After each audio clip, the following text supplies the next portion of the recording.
Chapter 501. Crack. Crack. Gazing at the expanding cracks above me, I remained motionless. I could feel my strength sap away from my body, and all my heightened senses returned to what they were before. Not quite. My strength was indeed shrinking, but it soon stopped at a rank. I muttered in a low tone. I have broken through. Normally I would have been happy with this development, but at the moment, that was the furthest thing I was feeling. All sorts of different thoughts emerged inside of my mind as I looked back at the fight I had not too long ago. Old friend, he said. I already understood this the first time, but the Demon King could also remember the things that had happened in the past. He is also a regressor, was he not? But how is that possible? And are there more regressors? I was not sure anymore, but if there was one thing I was sure of at the moment, it was that what the other me told me was not a lie. Knowing this, a lot of things that happened in the past started to make more sense. But it also brought rise to more questions. What are you going to do now? It was then that a soft voice echoed beside me. The voice was very similar to mine. Without turning back, I answered. I do not know. With everything that had happened in the last couple of hours, my mind was in a bit of a mess, especially after learning the reality of the situation. Lowering my head to stare at my hands, I opened my mouth. This strength, it is not permanent. The voice cut me off. Clank, clank, clank.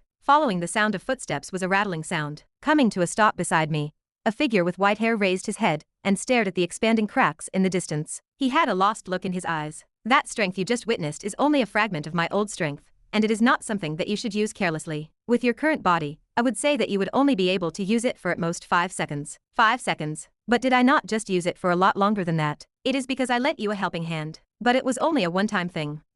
My forehead creased. I did not really understand what he was trying to say, but regardless, I nodded my head. It was then the other me spoke up. Check your status window. My status window. Yes, check it, he insisted. Though confused, I did as he asked. He was clearly trying to show me something. Status. Name. Rendover. Rank. A. Strength. A. Agility. A+.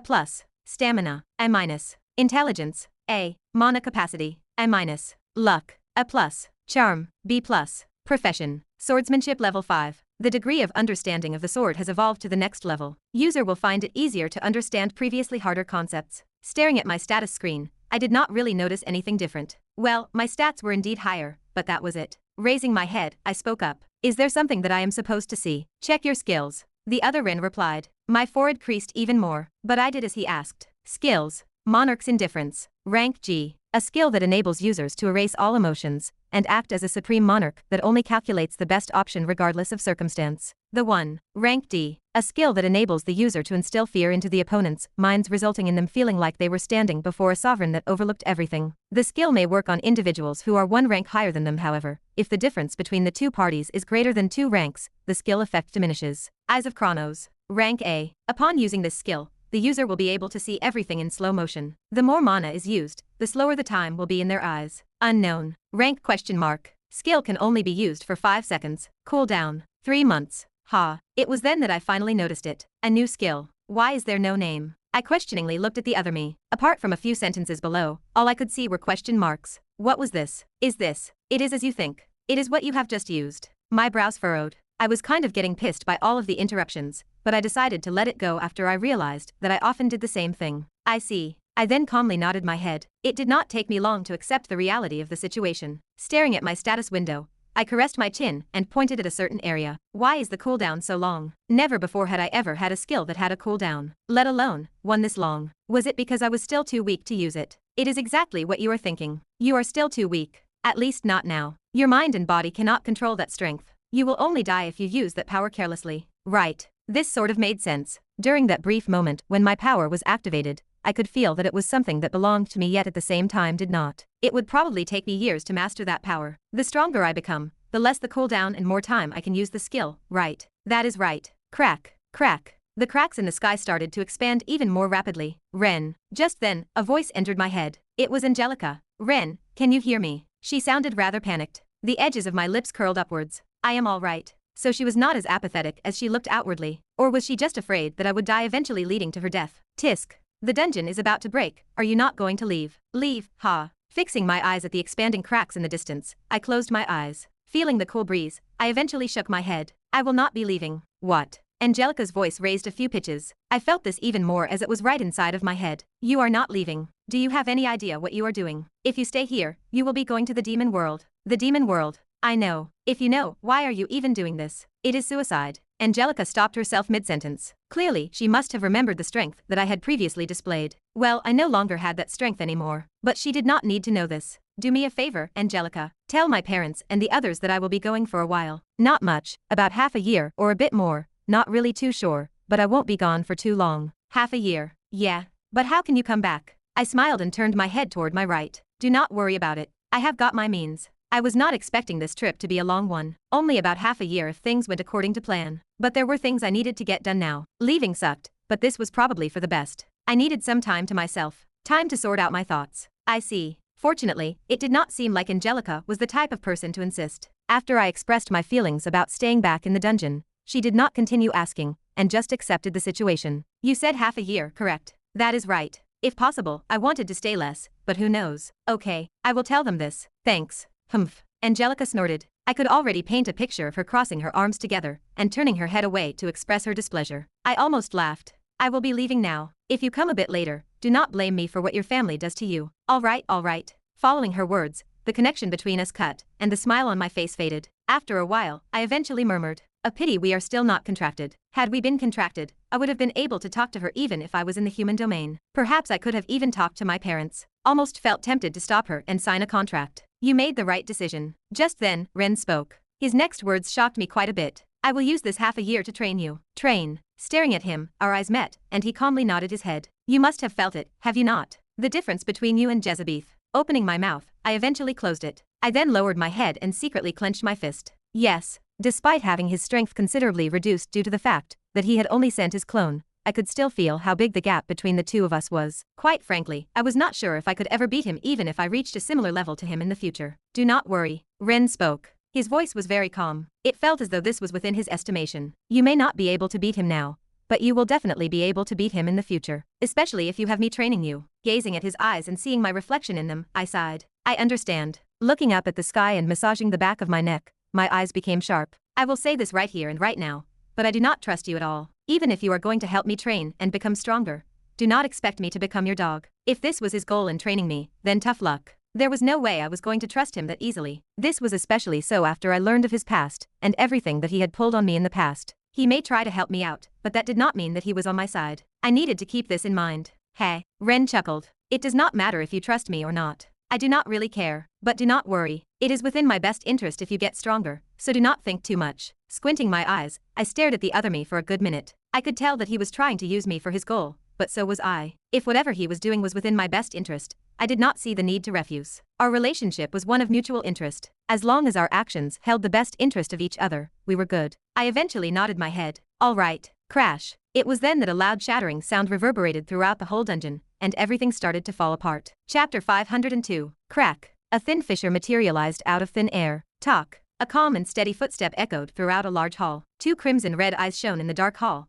as a semi-transparent white-haired figure stepped out of the thin fixture. The fissure closed up, and the figure walked toward the end of the hall where a throne sat at the top of a flight of stairs. Stopping next to the flight of stairs, the figure looked up. It was then that his eyes met with another set of scarlet-red eyes. Sitting on the throne with his legs crossed, and the side of his face leaning on his arm which was propped up on the throne, the red-eyed figure looked down. At the exact moment the two eyes met, the white-haired figure beneath the flight of stairs started to disintegrate as bright white lights started coming out from his body. Slowly, the particles floated in the air and merged into a white ball that flew in the direction of the figure sitting on the throne. Extending his hand and opening his palm, the white-haired figure sitting on the throne watched as the ball paused and levitated atop the palm of his hand. He then stared at the orb for a good couple of seconds. Hey. He smiled and squeezed his hand. Rumble. Immediately after he squeezed his hand, the hall started to shake uncontrollably. This persisted for a good minute before the shaking came to an abrupt halt. Just then, the moment he squeezed the white orb, memories and images of what had transpired not too long ago began to replay inside of the Demon King's mind. Leaning his head back, the white-haired figure muttered, "Not bad. For someone that had not remembered his past, this was indeed pretty good. But he is still too weak." Jezebeth shook his head. Although the figure was the same as he remembered in the past, he had still not reached the strength of his past. Old friend. Jezebeth laughed a bit. This was a bit of a stretch from his end. They could not quite be called friends. After all, their goals clashed. Had they not clashed, then perhaps they might have even joined hands. Unfortunately, they were fated to stand on the opposite ends of each other. Such was their fate. It is truly a pity. Waving his hand, the air distorted and a small black portal formed in front of him. Squinting his eyes, he peered through the black portal. From there, he was able to see a large planet in the distance. It is only a matter of time. Jezebeth ended up mumbling after staring at the planet in the distance. 5 years. Placing his hands on the side arms of the chair, he gradually stood up. That is how long you have left. I hope you do not disappoint me the next time I see you. I can sense it. This will be our last game. Extending his hand, powerful black energy sprung forth from his body and merged toward the palm of his hand. Opening his mouth, the edges of his lips curled upwards as amusement flashed across his face. Boom. Seconds after his words came out, cracks started to form on the surface of the planet. Within seconds the cracks started to expand, before, bam,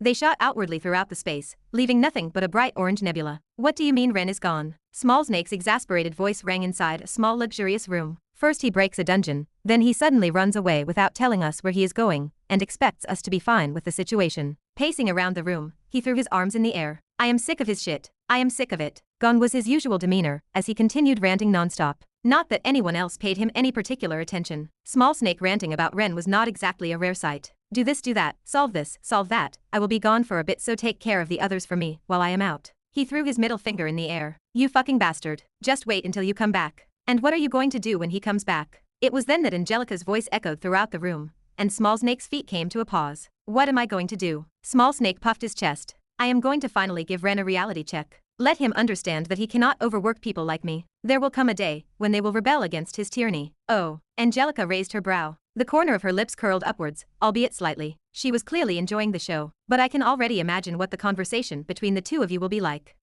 Small Snake tilted his head. Before he could even reply, Angelica started talking. Hey Ren, we need to have a talk. Shut up Small Snake, take a seat. Okay. Everyone in the room subconsciously nodded their heads. Be it Leopold, Ava, Ryan, or Hein, they all nodded their heads in agreement. This was indeed how they would imagine Small Snake's confrontation with Ren to go. What?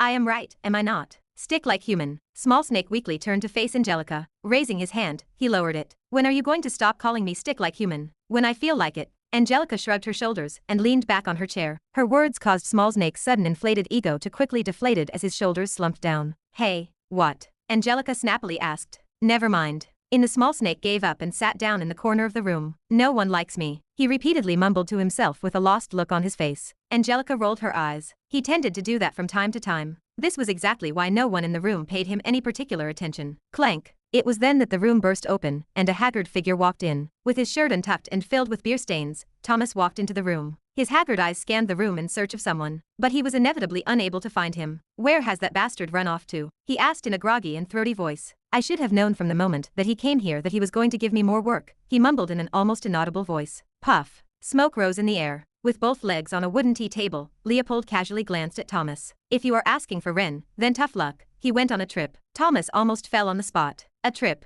Puff. Leopold took another puff and nodded. Yeah, give me that shit. Walking up to Leopold, Thomas snatched his cigarette and took a puff himself. Puff. Oi oi. Leopold stood up in anger. Extending his hand he tried to snatch his cigarette back. Go back to your drinks you alcoholic. Not that Thomas would allow it as he took a step back and avoided his arm.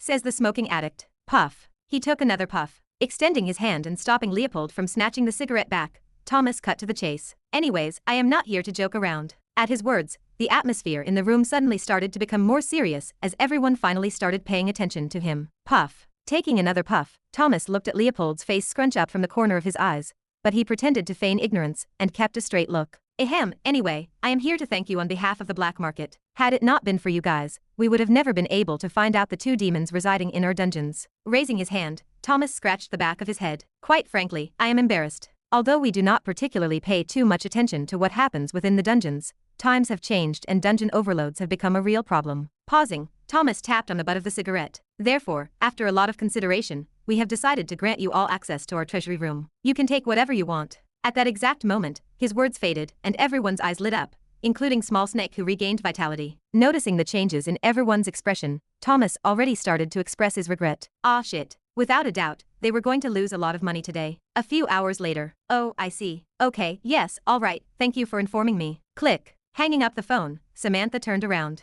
Sitting on the couch of the living room, Natasha raised her head and gazed at Samantha. Is something up? Samantha smiled. Her smile sent chills down Natasha's spine. Oh no, nothing much. She then proceeded to sit down on the sofa opposite her. Covering her mouth with her hand, her eyes opened slightly. I have just heard something funny. Funny? Natasha carefully asked as she scooched her body back a little. She did not look like someone who had something funny. Quite the contrary in fact. To Natasha, she looked like someone that was out for blood. Very. Samantha lowered her hand and crossed her legs. Still retaining the smile on her face darkened. Or at least, that was how it seemed to Natasha. Apparently, my filial, handsome, kind, smart son has decided to take a 6-month vacation without any prior warning. The smile on her face wiped. How sweet of him, right? He what? This time, it was Natasha's turn to be surprised. He is going on a 6-month vacation. That is what his colleagues said. Natasha leaned back on her chair. No wonder you are mad. I am not mad. Samantha sharply cut, opening her mouth. Just as she was about to say something, she closed her mouth and sighed. Okay, I am a little bit mad. Similarly leaning back on the sofa, Samantha shook her head. I am sure Ren is doing this for a good reason. He is not the type of person that does something impulsively, but I really do wish that he would tell me this kind of stuff before he just goes on to disappear for a while like he usually does. This is not even the first time. Recalling all of the times that Ren disappeared out of nowhere, Samantha wanted to get mad, but in the end, she could not bring herself to. He was her son, so she knew him best. Therefore, she knew that whatever was happening right now was very important for him. He was not the type of person to leave without any real reason. She was just venting her frustrations at the fact that he did not even say goodbye to them before leaving. Now, how was she supposed to explain to Nola that he was going to leave for another 6 months? Just the thought gave her a headache. Clank. It was then that the living room's door opened. Speak of the devil, Samantha muttered. Mama. Following her words, Nola ran into the living room with a bright smile on her face. Samantha smiled when she saw this. Extending her hands, she picked Nola up. Huey. Nola happily giggled. As this was happening, someone else entered the living room. It was Amanda. Greeting her was Natasha. How was your day, Amanda? Amanda casually nodded her head and sat down on the sofa. She then took out her phone and scrolled through it with a serious look. Her behavior surprised Natasha quite a bit as she could not help but worry. Is there something wrong, Amanda? No, Amanda flatly replied. Her eyes were currently fixed on a certain post. It was a post of 2 girls with a certain someone Amanda knew. Enjoying my time with our new professor. In the photo was a selfie of Ren happily sleeping with 2 beautiful girls, of which one was Sophia, with their hands doing the peace sign. 2,053,057 likes. MR Network Sheep. What? He is so handsome. 7 Clouds 5. Is that not Ren Dover? Kylan 874. Cool. Her eyes squinted. He seems to be enjoying his time as a professor, she thought. But she eventually shook her head and sighed. Actually, she could tell from the picture that the photo had been taken without his consent. That said, whenever Amanda looked back at the photo, she would feel this weird sense of discomfort in her heart. At first, she was confused about her feelings, but it did not take long for her to realize what she was feeling. It was jealousy. There was no use denying her feelings anymore. She liked Ren, and quite a bit at that. Therefore, whenever she would see pictures of him with another girl, Amanda would inevitably become jealous. It just was not something that she could control anymore, and was not something she was planning on controlling. She realized that she could no longer remain as passive as in the past. She needed to become more proactive. Oh, Amanda, have you not heard? It was then that she heard her mother's words. Amanda finally took her eyes away from her phone. Heard what? That Ren is on a 6-month vacation. Like a sudden bombshell had been dropped on her, Amanda's face froze. Natasha's face changed when she realized this as she murmured in a low voice.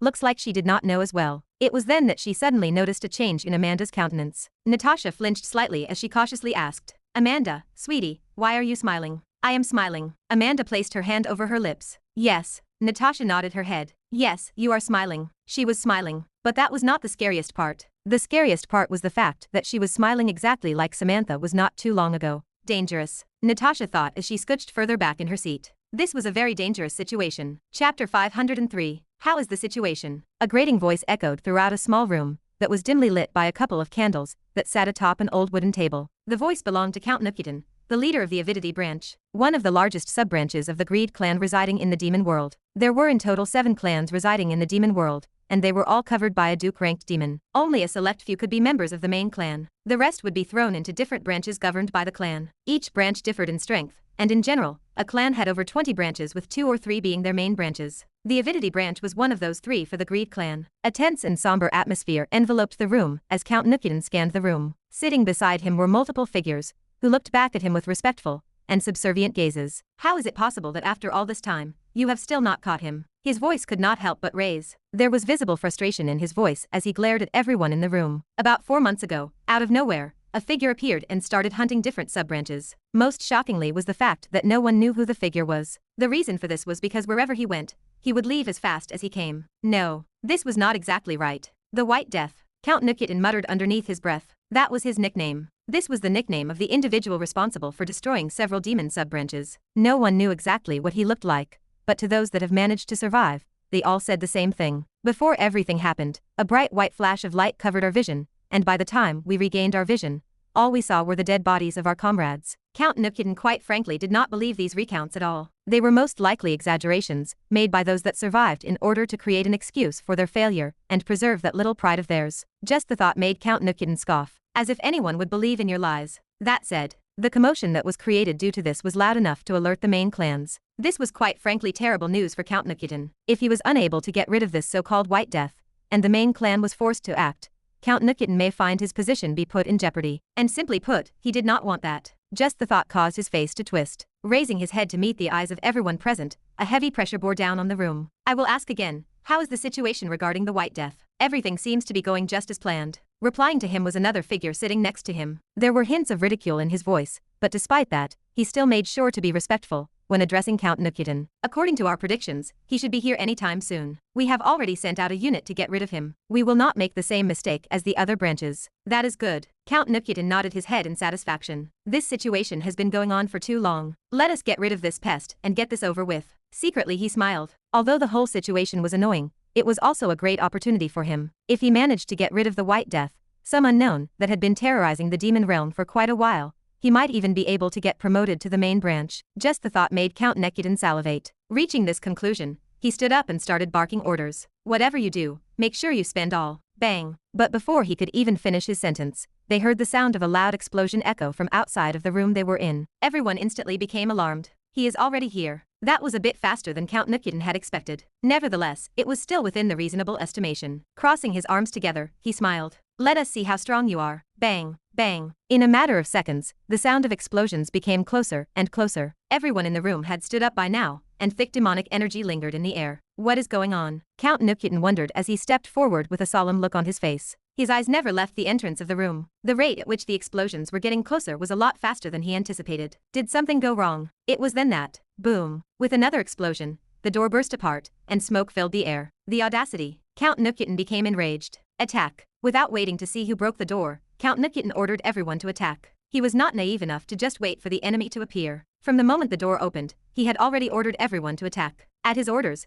everyone inside of the room woke up from their stupor and did as he asked. Raising their hands, or dashing toward the door, everyone attacked at the same time. Frightening attacks shot toward the door one after another as the room started to quake, and the dust in the air thickened. Die, you bastard! Count Nukidin screamed as he watched his subordinates' relentless attacks head toward the door. He, of course, did not simply just watch. Raising his hand, he sent out multiple attacks. He did not hold back in any of his attacks as powerful blasts of energy shot to the door. Rumble, rumble. The combined attacks of multiple powerful demons caused the whole room to shake uncontrollably, and it was not long before the structure they were in started to crumble apart. But none of the demons cared as they continued to attack. This persisted for quite a bit before Count Nukidin raised his hand and shouted, "Stop!" Almost simultaneously, everyone stopped attacking. Although he could not see as the raised dust was covering his vision, a satisfied smile emerged on Count Nukidin's face. This should do it. He let out a long breath and finally relaxed his shoulders, but it was then that he heard a voice from behind him. "You guys done? Ha." By the time Count Nukidin realized what had happened, it was already too late, as the last thing he heard was a subtle clicking sound. Click. What came after the clicking sound was a white flash, and his vision turned upside down. Ah, I get it now. It was during the last moments of his life that he finally understood the meaning behind the nickname. But it was already too late for him as a hand reached out for his core and crushed it into bits. Crack.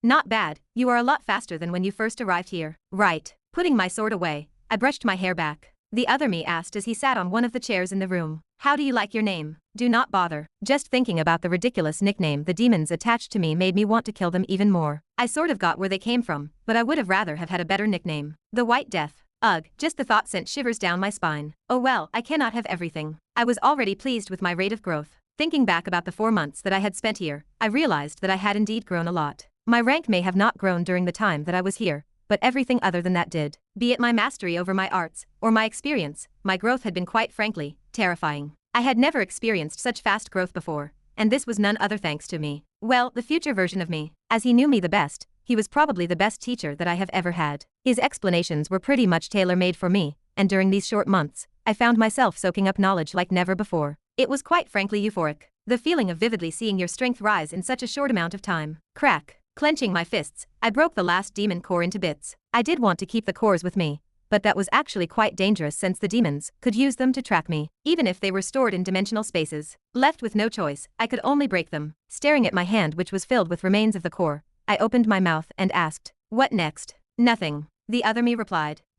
I paused for a moment. I had a hard time processing what he was trying to say. Did he just say nothing? I am sure I did not hear incorrectly. For someone that had been overworking me to the bone ever since I have been staying here, his words made no sense. My head snapped in his direction. What do you mean nothing? Weren't you the one that told me that we would spend all of our time training and hunting down demons? I did. Yeah. My mouth twitched. I did not take myself for being someone that would forget something like that. He was definitely plotting something. This did not go unnoticed by him, as he asked, "What is with that look? Spit it out. What are you planning me to do next?" Nothing. Ren replied once more. I tilted my head and questioningly looked at him. Really? I quite frankly could not bring myself to trust his words. Really? Ren replied. He then paused and added, "At least for now." Ha, I knew it. A laugh escaped from my lips. There it was, the catch. Caressing my chin for a bit, I thought for a moment before coming up with a conclusion. For the past few months, you have been having me attack a lot of demon sub-branches with the excuse of it being training, but I know for a fact that the branches we have been attacking were not randomly chosen. Pausing, my eyes squinted. You are aiming for something. Tisk. It was then that the other me clicked his tongue. Your deduction is correct. The branches you have been targeting have been selected on purpose, and that is why I am telling you that you should rest for the next couple of days. A smile crept up on his face. I instantly had an ominous premonition. After that, I am not sure you will be able to rest again for quite a bit. Chapter 504. Standing at the top of a small cliff, I looked at the pale red sky. A pungent and chemical-like smell lingered in the air, prompting my nose to momentarily close up. 2 more months. Ha! With 4 months gone, there were only 2 months left for me in this place. Actually, if possible, I preferred to go back earlier. Surprisingly, the demon realm was not that much different compared to Earth. Aside from the terrible smell, and the fact that the place was filled with demonic energy, which made it harder for me to recover my mana, everything else was pretty much normal. The landscapes, the time difference, and the gravity. It was pretty much the same as that of Earth, which surprised me quite a bit. Ah, right, this place also had only one sun. Lowering my head, I covered my mouth. I am tired. During these 4 months, I did not only just train, but I also spent the time sorting out the thoughts inside of my head. It took me quite a bit, but I had pretty much come to terms with everything that had happened. Despite the fact that I wanted to reject everything that I had learned with all my heart, I knew that it would not do me any good. And thus, I decided to stop caring. Or should I say, I decided to move on and focus everything on getting stronger. If the figure inside of my head was none other than my future self, then I decided to stop at nothing to stop that future. That said, squatting down a little, I squinted my eyes and gazed into the distance. Looks like they have finally made their move. Indeed. Before I knew it, my other self had appeared next to me as he similarly looked into the distance. The Greed clan have finally started to make their move against you. Figured as much. With everything that I had done over the past couple of days, I was not surprised by this development. Rather, I was in fact more shocked by how slow they were. Sitting back down on the ground, I looked up at the sky. Hey, what exactly were you planning when you had me provoke the Greed clan? Knowing myself well, I knew that my other self had other plans in mind when telling me to destroy a series of sub-branches. The real question was, why would he want to do that? Weren't you looking for a way to save Amanda's father? Unexpectedly, I received an answer to my question. What surprised me the most was the contents of his words. I instantly sat up straight.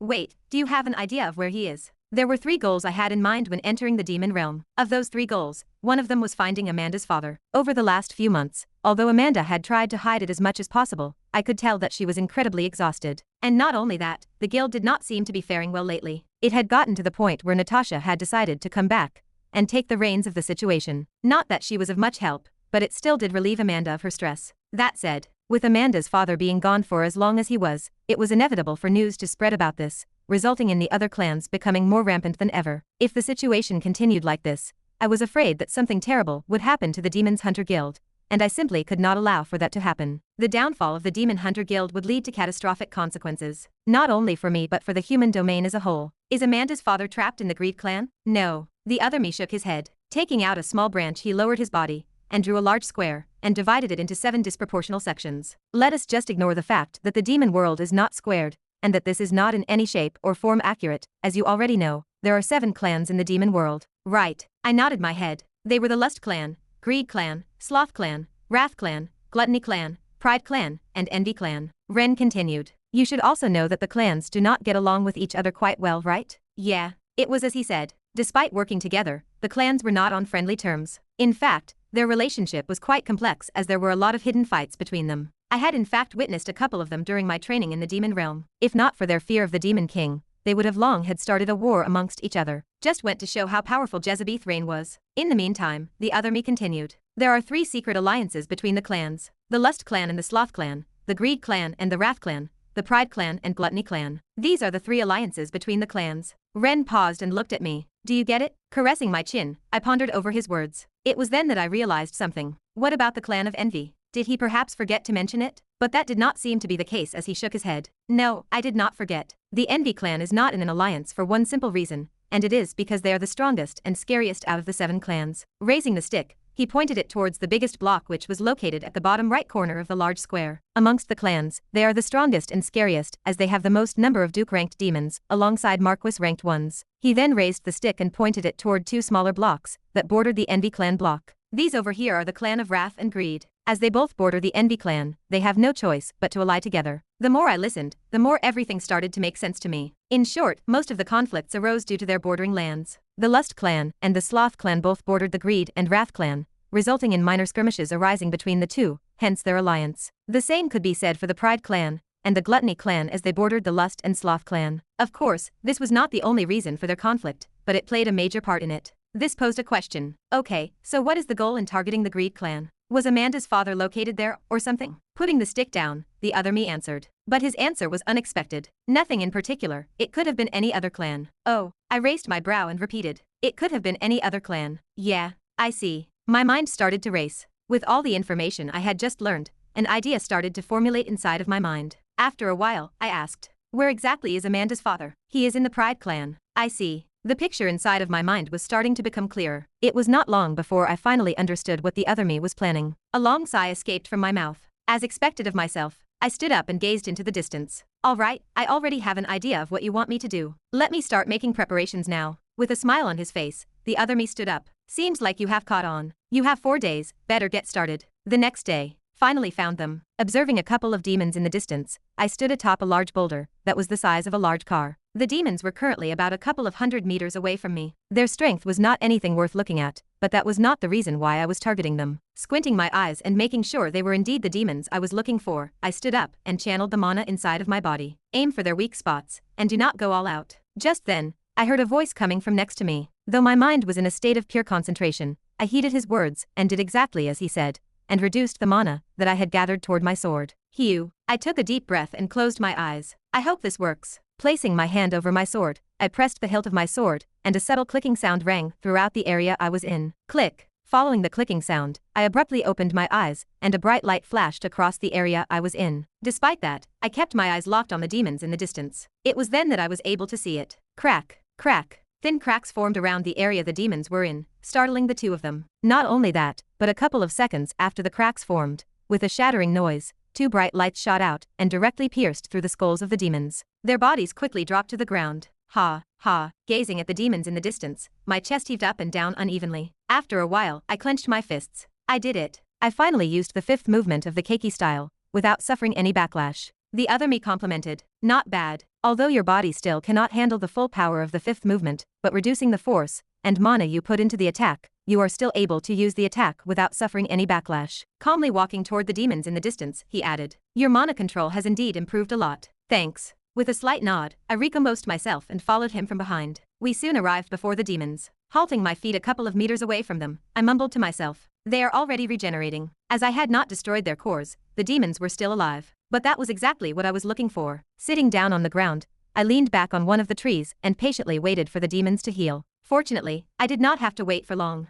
By the time it took for me to recover a bit of mana, the 2 demons were already healed. Opening my eyes and carefully scanning their bodies, I watched as they looked back at me, not even daring to move a single inch of their bodies. At the moment I was wearing a dark robe and a mask, hiding the fact that I was a human. You too. When I finally opened my mouth, the 2 demons flinched. They were clearly still shaken up by my sudden attack from before. I waved my hand. Do not worry, I will not kill the 2 of you. I just want to ask you 2 something. With their eyes still locked on me, neither answered. But I did not mind this. A smile soon emerged on my lips. You 2 are in contact with your branch leader at the moment, are you not? The countenance of the 2 demons changed drastically. I once again waved my hand. This time, I put some mana into it, and the 2 demons fell face flat on the ground, unable to even lift a finger. The smile on my face deepened a little. Do not worry, you, I mean no harm. Massaging the back of my neck, I stood up. If you are indeed in contact with your branch leader, just relay him a message for me. Turning around, I paused. Over the next few days, I will contact you again, and I will present you with a big opportunity. Whether you take it or not will depend on you. Pressing my foot on the ground,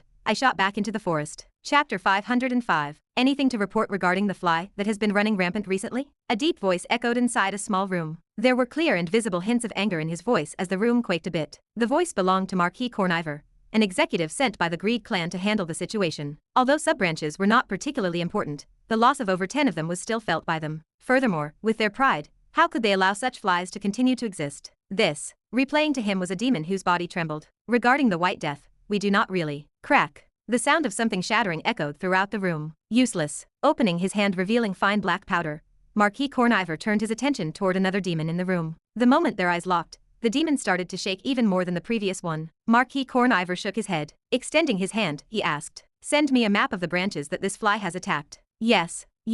Stuttering a little, the demon took out a small map and handed it to Marquis Corniver, who took it and unfurled it on a small desk. Scanning the map with his eyes, a minute eventually passed. Letting out a long sigh, he raised his head and stared at all the demons standing in the room. Every time his eyes would pause on a demon, they would start to shake uncontrollably. Bunch of cowards, he ended up muttering. Raising his hand, he pointed toward a certain section of the map and declared, "The fly will attack this branch next." Muffling. His statement caused every demon in the room to open their eyes in shock. Staring at each other, they all had the same question. How could he tell? It may not look like it at first, but the fly or White Death is actually targeting all of the branches that are bordering with the Pride clan. In order to make it seem like his pattern is random, he also attacks those that are outside that range, but in general, it is safe to assume that this muffling going to be his next target. A look of sudden understanding appeared on the faces of the demons present as they looked at the map. This was especially so for the higher-ups as they looked at each other with an embarrassed expression. How could they have missed something like this? Over the next few days, I repeated the same thing over and over again. Find a demon, beat them up, and propose them the same deal to them. Obviously, the words that I would say differed as they eventually started replying back to me. It was not long before we were able to come up with a deal. Well, sort of. Knowing just how the demons were,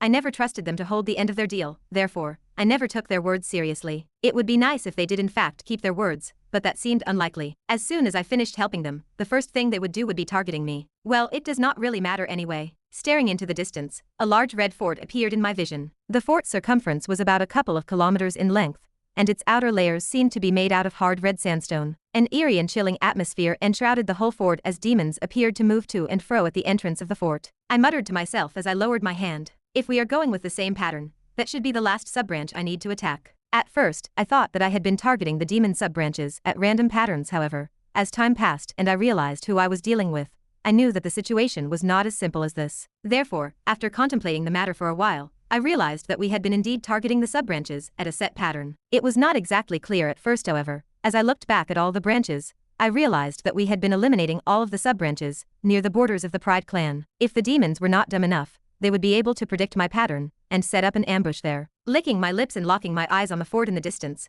my eyes began to squint. That subbranch over there should be a trap. A trap designed to capture me. Interesting. My lips could not help but curl at the thought. Acting predictable to know your opponent movement. Not the easiest of tactics as it narrowed my choices by a lot, but it was sure as hell a damn effective one. Crack. Cracking my neck, I loosened my joints and jumped up on the spot. Alright, this is going to be troublesome. Running through the thick vegetation of the demon world, I looked back from time to time. Fucking. A curse inevitably escaped from my mouth as I took a sharp turn to the right. Bang. It was at that exact moment that a powerful energy blast shot in the direction of where I was, tearing a series of trees down. Damn it. Taking another sharp turn, I let out another curse. Bang. The ground beneath me tore apart as bits and pieces of dirt hit my back. Turning my head once again, I was able to spot over a dozen demons heading in my direction, all of whom had bloodthirsty expressions on their faces. Not all that, but all of them were ranked from Viscount rank to Count rank. Yup. Just as I had expected, there indeed was an ambush in the fort. Had it not been for the fact that I was using drifting steps coupled with Eyes of Chronos, I would have probably been unable to run for as long as I was. Planting my foot toward my right,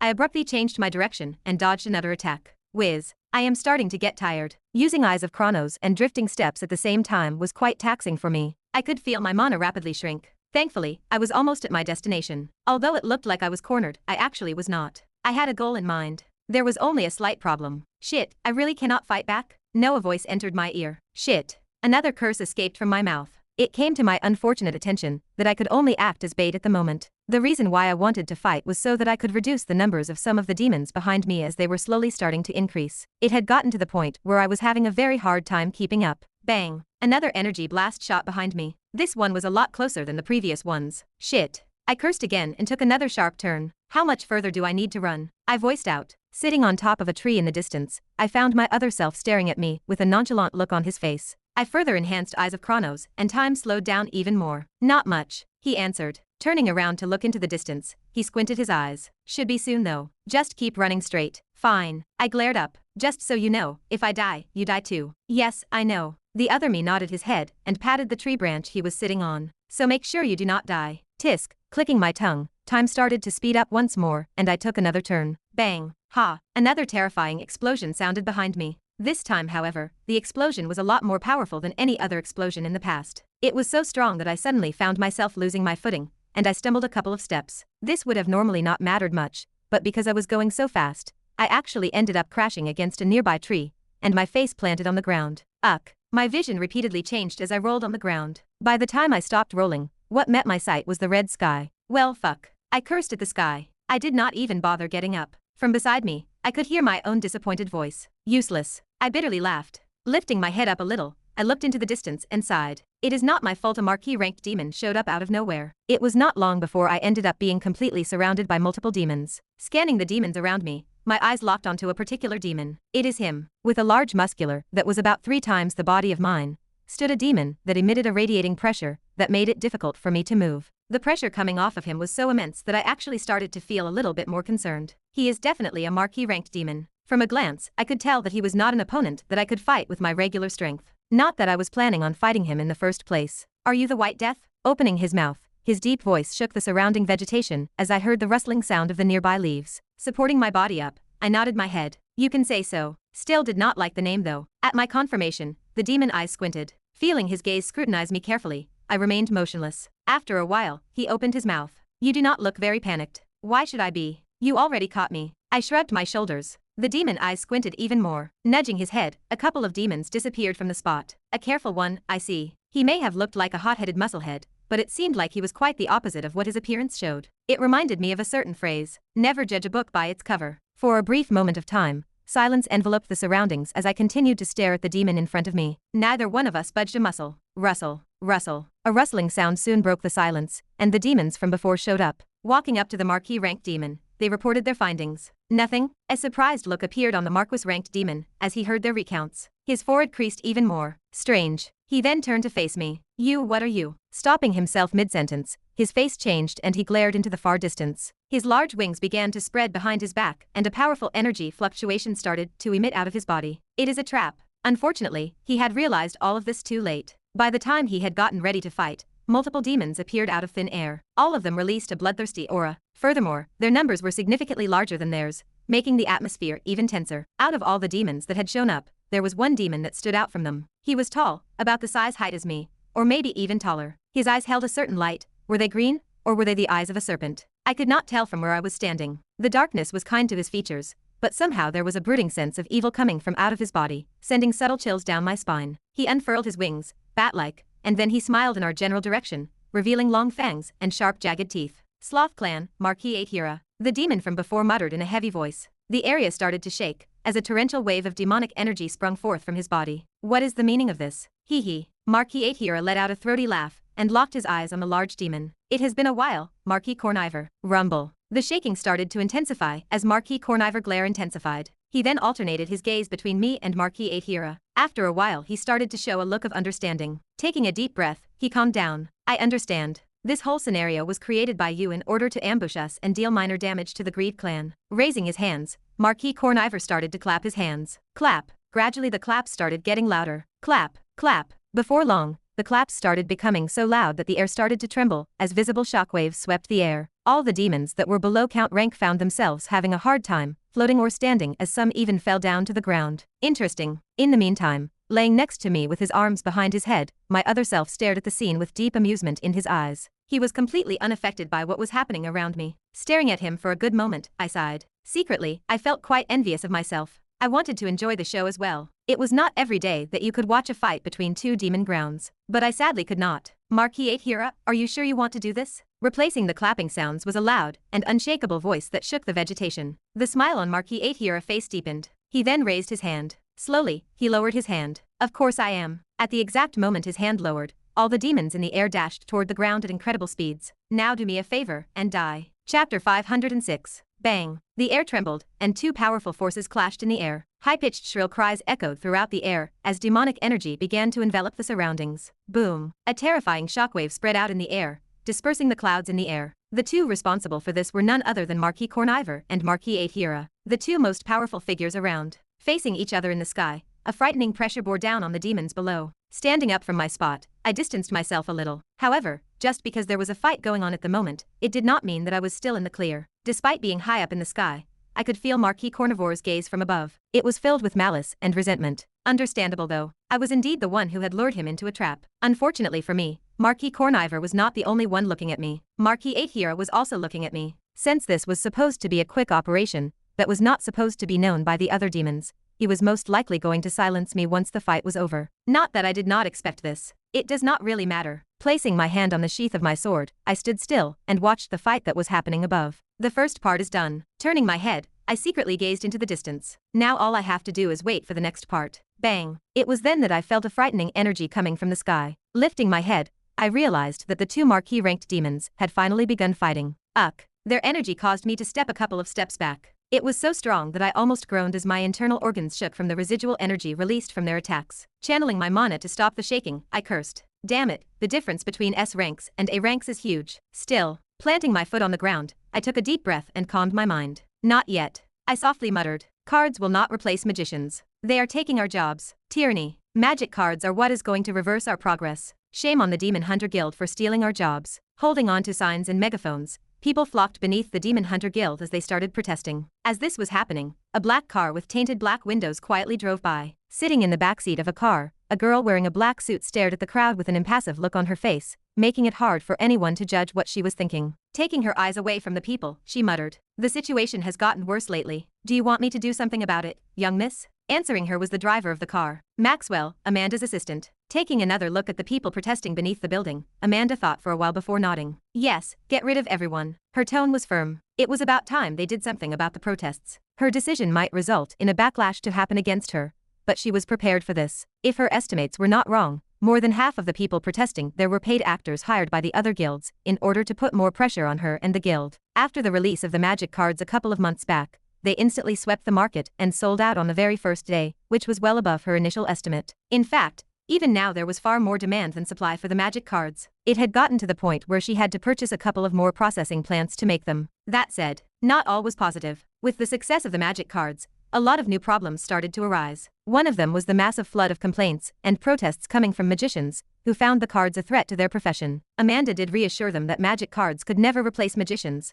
but in the end, it only served to anger them even more, leaving Amanda helpless. To make matters worse, the other diamond-graded guilds also found the newfound success of the magic cards a serious threat to them, resulting in them becoming even more brazen when trying to put pressure on her guild. With news of her father's disappearance becoming more and more of a reality, they started to openly suppress the Demon Hunter Guild. Just the thought caused Amanda to clench her fist tightly. Fine, she ended up muttering underneath her breath. Amanda was not the type of person that let something like this happen. Since they were looking out for her blood, she decided to finally make her move. It took her a bit to plan everything out, but with all of the money she recently gained from the magic cards, Amanda was confident in her chances of dealing with the other diamond-graded guilds. Not only that, she had already expected such a situation to arise from the moment she released the magic cards. The situation looked helpless for her, but it really was not. "Young miss, we are here." Snapping out of her thoughts, Amanda looked outside the car window. It was then that she realized she was inside the parking garage of the guild. Brushing her hair behind her ear, she opened the car door and got out. She then proceeded to head for the elevator in the distance. Talk, talk. The calm sound of her heels hitting the ground echoed throughout the parking lot. Following her from behind was Maxwell. "Maxwell," Amanda called out. "Yes."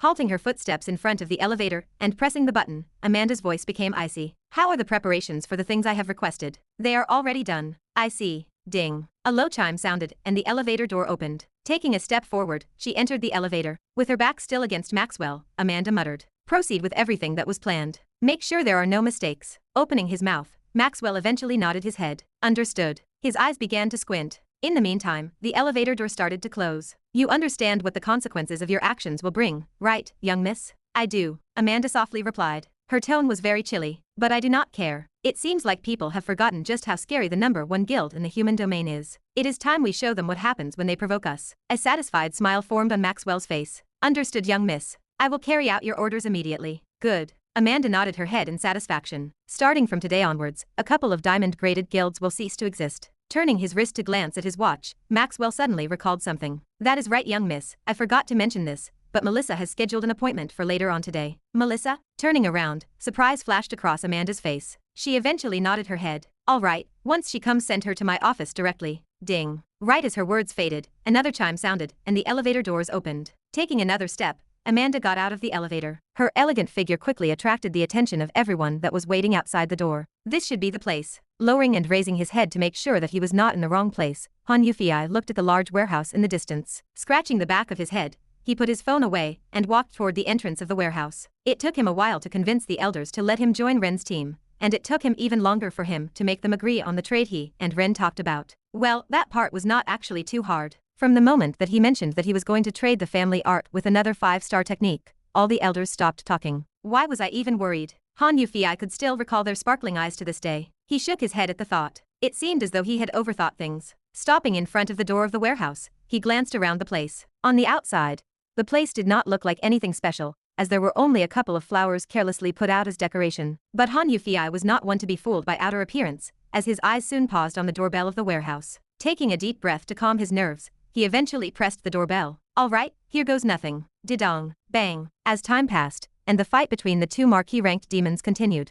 it was not long before one side started to gain the upper hand. As this was an ambush, it quickly became clear as to who held the upper hand in the exchanges. It was Marquis Hira. With more forces at his disposal than compared to Marquis Corniver, the momentum of the battle was starting to shift in his direction. It is over. But after taking another closer look, I realized that the fight was already over. Bang! Another powerful blast reverberated throughout the air as a black body shot down on the ground, resulting in an enormous crater appearing on the ground. Masking my vision was a small and dense cloud of dust. Once the dust disappeared and I managed to get a good look at what was going on, I started to get ready. Give it up, Marquis Corniver. You are finished. A haughty voice rang in the air. With a smirk on his face, Marquis Hira looked down on Marquis Corniver as he struggled to get up from the crater. Despite having won the fight, Marquis Hira did not exactly come out unscathed. A part of his right wing was torn, and blood leaked out from his mouth. Beating a Marquis-ranked demon was not something someone of the same rank could do so easily. Ugh. Letting out a low groan, Marquis Corniver turned around to look at how the situation with the other demons was. It did not take too long for him to understand they had lost. Lifting his head, he glared at the sky. You know the consequences of your actions, right?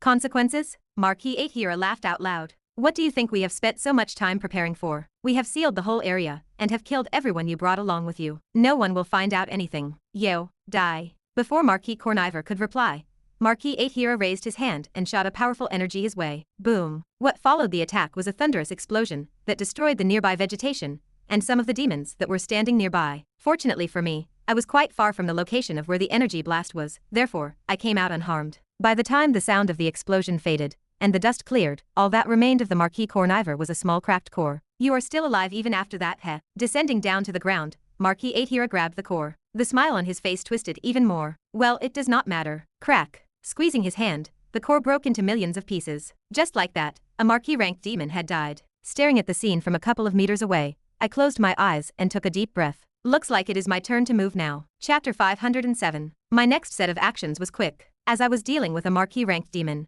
every little second mattered. Taking out a stack of magic cards from my dimensional system, I injected them with my mana before throwing them in the air. Swiping my hand, 3 rings formed around the igniting cards. By the time the cards were about to fully ignite, the rings turned red, and a small ball of fire resembling a sun was contained in the middle of the rings. Go. With a simple wave, the rings flew toward the sky. What is this? Catching sight of the ball of fire, Marquis Hira reached his hand out. But it was already too late. Boom. A large cloud of fire bloomed in the air, and accompanying it was a thunderous explosion. The fire receded after a couple of seconds, but it served its purpose. Anytime now. You. Feeling Marquis Hira's gaze land on me, I raised my head and stared back at him. Slowly descending to the ground, he looked back at the area where I threw my attack. What were you trying to do? Testing something. You seriously want me to believe that? Raising his head, he smelled the air. His face changed a little. This sensation. I felt his gaze pause on me, as he carefully scrutinized my body. After a while, his eyes opened up. You are not a demon. Ah, looks like the cat is out of the bag. In order to make it seem like I was a demon, I had placed a couple of cores inside of my body. By simply creating a thin coating of mana, I stopped the demons from regenerating,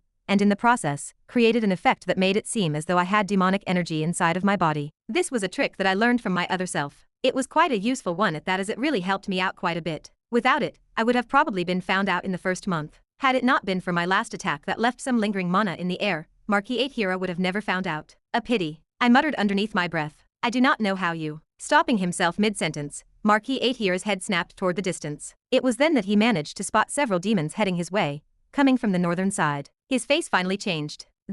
Staring at him from below, I smiled from behind my mask. It looks like someone noticed all of the commotions you have caused. Not quite. From the moment that I decided to help him out, I knew that he was going to try to silence me. Even if he was not, I was not still going to go through with my plans, which were essentially the same as the first one. That is, act as bait and lure them into a trap. With Marquis 8 here now injured, if there was a better time than to get rid of him, it would be now. That said, even if he was injured, he was not someone that I could kill. Our rank difference was just too big. I did not need to kill him myself anyways. And just like I had convinced him to ambush the Greed clan, I presented another clan with a similar situation. From how the Sloth clan was planning on ambushing the Greed clan, and how they could use this opportunity to deal damage to them. The fireball I just threw was a signal for them to move. You actually planned to backstab me from the very beginning. Snapping me out of it, I felt a malicious and terrifying glare directed in my direction. Without needing to look, I already knew who it belonged to. But I did not care as I turned my attention toward the opposite side, the southern area. This was only half of my plan. They should also be coming soon. But as I looked in the distance, and I saw nothing, my forward started to crease. Did I mismatch my timing? Or did they ignore my words? If so, this was going to be troublesome. I suddenly felt a burst of aura coming from behind me. Marquis 8 here's voice shook the air, and the area around me started to twist. Turning around, I realized that Marquis 8 Hira was preparing to attack me. Shit. Feeling the terrifying aura that was directed in my direction, I once again turned to look into the distance. Yet again, I saw nothing. Activating Eyes of Chronos, I started to assess the situation. The chip inside of my head started to run at full throttle as I tried to figure out my next course of actions. Looks like Plan A is going to be a bust. Do I have no choice but to go with Plan B? You do not. A familiar voice rang from beside me. As usual, it was the other me appearing from out of nowhere. What do you mean? Wait a little bit longer. After a slight pause, his voice became colder. Keep in mind that using that power will only serve to alert Jezebeth of your appearance in the demon realm. You are right. Recalling Jezebeth's power, I became extremely apprehensive. Back then he had only sent a clone to fight me. What if he showed up in his full form? Would I not just die with a simple glance? Just the thought made me extremely apprehensive about using my power. In the midst of my thoughts, the other me continued speaking. Using the skill now will not be ideal. Later on, you might need to tap into that power in order to save Amanda's father. It is best if you save it for then. Not only that, but it is best if fewer demons know about you being a human. If they are made aware of your presence, all clans will start hunting you down. Sure, but the situation does not really look too good. You worry too much. Raising his head, he stared into the distance. Unlike me, he could freely move in this slowed down space. Give it a couple of more minutes. If something does not happen by then, you can go ahead with Plan B. All right. Closing my eyes and deactivating Eyes of Chronos, I raised my head and met Marquis 8 Hira's eyes. My next set of actions all happened within a fraction of a second. Placing my hand on the sheath of my sword, I activated my sword's effect, and the mana inside of my body started to circulate at a faster rate. At the same time, I activated the one. Because our rank difference was a bit more than one rank, it did not have too much of an effect on Marquis 8 Hira, as it only worked to distract him for a split second. But it was enough. By the time he recovered from the effect, I had already gathered enough mana. The third movement of the Keiki style, Void Step, click. My vision distorted, and a low clicking sound rang in the air. At the same time my vision started to distort, I saw Marquis 8 Hira's attack shoot in the direction of where I was previously standing. Boom. Within a split second, it arrived in the area that I was previously standing on. Despite my extreme speed, I was unable to come out unscathed as I ended up crashing against multiple trees, and felt tremendous pain invade every part of my body. Bang. Uck. That said, I had survived. It hurts. Gritting my teeth, I lifted my body up a little. I had trouble moving as some of my bones were broken, but it was worth the pain. I quickly chugged down a couple of potions. By the time I recovered, the demons in the distance had already arrived, and had surrounded Marquis 8 Hira. Look who we have here. It looks like the information was not wrong. A sadistic voice echoed throughout the air as another demon, that bore striking resemblance to Marquis 8 Hira, stepped up. I did not know exactly who he was, but I knew that he was an executive coming from the Gluttony clan. A clan that was not on good terms with the Sloth clan, the clan Marquis 8 Hira came from. Having presented them with an opportunity to deal damage to the Sloth clan, they obviously did not refuse it and secretly sent an adequate force. Was not exactly sure they would believe in my plan at first, but it was not exactly hard to confirm my words. After I told them that the Sloth clan would make a move against the Greed clan, all they had to do was check for any movement, and from there, they were able to confirm my words. Also, to them, this could be considered a minor conflict. It was not anything big. That aside, I did not doubt that they had set countermeasures in the off chance that this was also a trap,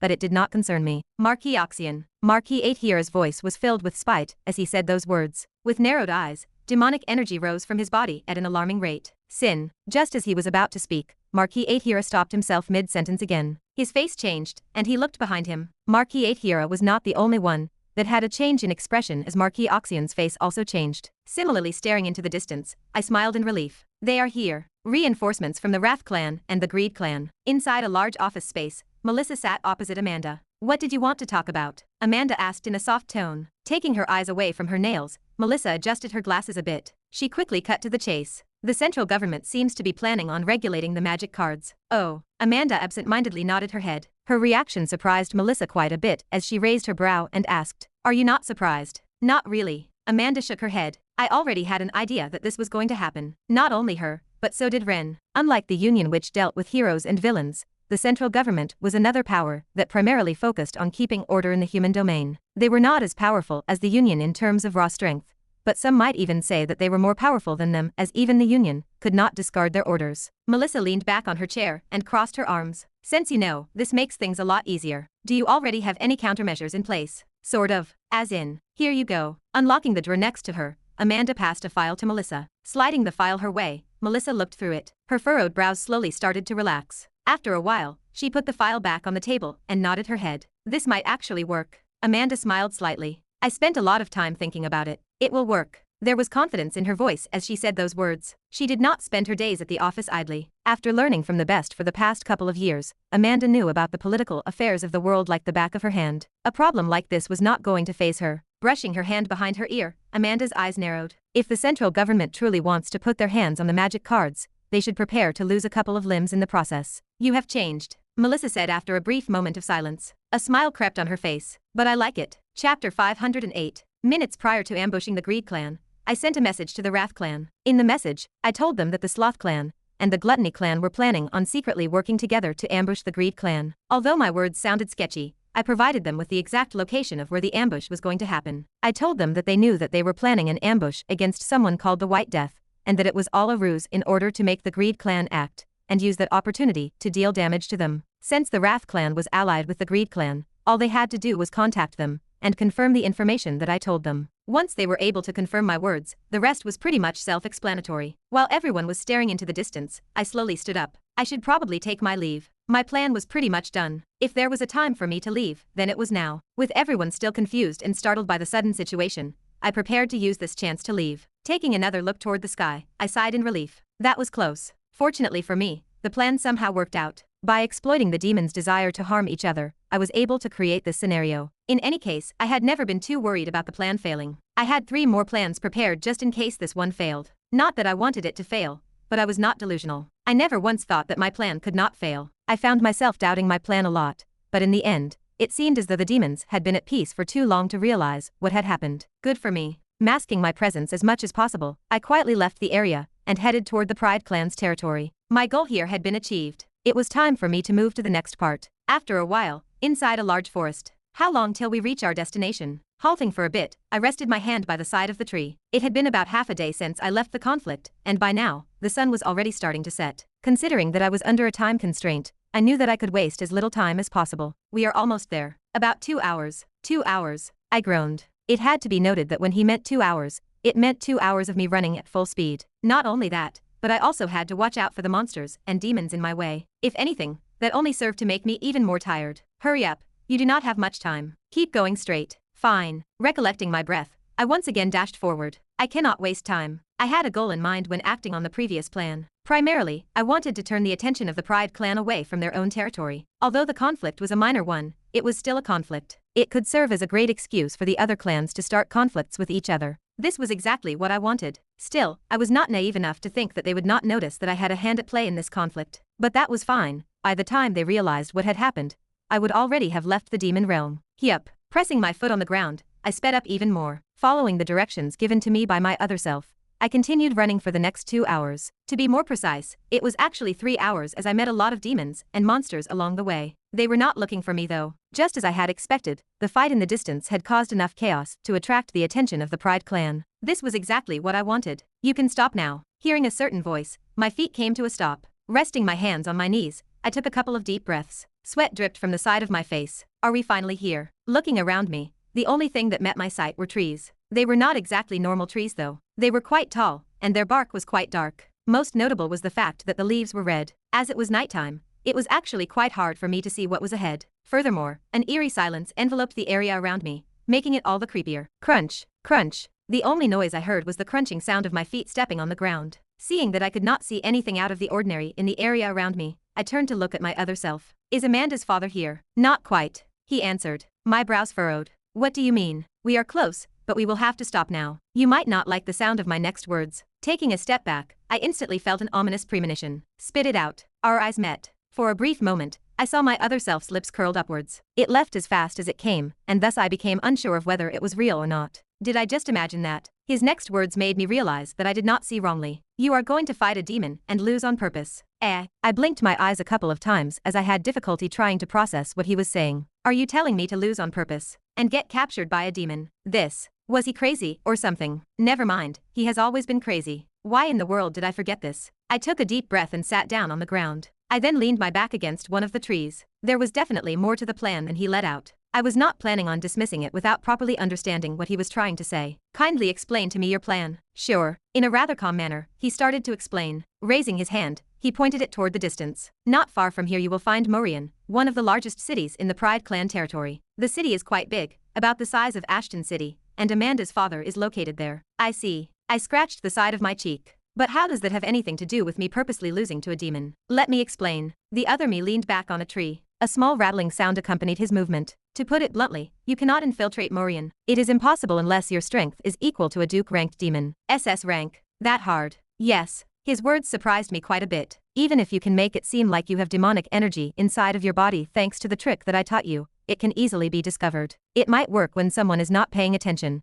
but once you enter a city filled with demons, you will not make it a couple of steps before everyone finds out that you are an imposter. Right. My brows knit tightly. His words once again made me realize just how dangerous the demon realm was. So far I had only been playing around with the weaker demons on the outskirts of the major cities. My brows soon relaxed and I asked, I get it. But what does that have to do with the fact that I have to lose to a demon? Are you thinking of having me infiltrate the place as a prisoner? But what makes you think the demon will not kill me? You are not exactly wrong. The other me spoke. I will not go on a long speech telling you exactly how the city function, as that would be counterproductive. I will cut straight to the point. If you get caught by a demon, you will not be killed. In fact, they will try their best to keep you alive. Oh, I was once again left surprised by his words. Elaborate. The other me nodded. In a way, demons are not that different from humans, or any other race with a shred of intelligence. At one point, all of them seek entertainment. Right. I was slowly starting to get an idea of what he was trying to say. Lowering my head and placing my hand over my mouth, I softly mumbled. Are you saying that my appearance will serve as some form of entertainment for them,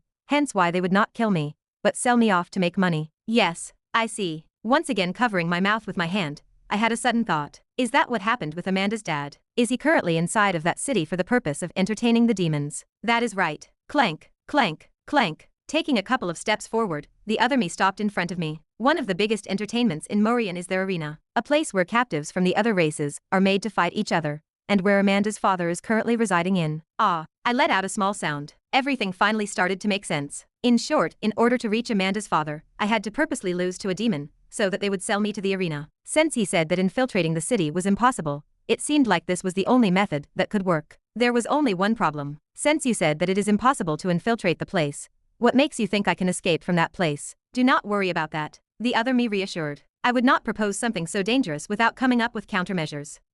My eyes squinted. To be honest, over the past 4 months, I had seen just how smart and calculative he was. Every one of his plans worked perfectly fine. It may have to do with the fact that he perfectly understood the psychology of the demons, but not once have his plans ever failed. I also did not doubt that whatever he had planned would end up working out, but I do not trust him. I just could not bring myself to trust him. Without fully understanding his intentions, I could not bring myself to trust him at all. The only reason why I listened to what he had to say was because I knew that my death was not something that was within his interest. It was the only thing that reassured me. You are doubting me. Hearing his words, I snapped out of it. Raising my head and meeting his eyes which seemed to be devoid of any emotions, I ended up nodding. I do not trust you at all. Good, good. Let me give you a piece of advice. He suddenly disappeared from his spot before reappearing on top of a tree branch. Always keep your guard up. In this life, you might never know who might end up betraying you out of nowhere. Only ever trust yourself. My eyes narrowed. I could tell from the tone of his voice that he was speaking from experience, but despite being the same person, we were fundamentally different. Etching his words into my mind, I slowly stood up. I will keep your words in mind.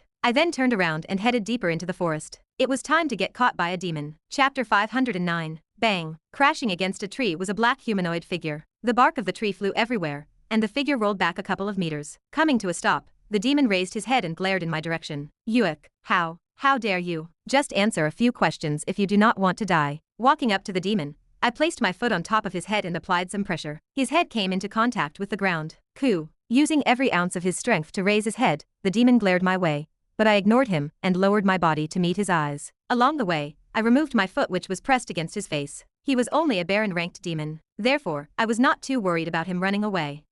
Taking out a black fruit from my pocket, I presented it to the demon in front of me. I will give you this if you start speaking. The demon's face changed instantly the moment I took out the core. He was giving me a look filled with greed. I secretly smirked when I saw this. Having killed as many demons as I did, it was inevitable for me to pick up a couple of devil fruits. Since I had no use for them, I could use them as a good bargaining chip. If you want this core, you better answer my questions properly. How? How should I believe you? The demon's voice was rather calm, but I could tell that this was merely a pretense. It was very subtle, but there was a tremble in his voice as he spoke. He is scared. How should you believe me? I frowned underneath my mask. After a while, I just shrugged my shoulders. You do not really have a choice either way. I can just kill you with a single slap. If you do not answer my questions, I will just go to another demon. Someone will eventually speak. It is not like the questions I am about to ask are a secret. I slowly raised my hand. The demon flinched when he saw this. I will speak. I will speak. He repeatedly shouted. There was clear fear in his eyes as he said those words. Good. Lowering my hand, I deeply gazed into the demon's eyes. All right, I will make this simple. Tell me what you know about Morian. Although what my other self said usually ended up being correct,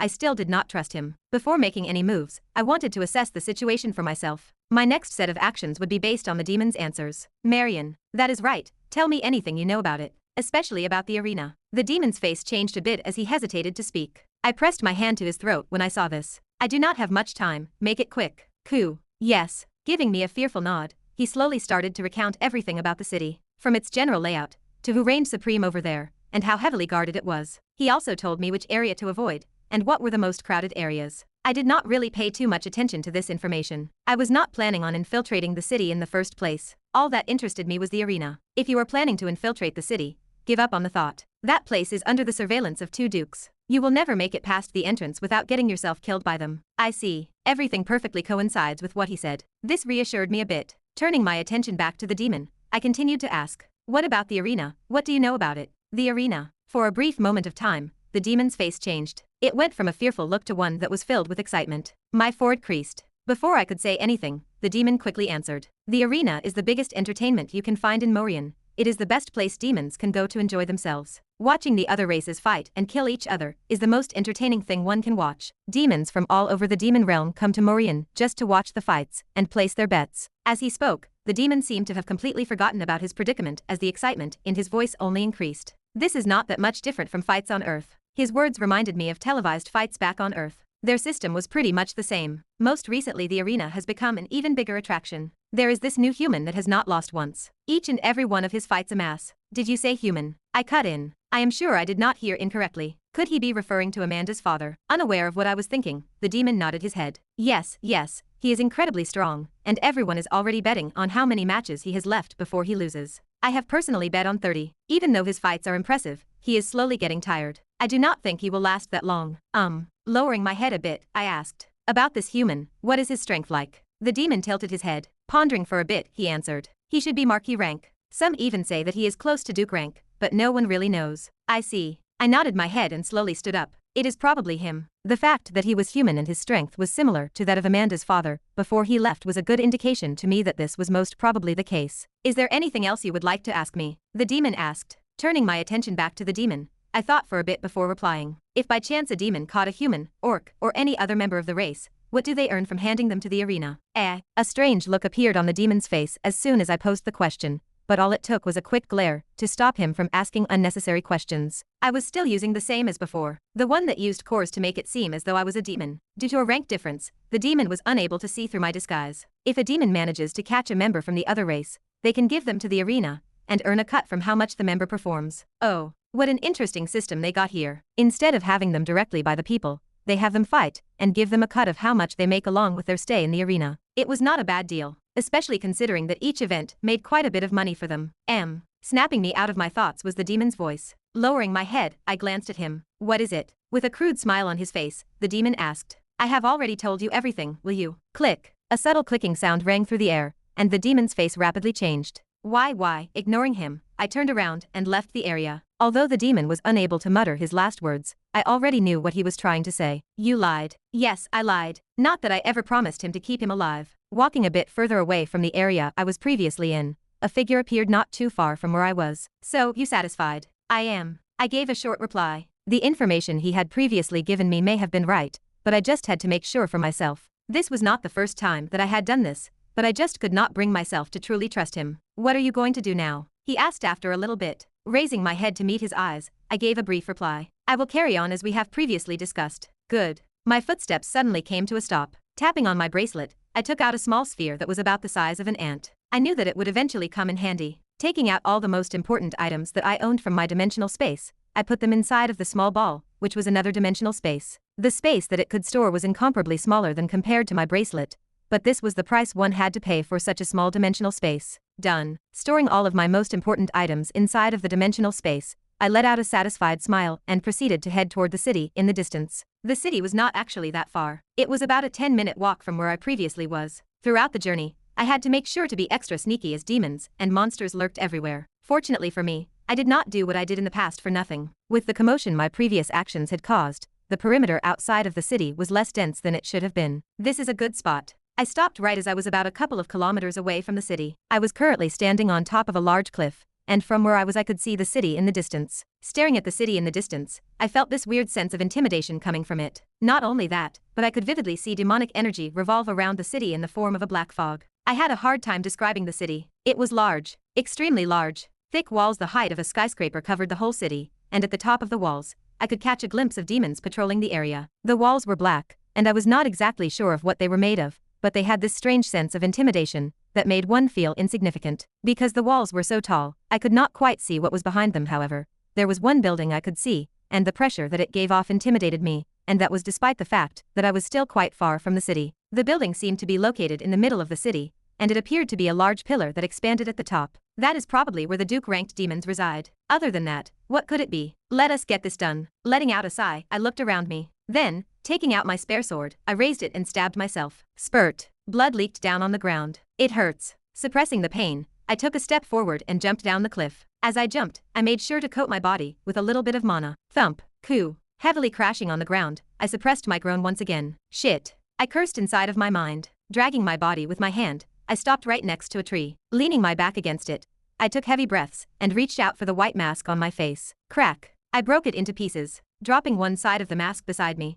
I put the other half on my face. Just enough to make it obvious that I was a human. This should do. It would have been easier if you had just lost to a demon. Just then, I heard a voice next to my ear. I would rather do this. This worked just as well. There was no need for me to pretend to lose to a demon. Just the thought repulsed me. Suit yourself. I will. Leaning my head back against the tree, I exhaled. My injuries were quite severe at the moment, and if not for the fact that I had coated my body with mana before the fall, I would have never survived. Slowly, I closed my eyes and pretended to be passed out. Chapter 510. Loud cheers echoed throughout a large arena the size of 2 football stadiums. With seats filled to the brim, a sea of demons excitedly stared toward the center of the arena. Welcome to today's arena games. A seductive voice echoed throughout the whole arena. Following this, an alluring figure appeared in the middle of the stadium. Glossy black hair, a voluptuous figure, and deep red eyes. The demoness' appearance brought forth even more cheers from the crowd. Catching a whiff of the bloody scent lingering in the arena, the demoness licked her lips. Now.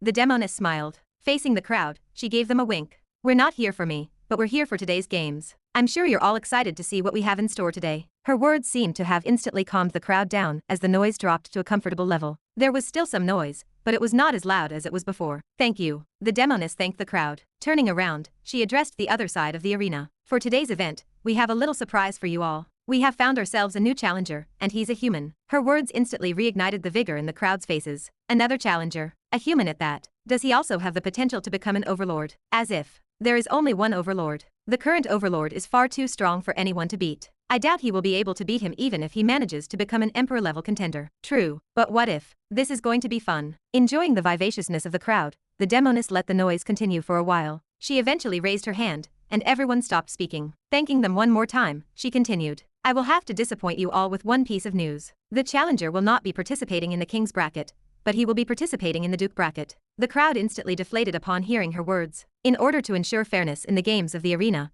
there were several brackets that classified individuals according to their strengths. The king's bracket was the highest bracket, and it was where S-ranked individuals fought. The duke bracket was a level lower, and that was where ranked individuals fought. After them, there was the count bracket, viscount bracket, and so on. It was a fairly organized system made to ensure fairness. I see that many of you are discussing his potential. Don't be quick to get your hopes up. We still haven't seen him fight yet. Who knows? The demoness paused and stared at the crowd. He might even become the next emperor-level contender. Everyone instantly stopped speaking as they held their breath as soon as they heard her words. Within each bracket, there was a ranking. A ranking was gained through beating someone of a higher rank and taking their rank. So if a rank 30 beat a rank 12, the winner would become the new rank 12, while the loser would drop down all the way to rank 30. An emperor-level contender was someone who had reached the number 1 rank in their respective bracket. This meant that they had to be monsters amongst monsters. Only the absolute top could achieve such rank. Can we finally get someone that can overthrow the current emperor? The demoness continued to hype up the crowd with her words, and the results were showing, as the crowd started to become even livelier. Seeing how excited the crowd had become, the demoness secretly smirked to herself. Raising her hand, the arena quieted down once more. You know what? Why stop at emperor rank? What about? Before she could even finish her words, the atmosphere became incredibly tense as all the demons stopped smiling. Overlord rank. The arena instantly erupted into noise. The breathing of some of the demons in the stands started to become more laborious as their eyes sparkled with excitement. How simple-minded, she thought as she looked at the crowd. To be honest, she never believed any of the words she said. What overlord? It was already hard enough for one to become an emperor rank contender, overlord. A pipe dream. It is simply impossible. For one to become an overlord, they must first become an emperor rank, and that was not something anyone could achieve. That was something achieved by being the best in a bracket filled with thousands of bloodthirsty contenders. How could some random human that appeared out of nowhere achieve such rank? She was merely following the standard script and trying to hype up this new contender. Setting aside the difficulty of becoming an emperor-level contender, the difficulty of becoming an overlord-ranked contender was even higher. There was only one overlord-ranked contender, and it was a role that could only be gained through defeating the currently existing overlord. Someone who had defeated the previous overlord-level contender, and had also defeated all of the other emperor-level contenders at the time. To make the fights fair, during the fight between the challenging emperor rank and overlord rank, both contestants would be suppressed to the same rank. That said, despite its fairness, 9 times out of 100, the challenger would always end up losing. They may have the same rank, but the skill gap was just that big. Gazing at the crowd, the demonist's smile became even brighter. I hope he does not lose too badly. That said, he should be up against a weak contender, so the chances of him losing should be low. If he lost too badly, it would reflect badly on her, as she spent all of this time trying to hype up the crowd. I will see through this match whether this new contender really has the chance of becoming the new overlord. Enough with the introductions. The demoness suddenly raised her voice and the arena became quiet. Extending her hand toward her right, she continued. On our right, we have a contestant that has come in not too long ago. He's an elf, and is currently ranked 773rd in the Duke rank. Please welcome, Silver Wing. Following her words, a loud metallic sound reverberated throughout the arena, as the tall gates by the end of the arena started to open. Kleka, kleka, kleka. Coming from the other side of the gate was a blonde elf with a rather cold look on his face. His clothes appeared to be worn out, and his hair was a mess. Glaring black circles bagged beneath his eyes, and on his right hand was a small wooden staff. As he came out, the cheers coming from the demons intensified. You better win, you fucking elf. I've put all my savings on you. Die, you piece of shit. Ha ha ha ha. All sorts of insults and slurs were thrown at the elf standing in the middle of the arena. The elf's expression did not change despite this. It was clear that he was already used to the atmosphere. As he walked, he would leave small footprints on the sand-like floor. It looks like everyone is already excited. The demoness smiled brightly as she took her eyes away from the elf. Extending her hand toward the left, she once again raised her voice. And finally, on our left side, the new contender that I've been talking about, and that everyone has heard about. That's right, it's the human that we've recently found, and is currently unranked. Please welcome our new contestant. As the new contestant had still not won any matches, he was still not given a name. He could only be referred to by new contestant for the moment. The stadium instantly quieted down. Kleka, kleka, kleka. The only sound that echoed throughout the arena was the sound of the gates opening, and it was then that a figure slowly walked out. Snowy white hair, deep blue eyes, and a detached look that made it hard for someone to read his emotions. The moment he stepped into the arena, his very presence caused all of the demons that were about to say something to shut up. All forms of noise ceased. The arena was so quiet you could hear a pin drop. Talk, talk.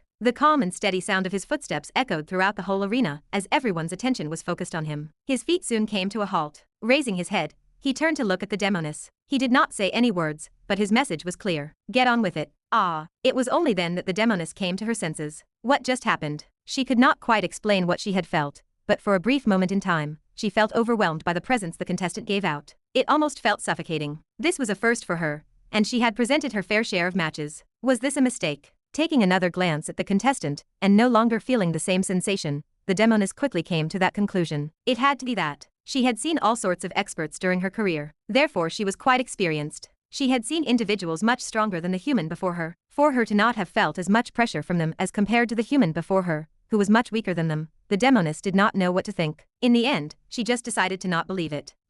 Coughing slightly, the demoness looked toward her left and right, directly in the direction of the two contestants. In the meantime, the demons in the stand also recovered from what had happened previously, and started to cheer even more loudly. Fight! Kill that elf! Kill that human! Should have bet more money. Seeing that everything was alright, the demoness raised her hand. The arena once again instantly quieted down. Glancing at the crowd, she smiled and lowered her hand. You may fight. Bang! What followed her words was a loud banging sound. It was so fast and unexpected that she was unable to react in time. All she felt was a short breeze that blew her hair and clothes back. By the time the noise faded, the whole arena had quieted down. Weakly turning her head in the direction of where the sound came from, what met the demoness' sight were two deep blue eyes. Ah! She stumbled back one step. It was not my imagination. The pressure that she had previously felt was not fake. Lowering her head, she gazed at the elf from before. At the moment, his head was smashed against the ground, and his figure was unmoving. Whether he was alive or not, she could not tell. Gulp. Secretly swallowing a mouthful of saliva, she raised her hand. The winner of today's first match is our new contestant. After a brief moment of silence, the arena instantly erupted into loud cheers as they all eyed the white-haired figure below with glistening eyes. Amazing. What a beautiful match. He's got emperor potential. The demon gazed at the arena from above with his hands behind his back. After a while, opening his mouth, a deep and powerful voice echoed throughout the space. What information do you have regarding the new contestant? Appearing from behind him was another demon. From the way he carried himself, it was clear that his status was far below the other demons. He was his servant. Taking a knee, he answered. Reporting to your excellency, we do not have a lot of information regarding the newcomer. All we know is that he was brought up by a Viscount-ranked demon. A Viscount-ranked demon. The demon frowned and shook his head. That is hard to believe. Considering his display of power, the likes of a Viscount-ranked demon should not be able to harm him. Is there something else in the report? There is. Say it. In the report, it said that he was found in the outskirts of the city quite heavily injured. It appeared as though he had come out from a fight. That makes more sense. The demon closed his eyes. After a while, he addressed his servant. What is his cut? About 10% of the sales of his matches. I see. Opening his eyes again, he coldly ordered. Have him killed. Do not let others know about his existence. Understood. The servant quickly disappeared from his spot, and silence descended on the platform. Gazing at the white-haired human from above, the demon smiled. We might have found our next star. Chapter 511. Clank. Darkness enveloped my vision as the doors behind me closed shut. Raising my hand, I snapped my fingers. Snap. A small flame formed in front of me, illuminating what was ahead of me. Rather plain. Apart from a small bed that sat in the corner of the room, there was nothing else in the room. Not even a toilet. Shaking my head, I proceeded to lay down on the bed. The bed was rather hard, but I made do. Beggars couldn't be choosers. Beside me, the flame continued illuminating the place. Raising my hand, I glanced at my wrist. They sure are confident. I had originally thought that they would have taken my bracelet away, but that never happened. This surprised me quite a bit, but who was I to complain? This perfectly worked in my favor. Reaching my hand out, I slowly clenched it. I then opened my mouth and asked, Are you sure Amanda's father is the overlord? Yes. A voice echoed from near the door of the cell. I lowered my hand and frowned. I have no choice but to become an emperor rank, don't I? If you want to meet him, that's your only choice. I see. I nodded. Raising my head, I gazed in his direction. There was something I was curious about. Apart from more resources, what's so good about being an overlord rank? Freedom. He only replied with one word, but that was enough for me to understand everything. Sitting up straight, I asked, Are you saying that once someone reaches overlord rank, they will be freed? Not quite. My other self shook his head. Turning his head to gaze in the direction of the door, he replied, For an overlord to gain freedom, they must first win against one of the ruling dukes. Tis. I took a cold breath of air. Beat one of the ruling dukes. I assume their strength will also be suppressed. If not, how would anyone be able to win? The other me nodded. It will be, but unlike the challengers, they won't wear any artifacts to suppress their strength. Wasn't this shady? What if they were about to lose? Considering their pride, it wouldn't be strange if they resorted to some petty trick. It's exactly as you think. Confirming my words, the other me leaned his back against the wall. Freedom is merely some false hope given to ignite the fighting spirits of the contenders. They never planned on freeing them from the very beginning. As expected. Letting out a long breath, I sighed. Don't worry too much. Just focus on reaching emperor rank for now. All other things will come naturally. All right. He was right. There was no time for me to dwell on these matters. Right now my priority was to become an emperor-level contender and get the chance to fight against Amanda's father, Edward Stern. It was the only way I could get in contact with him. Ah, right. In the midst of my thoughts, it was then that I suddenly recalled something. Touching my hair, I plucked a couple of them and stared at them. Confirming that they were indeed white, I looked up at my other self. Why is my hair white? As I had never looked at myself in the mirror in these past few months, it was only recently that I found out that my hair was white. How did that happen? It was then that my question was answered. It's a side effect of you using that power. The answer didn't please me too much. My eyes squinted. Does this mean that I will have permanent white hair? Not that I really cared, but I was already used to my black hair. If push comes to shove, I might as well dye them black. There was no way anyone would notice this. Right. Ugh. I groaned. What a pain. Glancing at me for a brief moment, he answered. It will turn back to normal eventually. My eyes lit up a little. Really? Yeah. Your hair is currently like that because of the trauma your body has suffered from using so much power. There is a reason why people have ranks. Bridging so many of them without a body that is capable of holding such power will inevitably lead to your body suffering damage. That makes sense. Recalling the events of the past, I couldn't agree any more with his words. The strength that I previously held, it was something beyond my realm of comprehension. For my body to hold such power, I couldn't understand how the only issue I suffered was just my change in hair color. Rather, I should be grateful that the only side effect I suffered was my hair becoming white. No. Stop thinking about useless stuff. Get some rest. You will soon be fighting every day for the next few months. Right. Letting out a sigh, I nodded my head and laid back on the bed. Closing my eyes, I slowly dozed off. It's going to be a busy week. Inside of a dark room, a figure sat cross-legged in the middle of the room. A tangible pressure rose in and out of the man's body as each breath he took caused the room to shake. There was this wild aura around him that would make anyone quake in their boots. Hugh. Taking another deep breath, the figure slowly opened his eyes, revealing a pair of deep eyes that seemed to have experienced countless things. There was a trace of insanity inside of those eyes, but it wasn't very apparent. It had still not overtaken his sanity. Please wait for me, I softly muttered. His voice was rather weak, but it was filled with resolution. I'm close. I can feel it. Staring at his hands, a strong undulation of mana spread out. Ruthlessness and bloodthirst flashed across the man's eyes as he slowly closed them. I will win no matter what. Bang! With a crashing sound, a figure slammed against the side of the arena, and the crowd erupted into loud cheers. Yes, fuck him. Screw him. Ha ha ha. And that makes it the 12th victory in a row for our new contender, whose overall rank is now in the 30s, and has earned the nickname of White Reaper. Seriously. Listening to the demonist's words, I tried my best to keep a straight face. From White Death to White Reaper. What was up with them and the color white? It's going to be over soon anyway. Secretly sighing, I looked at my opponent who was still passed out on the ground. For the past week or so, I had been fighting every day, and finally managed to earn my current rank. Rank 30. I finally did it. I was only a few ranks away from reaching the top 10. The only ranks that enabled someone to fight against the current Emperor level contender. Only upon reaching the top 10 of a bracket could someone fight against the current Emperor. There was not much known about him. The only thing I knew was that he was someone whose strength was extremely terrifying. It was then that the demoness came to talk to me. White Reaper, who will your next challenger be? Are you going to repeat your previous streaks and challenge the highest contender you can fight? Gazing around the crowd for a brief moment, I slowly nodded my head. That's correct. My next opponent will be a top 10 contender. The moment those words left my mouth, the crowd erupted into loud cheers. The cheers were so loud that I felt the ground shake for a brief moment. I ignored it. After I become top 10, I will quickly fight the Emperor and get everything done with. There was a 20 rank limit on whoever I could challenge. This was purposely set up so that the Emperor ranked contender wouldn't be challenged by just anyone. For one to fight him, they must first earn the chance to do so. I was no exception to that rule. As expected of the White Reaper, once again choosing to fight the strongest contender possible, the demoness hyped up the crowd. Stopping a couple of meters away from me, she winked her eye in my direction. I could feel subtle threads of demonic energy making their way in my direction when she did that, but I merely shrugged them off, as if she could seduce me. For a brief moment of time, the demoness showed a surprised look on her face. She seemed to be surprised by the fact that I was unaffected by her charm. Wasn't strange though. I had plenty of time to train myself against such attacks. Donna was my instructor for a while after all. Her charm was far stronger than hers. With an awkward look on her face, the demoness turned to look at the crowd. For those of you that don't know who his next opponent is, let me give you a brief introduction. Her next words were a brief introduction regarding my next opponent. The current top 10 fighter, standing at 8 feet in height, and with a powerful build like no one had seen before. We have the Skull Crusher. My mouth twitched ever so slightly. They really need to work on their nicknames. I bet he's nicknamed like that because he crushes the skull of all opponents he faced. Just like White Reaper, Skull Crusher never once faced defeat.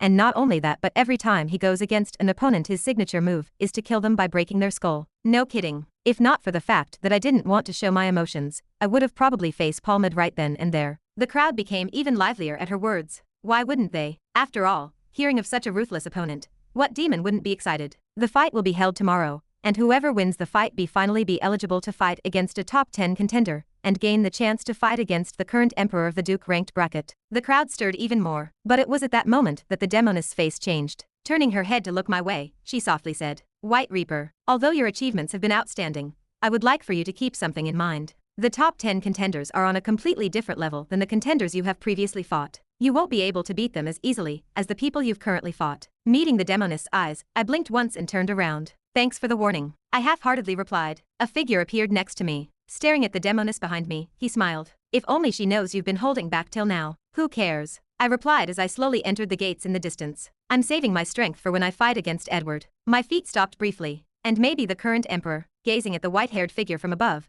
an amused smile appeared on the demon's face. What an amusing human. So far, the human had shown quite the striking performance by beating his opponents with only a couple of moves. His performances were so overwhelming that they reminded him of the past, of the current overlord. He too came out of nowhere and destroyed every single opponent in just a couple of moves. That said, Your Excellency, excuse my rudeness, but what do you see in that human? Although I can agree that his performances have indeed been quite outstanding, so are the performances of all top 10 rankers. They too showed similar performances in the past. You may be right. The demon calmly nodded his head. I've just been bored recently. Bored? Yes. Taking his eyes away from the arena below, the demon turned around. With a large hood covering his features, the figure's features were hidden. Even then, a terrifying pressure was exerted out of the demon's body, making it hard for the servant to even lift his head. Opening his mouth, his deep voice echoed throughout the platform. With Duke Adramalik leaving to check out the mess at the borders, I found myself becoming quite bored. Pausing for a moment, the servant suddenly felt his body freeze as he dropped to the ground with both knees. The demon's eyes flashed.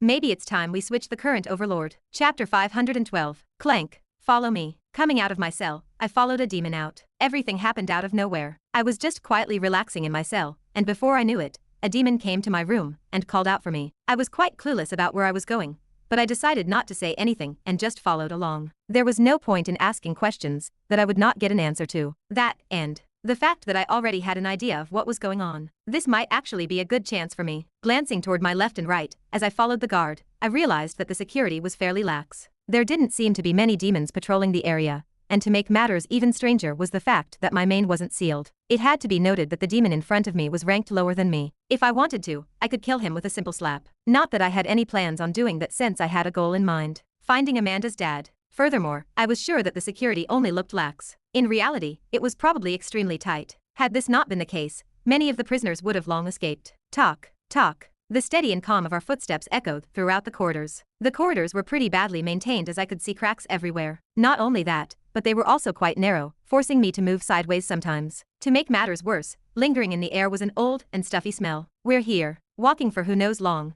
we soon stopped in front of a large metallic door. Standing beside the door were a couple of demons. With a simple nod, the demon walked toward the door. Talk. He then proceeded to knock on the door. For the first couple of seconds, he was met with no response. However, this did not last for long as the door soon started to open. Clank. Once the door was half opened, I was finally able to catch a glimpse of what was behind it. A luxuriously decorated room that far contrasted the shabby room I was previously staying in. A nice red carpet blanked the floor, and all sorts of decorations appeared in the room, from sofas to paintings and other things that would make one drool at the sight. So this is how the top rankers live. Gazing at the room for a bit, my line of sight paused on a few individuals inside the room. After a quick look, I was able to assess that they were the top rankers of the Duke bracket. It was hard not to notice them. The pressure that their bodies emitted was quite frightening. It was at a level where I needed to take them seriously if I wanted to win. Not that I showed it outwardly as I kept a straight face and stepped into the room. The moment I stepped into the room, I felt everyone's gazes pause on me, carefully scrutinizing every part of my body. Not bothered by them, I calmly walked toward where the sofas were and leisurely sat down. Crossing my legs and leaning back, I opened my mouth.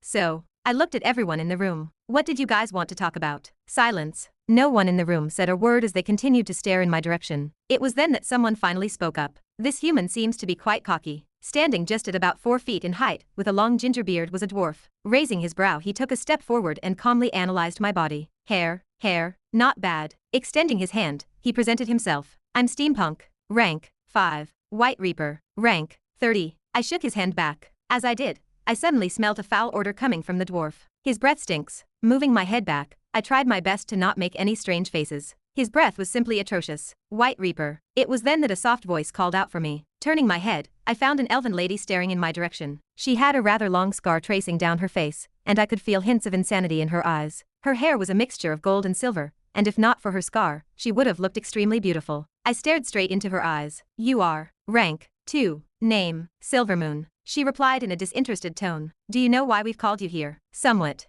I answered. She nodded her head. The other people in the room became even more apprehensive as the room became tense. If you know why we've called you, then what do you think? Will you join our group? I smiled. Group, ha. I had already been briefed by my other self about what this group was all about. It was essentially a group that maintained ranks by fixing matches. The purpose of this was so that they could monopolize all the top 10 spots and support the current emperor rank. In short, everyone here was his lackey. Before I had a chance to respond, she took a step to the side and extended her hand. We've seen your potential. Don't let it rot in this place. Only if you join a group like ours can you have the chance to become an overlord-level contender. Her words were filled with conviction and resoluteness. Had I not been warned beforehand, I might have even been tempted by her words. Oh, I gave her a half-hearted reply. The face of the elf changed when she noticed the tone of my reply, and the room became even tenser. You don't seem excited by this. Do you by chance happen to know that once you become an overlord-level contender you can gain freedom? I do. I nodded. Of course I did. This was something that was told to me on the very first day that I was here. All participants were told this. With them having a goal in mind, the games would be a lot more entertaining to watch. If you know, then why do you look so disinterested?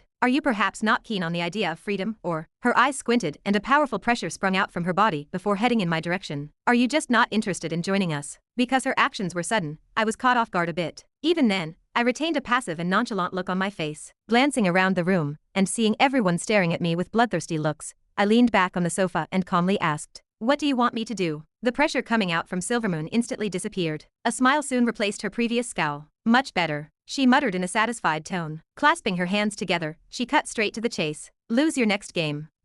I leaned my head forward a little. "Lose my next game." "That's correct." Turning her head, her eyes paused on a certain individual standing not so far from where I was. Turning my head, my eyes paused on a towering figure. He's big. I had already noticed him from the moment that I had entered the room. But now that I took a closer look at him, there was this sense of dread coming out from his body that made one shiver. In contrast to the others in the room, the bloodthirsty aura coming out of his body was far greater. Skull Crusher. I mumbled underneath my breath. I would only have to be a fool to not have been able to recognize him. The aura that was coming out of his body was simply terrifying. Even for me, it was quite pressurizing. It felt as though I was back in Isinor, in the presence of the orc's #1 contender, Chimer. Overhearing my words, the Silvermoon smiled. "It looks like you've recognized him." Walking next to the orc, she patted him on the shoulder. "Rank 10. Name, Skull Crusher. Your next opponent, and someone who you will lose to in the next round." "I don't need this." Slapping the elven lady's hand off, Skull Crusher glared in my direction. "I don't need him to purposely lose in our next match. I can easily get rid of a fly like him." "You may be right, but rules are rules." She turned to look in my direction. "I'm telling you for your own good. If you're interested in ever becoming free,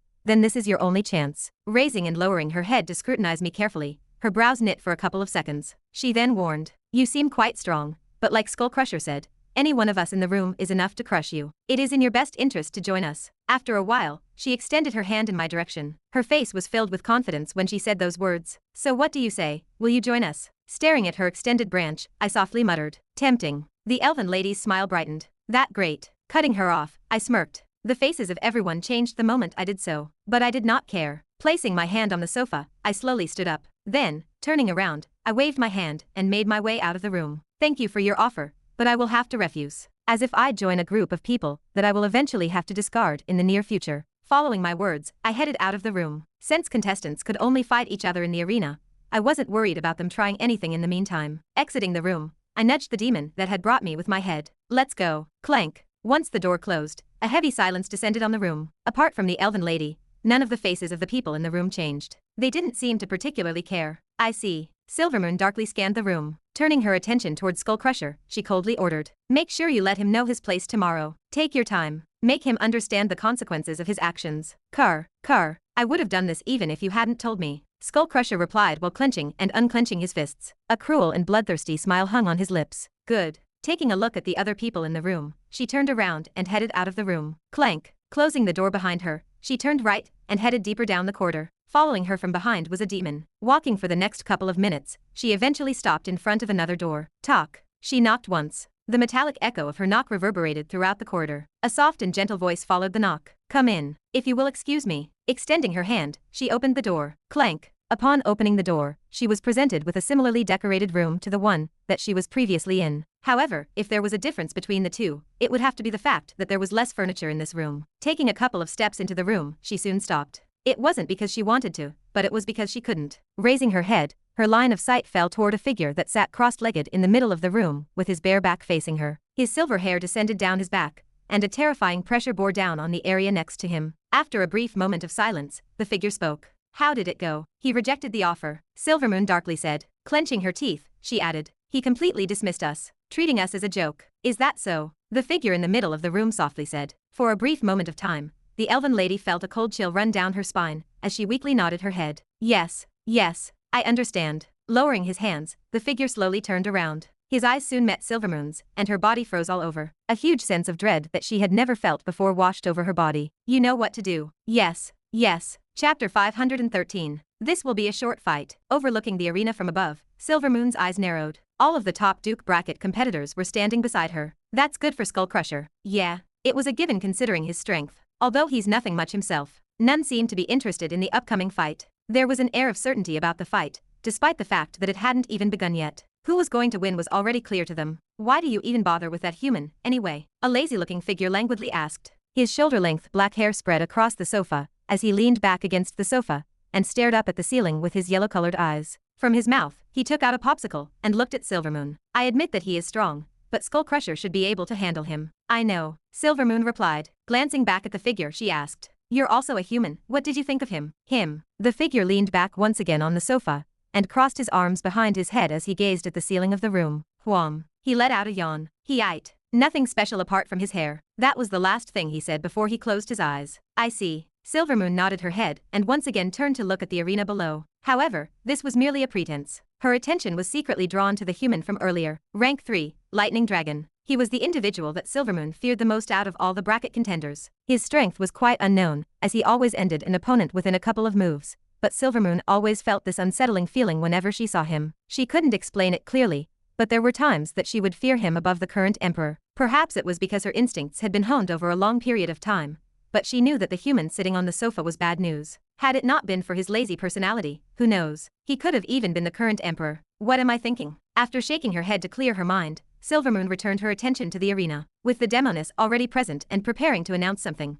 Silvermoon's eyes narrowed even further. The match is about to start. Her words drew the attention of everyone in the room, as they all gazed at the arena. Should we bet on how long the human will last against Skullcrusher? Sounds fun. I want in. In a calm manner, I got up from the bed and walked toward the cell door. Are you ready? Yeah. Nodding, I pressed my hand against the cell door and opened the door. Clank. My ears were pricked up by the sound of several demons waiting on the other side of the door. I didn't pay much attention to them since I was used to such scenes. As he turned around and walked deeper into the tunnel, one of the demons ordered, "Follow me." Without saying anything, I followed him from behind. As for the other demons, they followed me from behind, trapping me completely. This was so that I wouldn't escape. Not that I had any plans to do so. At least not yet. The loud cheers from the crowd inside the arena were the first thing I heard as I neared the arena. The closer I grew to the arena, the louder their cheers became. I suggest you end the fight as soon as possible. A familiar voice reached my ears. Glancing in his direction, I lowered my head and didn't answer. That's the plan. Since I had already antagonized the top 10 rankers in my bracket, there was no need for me to keep formalities. I had to end them quickly to save my energy for when I fought the Emperor, someone who was most likely going to be extremely hard to fight. We're here. Stopping in front of an enormous gate made out of metal,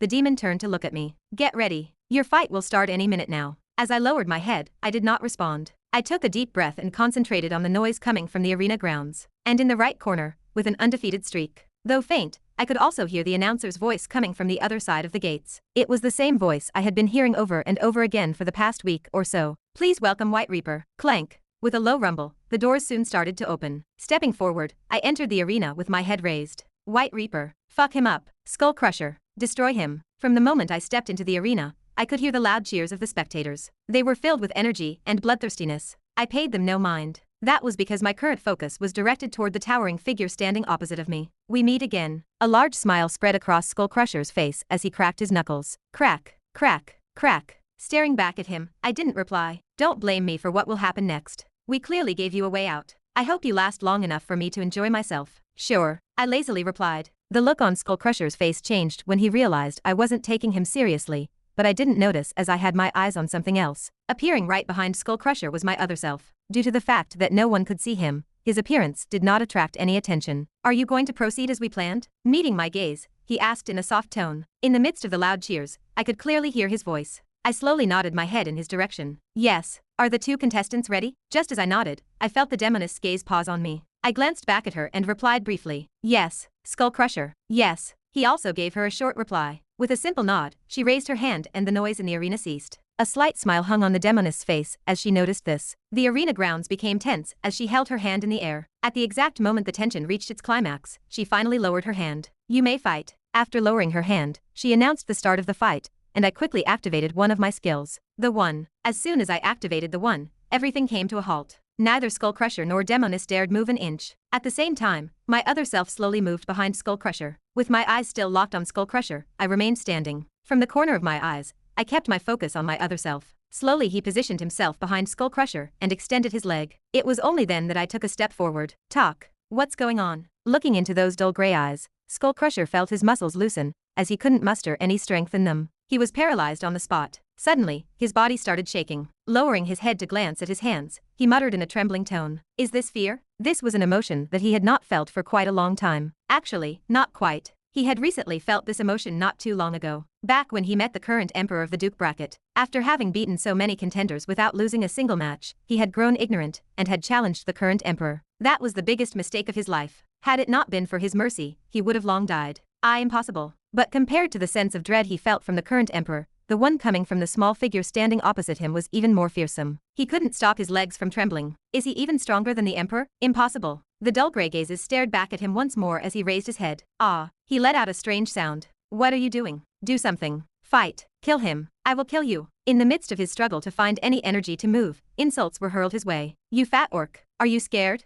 You useless pig. My bet. It was then that the figure opposite him took a step forward. Talk. A calm and audible step reverberated throughout the arena. Because the demons in the stand were so far away from the arena, none of them could feel what Skull Crusher felt the moment he took a step. That single step, although normal, carried a tremendous amount of pressure that almost caused his knees to buckle on the spot. What's this? He shouted in an aggrieved tone. What is happening to me? How could he be scared of someone that was half the size he was? Preposterous. Mustering every little bit of strength and willpower in his body, he slapped his face. Slap. When Skull Crusher slapped his face, a loud slapping noise echoed throughout the entire arena. All forms of noise in the arena ceased as all the demons stared at Skull Crusher, with confused looks on their faces. What just happened? Everyone wondered at the same time. Snapping them out of it was Skull Crusher's loud voice. I don't know what sort of trickery you used to cause me to feel the way that I did before, but I won't fall for it again. His body erupted in a terrifying hue of green. Glaring in White Reaper's direction, the muscles of his body doubled in size as his aura started to cover the whole arena. He was going all out from the get-go. Yeah,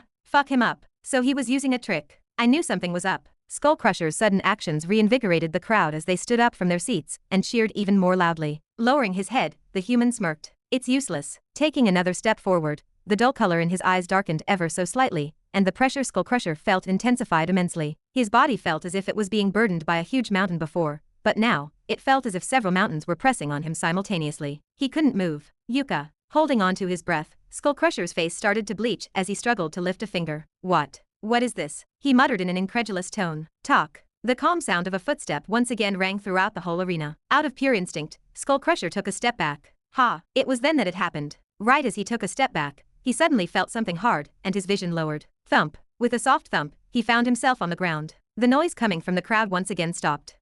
Confused, he looked around him. It was then that he noticed it. As he sat on the ground, every spectator in the stand was watching him intently. He felt thousands upon thousands of eyes looking down on him from above. There was a clear judgmental look on their faces as their eyes were filled with ridicule and disgust. What the? A sudden dimming of his vision prevented him from finishing his sentence as a hand grasped his face. Sleep tightly. Those were the last words he heard before his consciousness slipped. Chapter 514. On one of the upper platforms overlooking the matches, a heavy, somber atmosphere prevailed. Silvermoon stared at Skull Crusher, who was passed out on the ground without saying a word. She was not aware of Skull Crusher's current condition, and quite frankly, she did not care. He had lost, and that was all that mattered to her. Regardless of whether he had died or not, she was no longer interested in it. Trash, she uttered in disgust. The match itself had already ruined her mood. As a result, she decided to leave the room, as she no longer felt the need to stay there. Before leaving the room, she took one last glance at the arena below before murmuring, "Petty tricks." The door closed shut and she disappeared. As for the other top rankers in the room, they had mixed reactions. While their reactions to the white-haired figure below were not as strong as Silvermoon's, they were still startled by what they had seen. Their eyes were now mixed with fear and apprehension. For him to have beaten Skull Crusher so easily, they themselves could not do it. It now became clear to them that whoever this newbie was, he was above their level. Well, almost everyone.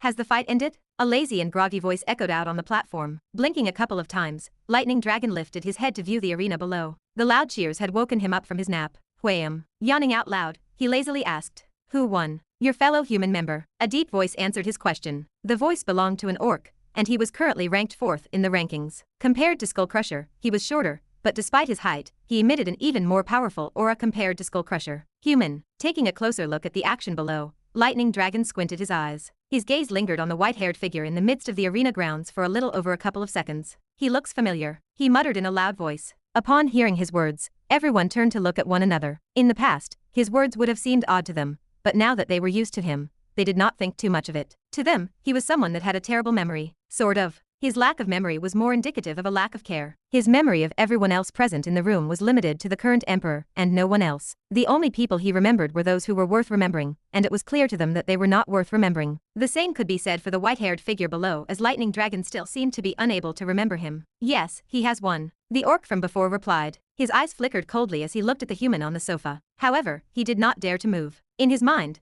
there was no doubt that the human in front of him was frightening, and that he stood no chance against him. Even then, his attitude irritated him to no end. For someone as prideful as him to be treated as nothing but air. Crack. The air rang with a cracking sound as he clenched his fist tightly. Wham. Taking a moment to cover his mouth with his hand, Lightning Dragon leaned back against the sofa, completely unaware of the orc's thoughts. That's good for him. He then reached out for a long blue sheath, in which a sword rested inside, and grasped it with his left hand. Pulling it closer to his body, he closed his eyes. So tired. Smacking his lips, he weakly muttered, "Don't wake me up until the Emperor match starts." As soon as he finished speaking, he immediately fell asleep. The room quieted down. To talk. Come in. Upon entering a room that looked familiar, Silvermoon lowered her head. In secret, she glanced toward the center of the room, where a shirtless man with long silver hair stood. The current Emperor, Silverstar. The person that stood at the peak of the Duke bracket, and someone whom she served. Taking a closer look at him to make sure that everything was all right, only then did she finally lower her head. "Are you ready for your upcoming match?" she asked. In spite of the fact that her voice sounded normal,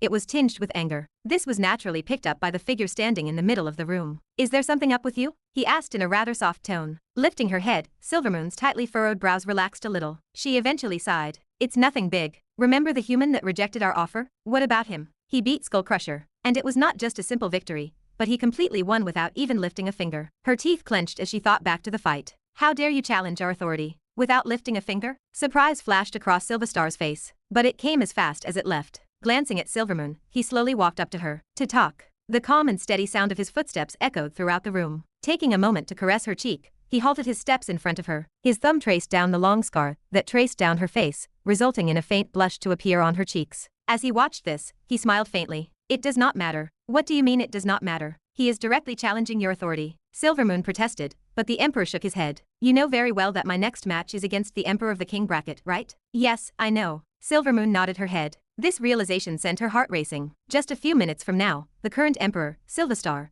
would go against the King bracket Emperor, Deathbringer. Who would face off against the Overlord would be decided in this match. Once he was able to beat him, he would finally be able to fight against the current Overlord. The only obstacle stopping him from reaching freedom. Ignore the human for now. Silverstar took his hand away from her cheek. Her face was filled with reluctance when he did so, but she kept her tone calm. "I understand. But are you really going to let him go like that?" "No," he replied. Before he continued, his attention turned toward an ornate wooden closet not so far from where he was, where a white shirt was hanging. Walking up to it, he took the shirt out and put it on. "There are many things that I have to attend to at the moment. So what if he managed to beat Skullcrusher? I can do that too. My real worry is the other human." "You mean Lightning Dragon?" "Yes." Buttoning the top part of his shirt, his eyes flashed coldly. "As for that human, I will see how he will be able to run rampant like that once I become the Overlord." "Will you really be all right?" Silvermoon asked. Worry returned to her voice. Turning around, Silverstar smirked. "You do not have to worry about me winning. That's a guarantee. I am absolute. I am curious about something." As I returned to my cell, I glanced at my other self and our eyes met. The look on his face suggested that he already knew what I was going to ask. Regardless, I still asked, "For how long can you have a tangible form?" It had occurred to me a while ago, but sometimes my other self could manifest physically. Having always thought he was some sort of vision, I was somewhat surprised by this revelation. I was quick to adjust though. Coming to terms with this fact, I decided to just accept it and use it to my advantage. Just like what had currently just happened. "About 10 minutes. My other self replied to my question. Looking back at him, I nodded. "I see." After closing my eyes and contemplating for a while, I had a sudden thought. Opening my eyes again, I asked, "How far can you be from me?" "Not much. Around. About 5 meters. "I see. This could serve as good information for me. Definitely plan to keep this in mind." "Enough about that. What are you planning to do next?" In the middle of asking another question, my other self cut me off. Opening my mouth, I eventually shook my head. "It is not worth it. I am going to challenge the Emperor," I eventually replied. The only thing standing in my way in order to get to Amanda's father, the current Overlord, was the Emperor. The faster I got rid of him, the better things were for me. Although I know he will be a tough opponent, I have not gone all out myself yet. "You think so?" I tilted my head while sitting up straight on my bed. That look. He definitely knows something. My eyes proceeded to squint tightly. You definitely know something. Spit it out. Tell me what I need to know. Heh. My other self smiled slightly. He murmured as he glanced at the door of the room. The current emperor should be the least of your worries. What are you talking about? I stood up from the bed. I could tell that he was about to say something important. And I was not wrong. As he turned his head, he casually said, Lightning Dragon. He is someone who might even be stronger than the current you in the bracket. If you have to worry about anyone, it would be him. What? Utmost seriousness flashed across my face as I stared at my other self. Might be even stronger than me? Although I never once thought that there were not people stronger than me, it still came as a surprise for me to find someone this strong in the Duke rank bracket. Taking a deep breath, I was able to calm myself down rather quickly. Why are you telling me this now? This was the first time that he had mentioned him ever since I had arrived here. For what reason did he only tell me this piece of news now? The reason is simple. Slowly, he turned his head to glance my way. It is because he is the key to helping you get out of this place. Chapter 515. The crowd cheered raucously throughout the arena as they gazed at the empty arena below. It wasn't long before someone appeared, and everyone's attention focused on a certain demoness as she stood in the middle of the arena with a bright smile on her face. Opening her mouth, she emitted a sweet, seductive voice that filled the arena. Ladies and gentlemen, thank you all for coming today. It is with great honor that I will announce the beginning of this emperor-ranked battle. The crowd's cheer became even louder. Taking a step to the side, she extended her hand toward the left side of the arena. For today's match on our left side we have Deathbringer, the current emperor of the king bracket. As she spoke, the gate on the left side opened, and a demon appeared from the other side of the arena. Seeing Batwing splayed across his back and a frame so enormous that it even put some orcs to shame, the crowd became even more enthralled. Kill. Destroy that elf. You better make me something, you traitor. As he stopped in the middle of the arena, he did not bother to look at the crowd. Despite being a demon, he had no sense of attachment toward them. Rather, he despised them with all his being. As he lowered his head to examine his right hand, his eyes lingered on a small black bracelet. Suppressor. It was an artifact created by demons that suppressed the wearer's rank. He had no choice but to wear it since the fight was between two emperor ranks of different brackets. The more he stared at the bracelet, the bigger the scowl on his face became. How fucking dare they? Flap. He flapped his wings once, casting a huge shadow on the ground. An evident display of might by him. In response to his readiness, the demoness reached across the arena with her right hand. There was an air of excitement in the crowd as her sweet voice swept through the air. And on our right side we have Silverstar, the current emperor of the Duke bracket, and the challenger. Slowly, the gates on the right began to rise. Unlike Deathbringer, Silverstar was met with a lot of hostility. Die, you 11 scum. I can't wait for you to die. You better die, I bet a lot of money on you. This was to be expected. Given their pride, the demons would still rather support someone from their own race over someone from another race, regardless of whether that person was a prisoner of war or had committed a hideous crime like ingesting another demon's core. As Silverstar walked slowly toward the center of the arena,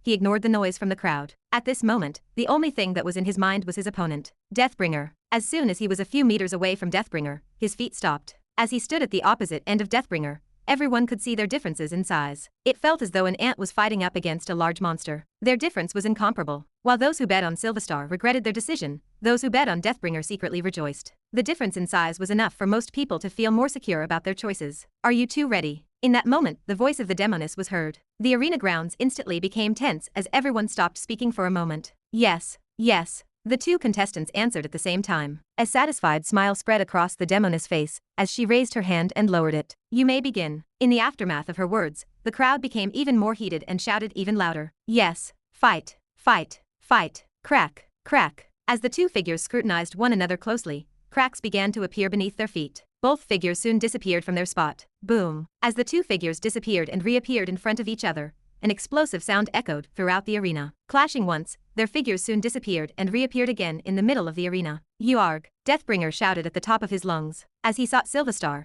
the demon extended his arm in a clawed movement, directly aiming for his head. His attack was fast and fearsome, leaving little time for Silverstar to react. Even then, Silverstar was not an emperor for nothing. Raising his hand, his wand pointed at the claw, and several magic circles formed at the tips of each nail, stopping them in place. Well, at least for a couple of seconds, as cracks soon started to form on the magic circles. Crack, crack, crack. Despite being able to deflect the attack, the circle's power was not sufficient to stop the claw from reaching Silverstar's head, as they broke apart and continued to head for his head. Deathbringer, however, had lost most of the momentum by the time this had happened, so Silverstar only had to tilt his head to dodge the attack. And that was exactly what he did. Swoosh. Avoiding the attack, Silverstar pushed his body back as a breeze blew and his hair scattered. With a simple wave of his hand, his hair tied back together behind his back. Raising his wand, he aimed it at the demon. A large magic circle formed at the tip of the staff. With an elegant tap of his staff, he muttered, "Here." His voice led to the magic circle transforming into a blue transparent energy beam that headed toward Deathbringer. Staring at the incoming attack,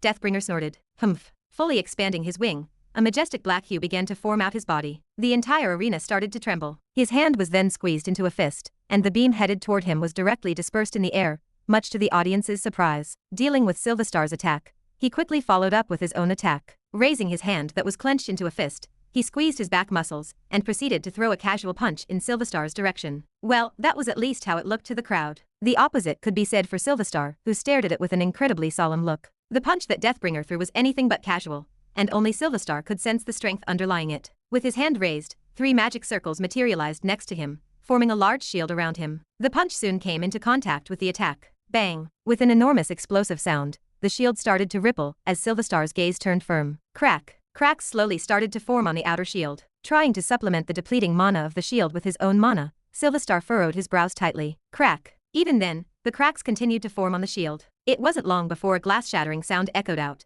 and the first shield broke into pieces. Ka! With a weak groan, Silverstar took a step back, and blood started to seep down his nose. Gritting his teeth, he continued to persevere. Crash! The second barrier collapsed, causing Silverstar's face to pale significantly. But it was enough as a smile soon formed on his lips. That was because after the second barrier collapsed, the attack finally ceased, leaving behind one last barrier. As Silverstar glanced at Deathbringer, he could hear the spectators' loud chants. When Silverstar turned his head to look at the crowd, he could feel their malice-filled eyes and words wishing him nothing but death. He was honestly sick of it. This useless game where he had to fight other people for the sake of the demon's entertainment had become too much for him to stomach. It took all his willpower to keep a straight face. Just the thought made him clench his teeth tightly. However, his anger disappeared as fast as it appeared. Taking a deep breath, he calmed down. Raising his head, he glanced toward one of the platforms. After a while, a soft smile appeared on his lips. I should start now. He raised the tip of his wand and a magic circle formed in front of him. In the meantime, Deathbringer had already rushed in his direction, and was only a couple of meters away from him. It was then that something happened. The demonic energy that was emanating from Deathbringer's body suddenly halted,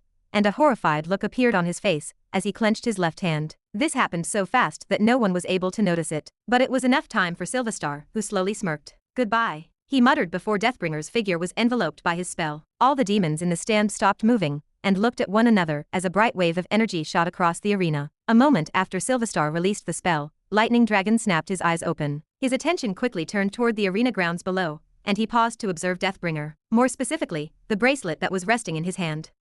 As his eyes lingered on the bracelet that rested on Deathbringer, his eyes flashed in a certain hue before they returned to their regular yellow color. I see, he muttered as he turned his head to gaze in a certain direction. To be more precise, toward a specific platform in the distance. His languid and lazy eyes sharpened for a brief moment. Turning his attention back toward the arena, Lightning Dragon saw Silverstar standing in the middle of the arena, with a cold look. On the ground opposite him was a simple bracelet, nothing else. It was clear that in that short moment he had turned to look away, the battle had ended. After a brief moment of silence, one by one the demons started to protest as they all found the situation ridiculous. What is this bullshit? He cheated. I will kill you. They weren't angered by Silverstar's performance, but rather, at how easily he had beaten the Emperor rank contender of the King bracket. What kind of sick joke was this? For him to completely obliterate Deathbringer, the current Emperor rank of the King bracket, not everyone could accept such a result. Lightning Dragon took a few minutes to contemplate the chaos before shrugging his shoulders. Meh. Picking up the sword, he sat back on the sofa and closed his eyes. But just as he was about to sleep, he raised his head and glanced at a familiar figure, one that he couldn't quite remember the name of. He only remembered the name of people whose names were worth remembering. This character trait wasn't something that he did on purpose, but it was just the side effect of his martial art. Hey. Opening his mouth, his words instantly attracted everyone's attention. Sensing his gaze pausing on her, Silvermoon stoically replied. But secretly, she was smirking to herself. Are you finally going to submit to us after seeing such a performance? What is it? Remind me again. Lowering his head to glance toward the arena, his eyes paused on the figure standing in the middle. Scratching his head, he furrowed his brows tightly. Who is he? Overlooking the arena from above, Duke Anozek lips twisted in a savage smile. What a wonderful performance. I'm glad it was to your liking. Standing behind him was the same servant from before. His name was Karoch, and he was a Marquis-ranked demon. For the past few decades, he had been serving Duke Anozek as his right-hand man. Everything that happened below was part of his arrangement. Seeing the satisfied look on the Duke's face, Marquis Karoch felt satisfied. Raising his head, he hesitated. Your Excellency, regarding the Overlord match, proceed as we have arranged. Seemingly being able to read his thoughts, the Duke ordered. Marquis Karoch lowered his head. As you wish, Your Majesty. We will do as you have instructed. Taking a bow, his figure disappeared from the spot, leaving the Duke by himself. As he glanced at the arena below,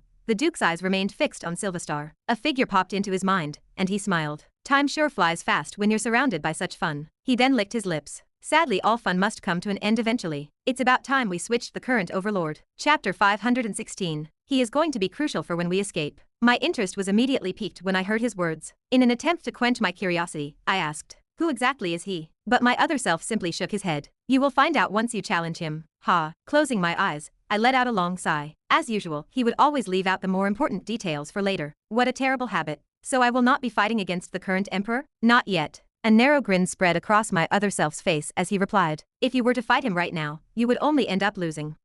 Involuntarily, my brows furrowed as I tilted my head. "You serious?" "Yeah." Processing the information, my eyes closed. So another one who is stronger than me. Honestly, I was quite troubled by his apparent confidence and his prediction of my inevitable defeat against the present emperor. It just did not sit tight with me. Was I just that competitive? I was not too sure. Hugh, with my eyes closed and letting out a short breath, I inquired about the current emperor. "For you to say what you said, the emperor must be incredibly strong." "Sort of," my other self replied. In a tight brow furrow I stared. "Sort of? What do you mean?" "He may be strong, but that is not the reason why I am saying that you will lose against him if you two fought." Continue. Taking in more of what he was saying, my ears perked up. I had a feeling that his next words were going to be extremely important. "The games are rigged. Sylvestar, the current emperor, will be made the next overlord in the next match." "What?" And I was not wrong as his follow-up made my eyes shoot wide open. "Hold on, what are you talking about? Doesn't Edward still have over 30 matches left before he gains freedom? Should he not still be fine?" "You are right." My other self gave a short nod. "But there are two main fundamental reasons for this action. The first reason you should already know." "Yeah."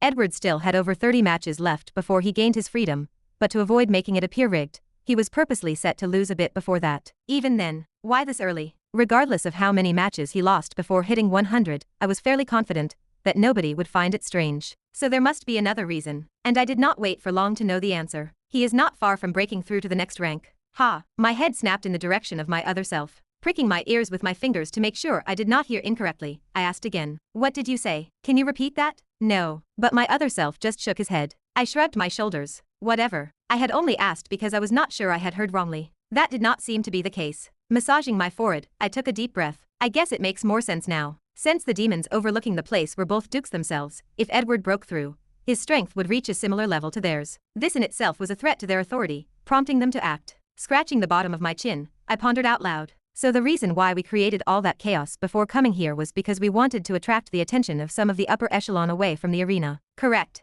I glanced at my other self, whose only reply was a brief glance. But that was enough. If that is the case, it makes more sense for the current duke to be rushing things. Clearly, the other duke had left the territory based on the fact that the current duke seemed to be rushing. Had the two of them been together, Edward's rank up would not have bothered them too much. Since the entire city was now under the watchful eye of only one duke-ranked demon, the appearance of someone of similar strength would put it at risk. Not only that, but so would his life. There was no way he would just sit by and watch something like this unfold. He was planning on having Edward killed before he ranked up. In the midst of my pondering, I had a sudden thought. If they are so afraid of Edward, why not just kill him directly instead of making someone else do it? Do you even need to ask? Have you forgotten which clan we are in? My question was met with another question. Glancing at him for a second, I shook my head. Never mind. Right. This was the Pride clan. Of course, their pride would not allow them to do that. Stupid, I thought as I clapped my hands together. All right. Taking a look at myself from the other side, I stretched my neck. I already have an idea of what I am supposed to do. Taking another glance in my direction, he disappeared from his spot without saying anything. Having become accustomed to his actions, I tapped my bracelet and took out a piece of paper and a pen. Grasping the body of the pen tightly, I began writing on the paper. The next few minutes flew by since I already knew what I wanted to write on the paper. And done. My tongue dipped out of my mouth as I put the pen away. With the letter inside,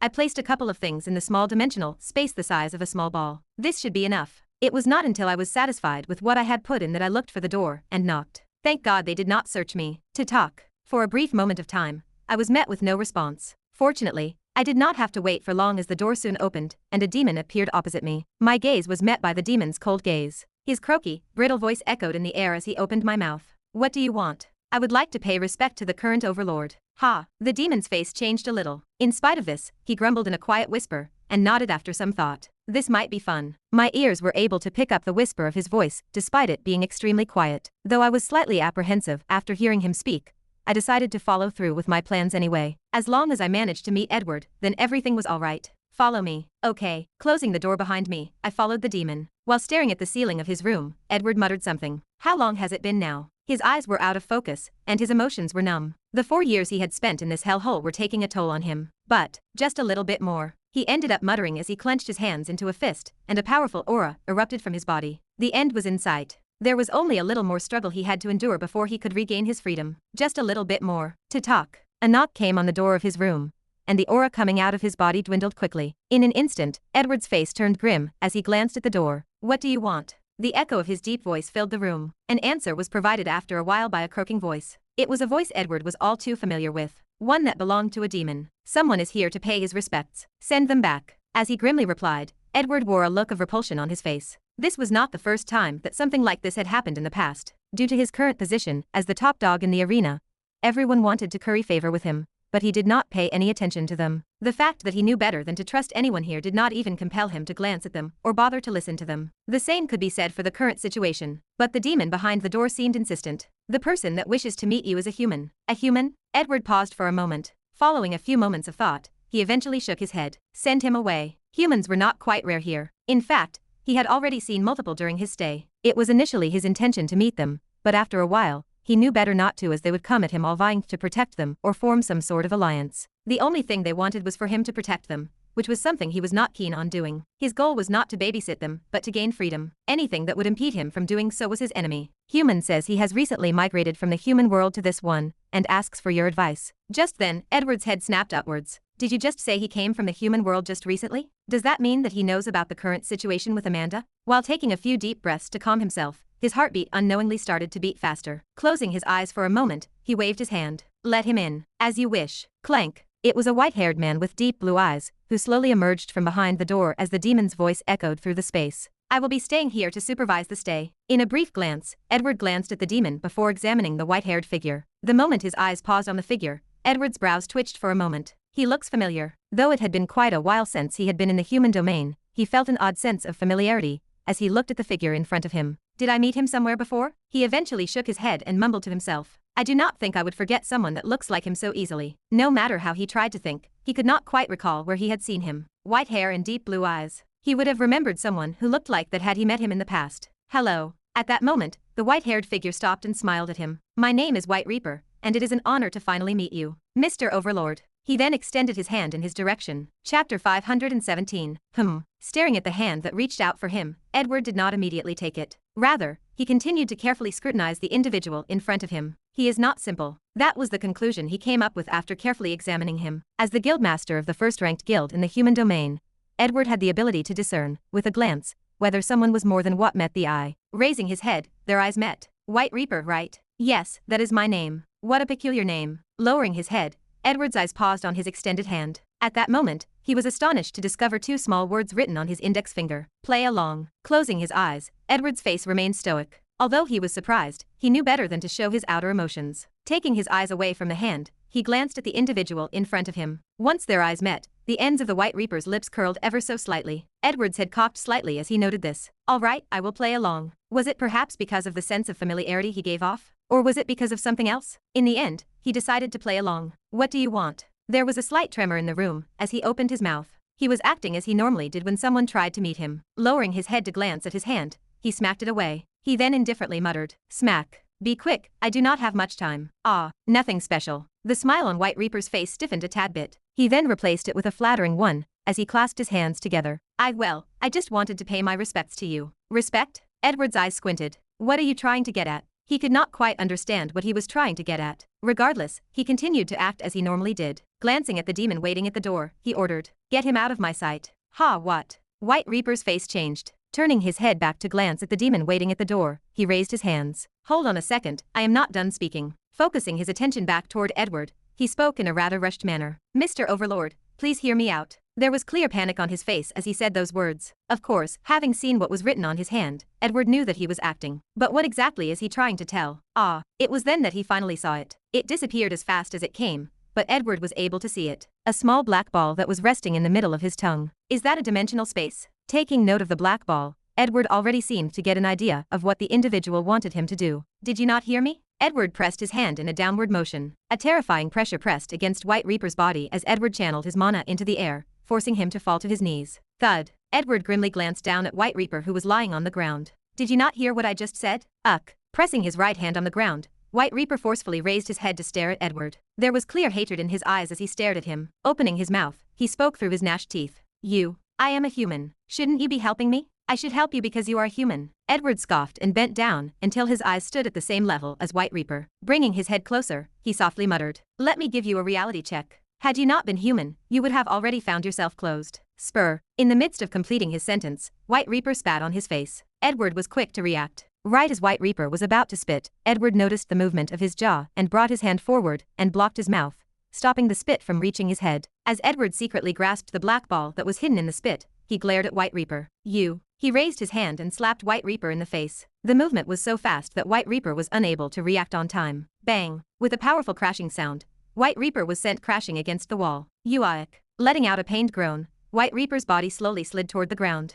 "Take him away," Edward ordered as he turned his body and no longer looked back at White Reaper. Key. Letting out a chuckle, the demon helped White Reaper up and dragged his body up. It had to be noted that it was only after the conflict was over that the demon moved into action. Clearly, he was expecting such a scene to occur from the very beginning. "You bastard." On his way out, Edward could hear White Reaper's enraged shout. "Mark my words, as soon as I become the next emperor, I will fucking kill you. I will fucking kill you." But his words went to deaf ears as Edward continued to ignore him. Clank. The door eventually closed and silence returned to the room. Instead of immediately checking out the contents of the dimensional space, Edward put the orb away and continued to meditate in the middle of the room. That said, right before putting the orb away, he was able to check what was inside of the dimensional space. What he found was a piece of paper and a couple of other things. Even though he wanted to check the contents immediately, he stopped himself from doing so. There was no doubt in his mind that every move he made was being closely monitored by the demons. Therefore, the only thing he could do was be patient. That hurt. Dumped back into my room, I massaged my shoulder as I leaned my back against the wall.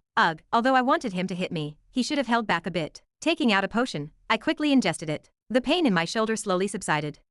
Letting out a relieved sigh, I stared at the ceiling of the room. If everything works out correctly, we should be able to escape soon, right? Yes, a voice answered as a figure appeared at the other end of the room. "If Edward heeds your words, you will be able to escape soon." Leaning my head against the wall, I muttered, "Nice." I wanted nothing more than to get out of this place as fast as possible. Taking my eyes away from the ceiling of the room, I recalled something.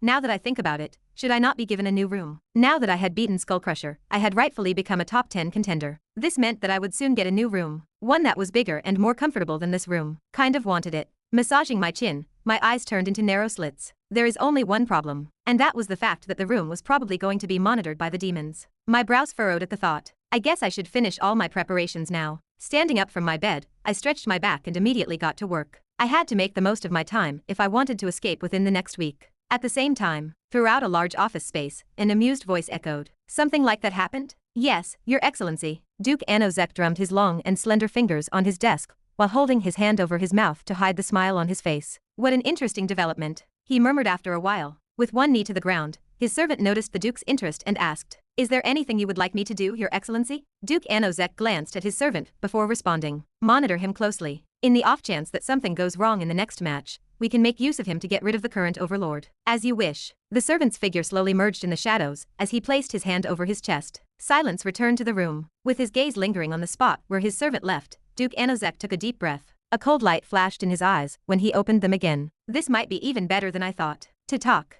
Overhearing a loud knock at his door, Edward raised his head. "What is it?" "Your match will begin in 2 hours." Answering him was the demon that guarded the entrance to his room. "Understood." Replying to the demon, Edward calmly walked to his desk and sat down. He then took out a piece of paper from his dimensional space. "I should have no problems looking at this now." 4 days had passed since White Reaper's visit, and during those days, Edward had not once touched the things that were inside of the dimensional space that was given to him. It was simply too risky to do it in an area that was most likely monitored. Since then, he had been sitting down at his desk every day and picking up a piece of paper to write on. In order to make the real paper look less suspicious, he decided to use this method. Taking a deep breath, he secretly took out the piece of paper from his dimensional space and placed it on the desk. "Let us see what your intentions are." He could finally see what White Reaper was trying to tell him. To Edward Stern. The moment Edward's eyes stopped on the first sentence of the letter, his hands shook and he almost lost his cool. If not for his tough mentality, his face would have already changed. Calming his unevenly beating heart, he proceeded to read the message. "You probably do not remember me,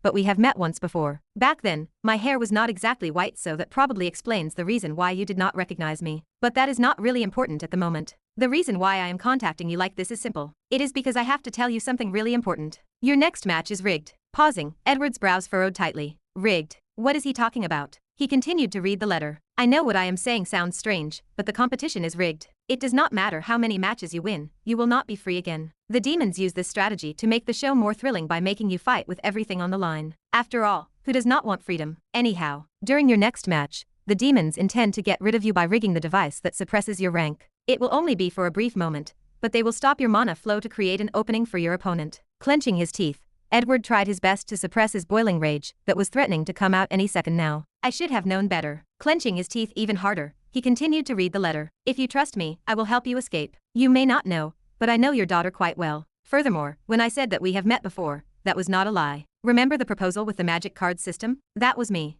Ha. Rereading the sentence again, Edward had a hard time processing the information. How is this possible? From the moment the magic cards were mentioned, Edward had already figured out who White Reaper was, but it was exactly because he knew who he was that he was having a hard time grasping the information. Rendover. That was the name of the youth that had presented him with the magic cards concept a couple of years ago. He had set quite a positive impression in his mind back then. But that was all that impression amounted to. After all, he had met many such talented youths in the past. As far as he was concerned, he was just a dime of a dozen. But what happened to him? How did he become so strong in such little time? Last he recalled, he was nowhere near what it was now. In just 4 years, he managed to climb all the way to where he was now, a rank that was near his. Was not that a little bit too frightening? Lowering his head, he continued to read the letter. The reason why I am telling you my identity is to make you trust me more. I know that you have a lot of questions, but we do not really have the time. All I can say is that I can help you meet Amanda again. All you have to do is follow my instructions. And so, for the last remaining time before his match, Edward carefully scrutinized the letter in his hand. Chapter 518. Clank. A clamping sound echoed out when the two ends of the suppressor were connected together. Done. Taking a step back, a marquee-ranked demon carefully examined Edward. Currently, he was checking to see if the suppressor was working or not. After observing him for a bit, he noted an evident decrease in pressure his body was giving out. It is working. This was a clear indication that the suppressor had worked. Having achieved Edward's rank suppression, the demon walked away with a satisfied smile on his face, leaving Edward standing alone by the gateway leading to the area. A couple of more words made their way through his mouth before he left. You know the procedure. Once your name is called up and the gates open, you go fight. With a slight nod, Edward turned to glance at the bracelet on his wrist. How odd. Clenching and unclenching his fist, it took him a bit to get used to the sensation of his strength dropping. While this was not his first experience of having his rank suppressed, it still felt quite odd to him. I do not think I will ever get used to this feeling. Hugh, taking his eyes away from his bracelet, his focus shifted to the gate in the distance. The one that led to the arena. Pricking his ears up, he could feel the loud cheers of the crowd. As Edward breathed in deeply, his eyes flashed with a dangerous light as he thought back to his plan. Relaxing his clenched hand, he softly mumbled, I am ready. Meanwhile, on the opposite side of the arena, two figures stood apart. An anxious voice echoed out. The voice belonged to none other than Silvermoon, who looked at Silverstar with a worried look on her face. How sure are you that you will win this match? Very sure. Silverstar replied with a confident smile on his face. While he knew he was up against a very strong opponent, he grew more confident as he felt the small device in his hand. With the demons backing him up, he knew that he could not lose. In a soothing tone, he fluttered his long silver eyelashes. Do not worry. There is no way I will lose. But we still do not know much about our opponent. It does not matter. Silverstar quickly interjected as he looked at Silvermoon. So what if we have never seen all of his skills? My trump card is far stronger than any skill he can bring. A device that could cut Edward's mana flow for a brief moment of time. What better reassurance could he have other than this? With such a device in his hands, Silverstar felt his victory guaranteed. Biting her lips, Silvermoon slowly nodded her head. Okay. With a gentle stroke, Silverstar reassured her once more. Do not worry too much. It might look like I am struggling at the beginning of the match, but that will be on purpose. It was inevitable that he would need to start slowly in order to make the fight appear less rigged. If he won right off the bat, the spectators would clearly be able to tell that the match was rigged. Despite this small handicap, Silverstar was confident in holding out in the beginning. The Overlord may be strong, but so was he. King Bracket Emperor, your match is about to begin. It was then that a demon called out for him. Caressing Silvermoon's head one more time, a soft smile appeared on Silverstar's face. Trust me, I will get the both of us out of this shithole. The match that one of you has been waiting for is finally about to start. Winking at the audience, a slim figure appeared in the middle of the arena. In the vast arena, her sweet and seductive voice could be heard resonating throughout. Let us welcome the challenger to today's event, the Emperor of the Duke Bracket, and the winner of the previous bout between him and the Emperor of the King Bracket, Emperor Silverstar. Clank, clank, clank. As the gates on the left side of the arena slowly pushed up, the rattling sound of chains being pulled echoed throughout the arena grounds. Emerging from the other side of the arena was an elegant figure with long silver hair and a beautiful face that was devoid of any imperfections. Entering the arena, the crowd instantly erupted into cheers. Silverstar, Emperor, beat him. Ignoring the cheers, Silverstar walked steadily toward the center of the arena. The lofty way he carried himself as he walked toward the center of the arena gave the impression that he was arrogant, as if he thought he was above those around him. Upon stopping his feet, the demoness extended her hand toward the other side of the arena. All forms of noise within the arena stopped. The demoness secretly smiled when she noticed this. This was just how influential an overlord was. On our right side, a figure who has climbed the ranks from the very bottom of the food chain to prove many of us wrong. He is someone everyone in this room knows and who, regardless of the circumstance, managed to triumph against his opponent. Please welcome the current overlord, the Blood Prince. Clank, clank, clank. Her words led the gates on the other side of the arena to slowly open, and an obscure figure appeared on the other side. A haggard but handsome face, broad shoulders, and a presence that engulfed the whole arena. Blood Prince, the current overlord, had finally taken a step into the arena grounds. The arena instantly became tense. Talk, talk. As everyone stared in his direction without saying a word, the steady sound of his footsteps resonated heavily in their ears. Like clockwork, Edward's every step seemed to remind the audience of how little time Silverstar had left before his untimely death. Tick, tock, tick, tock. Stopping right in front of Silverstar, Edward's gaze paused on him, and a stare down ensued between the two of them as their eyes met. In the end, the inevitable loser ended up being Silverstar, who was unable to bear the pressure coming out of Edward's body, resulting in him lowering his head in defeat. Coo. Edward glanced at the bracelet on his wrist briefly, as he turned his gaze away from Silverstar. I will make this quick. Are you two ready? Once again, the demoness' voice echoed throughout the arena. Yes, yes. Edward nodded first, followed by Silverstar, who looked at him with a challenging look. Edward promptly ignored it, and took a couple of steps back. As soon as he got into position, he turned his attention to Silverstar,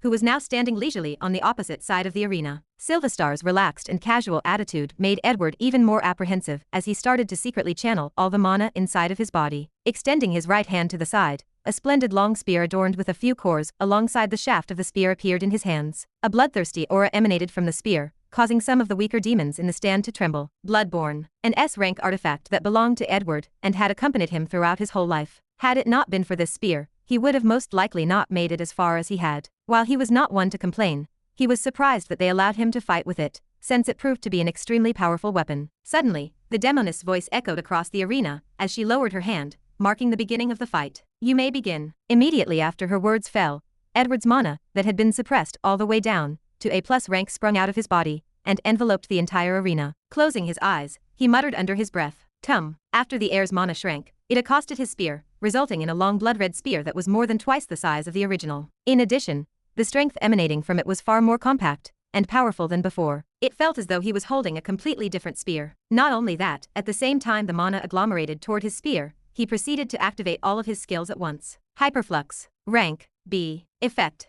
For a short period of time following activation, the user will experience an increase in mana circulation. Sensory enhancement. Rank B. Effect. Upon activation, the user will find their senses enhanced to their utmost limits. Blood expulsion. Rank S. Effect. Upon activation, the user can target an individual and freeze their blood flow, impairing their mobility for a brief period of time. There was no chance for anyone to react to the subsequent events, as everything happened so fast that time stood still. Wing. Wing. Silverstar's face changed dramatically as he felt his blood turn cold, as thin white threads sprang from the ground and stabbed into his calves like sharp needles. The pain was negligent, but the effects were disastrous. Ha! Once the threads entered Silverstar's body, and his blood froze, Edward finally took a step forward. Grasping his spear with both hands, he thrust forward, veins bulging by the side of his head. The thrust was neither too fast nor too slow. The spear thrust only looked like a regular spear thrust, but all the spectators looked at the spear as though they were in a trance. They simply could not take their eyes away from it. Each time they blinked, they would catch a glimpse of a blood-colored dragon entangling itself on the spear's body. When the dragon opened its jaws wide, exposing its sharp teeth,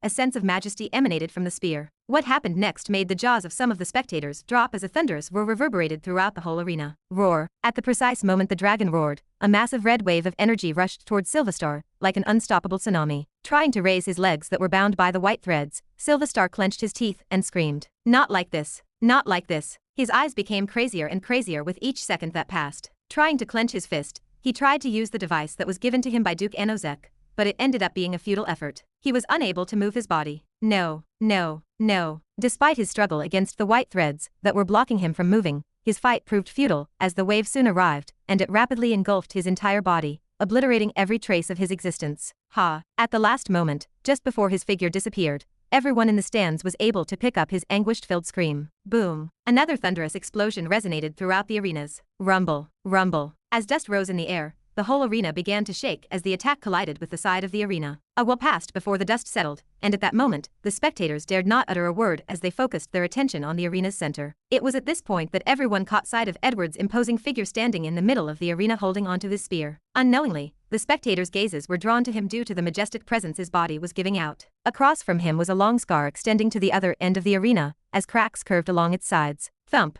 Amidst the silence, rubble slowly fell down to the ground. Reappearing in the middle of the arena, the demoness had a shocked expression on her face. Opening her mouth, she stuttered for a bit as she struggled to find the right words to say. It was clear that she was still shaken by what had happened. And the winner of today's match is, and still the overlord of the arena, Overlord Worldbreaker. Her words marked the end of the match, and it was from there that the cheers finally returned. What? Blood Prince, Overlord. Chapter 519. This was out of my expectations. Duke Anozeka's face was tinged with solemnity as he gazed at the arena from one of the platforms. Pondering over the events that had just transpired, his brows furrowed tightly. How odd. What is odd about the situation, Your Excellency? Appearing from behind was his servant. Without looking back, Duke Anozek replied. Have you ever seen the Blood Prince go all out from the beginning? Musing for a moment, the servant shook his head. No, it has never happened before. That is right, it has never happened before. There had never been a time when the Blood Prince had started from the very beginning with such vigor. To gauge his opponent's strength, he tended to always start slowly before ending it. Furthermore, he displayed several skills that he had never demonstrated before. Isn't the situation odd?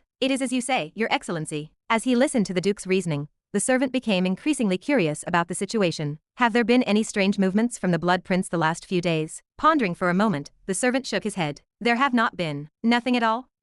Lowering his head, the servant suddenly thought of something. Nothing concrete, but most recently, the Blood Prince has been spending his time either training or writing some things. Writing? The Duke's interest was piqued. Turning around, he asked. Tell me more about this writing. As you wish. Placing his hand over his chest and taking a knee to the ground, the servant started to explain. A couple of days ago, Blood Prince had started spending his time writing in his own room. He spends an average of an hour on each letter, and he has been writing them at the same time each day. Is there any knowledge of the contents of the thing he wrote? Yes. The servant nodded. There were times when the Blood Prince would casually toss some of the letters away, and from there he was able to learn of its contents. It appears to be letters addressed to his daughter that he misses.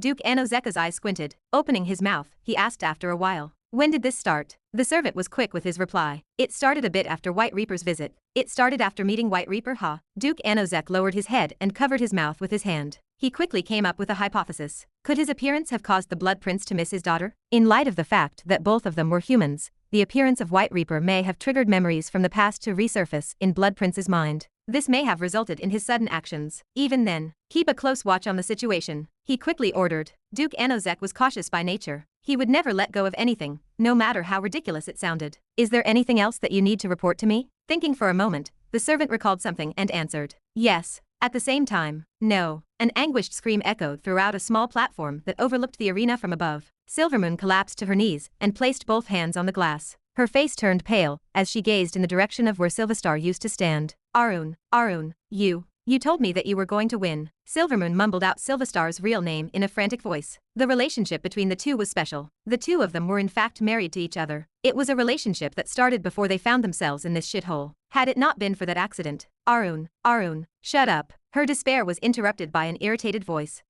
Weakly turning her head, her eyes paused on an individual who was lying on the couch with both of his eyes closed. His sleeping posture was rather weird as he seemed to be snuggling against his sword. Opening her mouth, Silvermoon eventually managed to utter his name. Lightning, dragon. Yes, that is what they call me. Opening his eye, he briefly glanced at her before closing his eye again. Now shut up, I am trying to get some sleep. It took her a while to process his words, and when she did, her face quickly turned red in anger. How dare? Did you not hear me? Cutting her off, Lightning Dragon's eyes snapped open, revealing his two yellow-colored eyes. Raising his head to glance at Silvermoon, his eyes narrowed. I am tired of your endless nagging. Do you expect me to give you sympathy? Carefully putting the sword down on the couch, Lightning Dragon slowly stood up. Gazing toward a platform in the distance, he turned to look at Silvermoon again. You think I do not know what you did? Taking a single step forward, an overwhelming pressure bore down on the room. Among the 9 people in the room, not one of them was able to alleviate the pressure bearing down on them. Not a single one of them. Talk.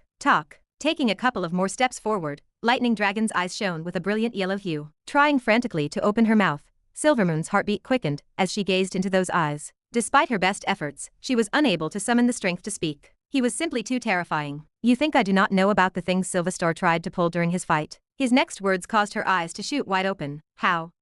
Hey. The edges of Lightning Dragon's lips pulled into a slight grin. Raising his hand to point at his eyes, he muttered, "Nothing escapes my sight. I see everything." Hack. At the exact moment those words left his mouth, his eyes shone in an even brighter hue of yellow as Silvermoon suddenly found herself grasping her neck with both hands. Spit flew out of her mouth as she struggled to mouth a single word. Raising her head, she turned to look at the other people in the room. Reaching out her hand, she begged for help. Help. Help. But it was all futile. Turning their heads, everyone in the room glanced away from her. Silvermoon's eyes opened wide when she saw this. After all, I did for you. Everyone, apart from Lightning Dragon, was where they were because of her and Silverstar. Yet, the moment that Silverstar died, no one dared to spare her a glance. Upon realizing the harsh reality of the situation, Silvermoon's eyes dulled, and she stopped speaking. The pressure that was bearing down on her had long stopped taking effect. Lightning Dragon shook his head as he looked at the other people in the room. Spineless. He muttered under his breath as he turned around and headed back to the sofa. As he was walking back to the sofa, he managed to utter a couple of more words.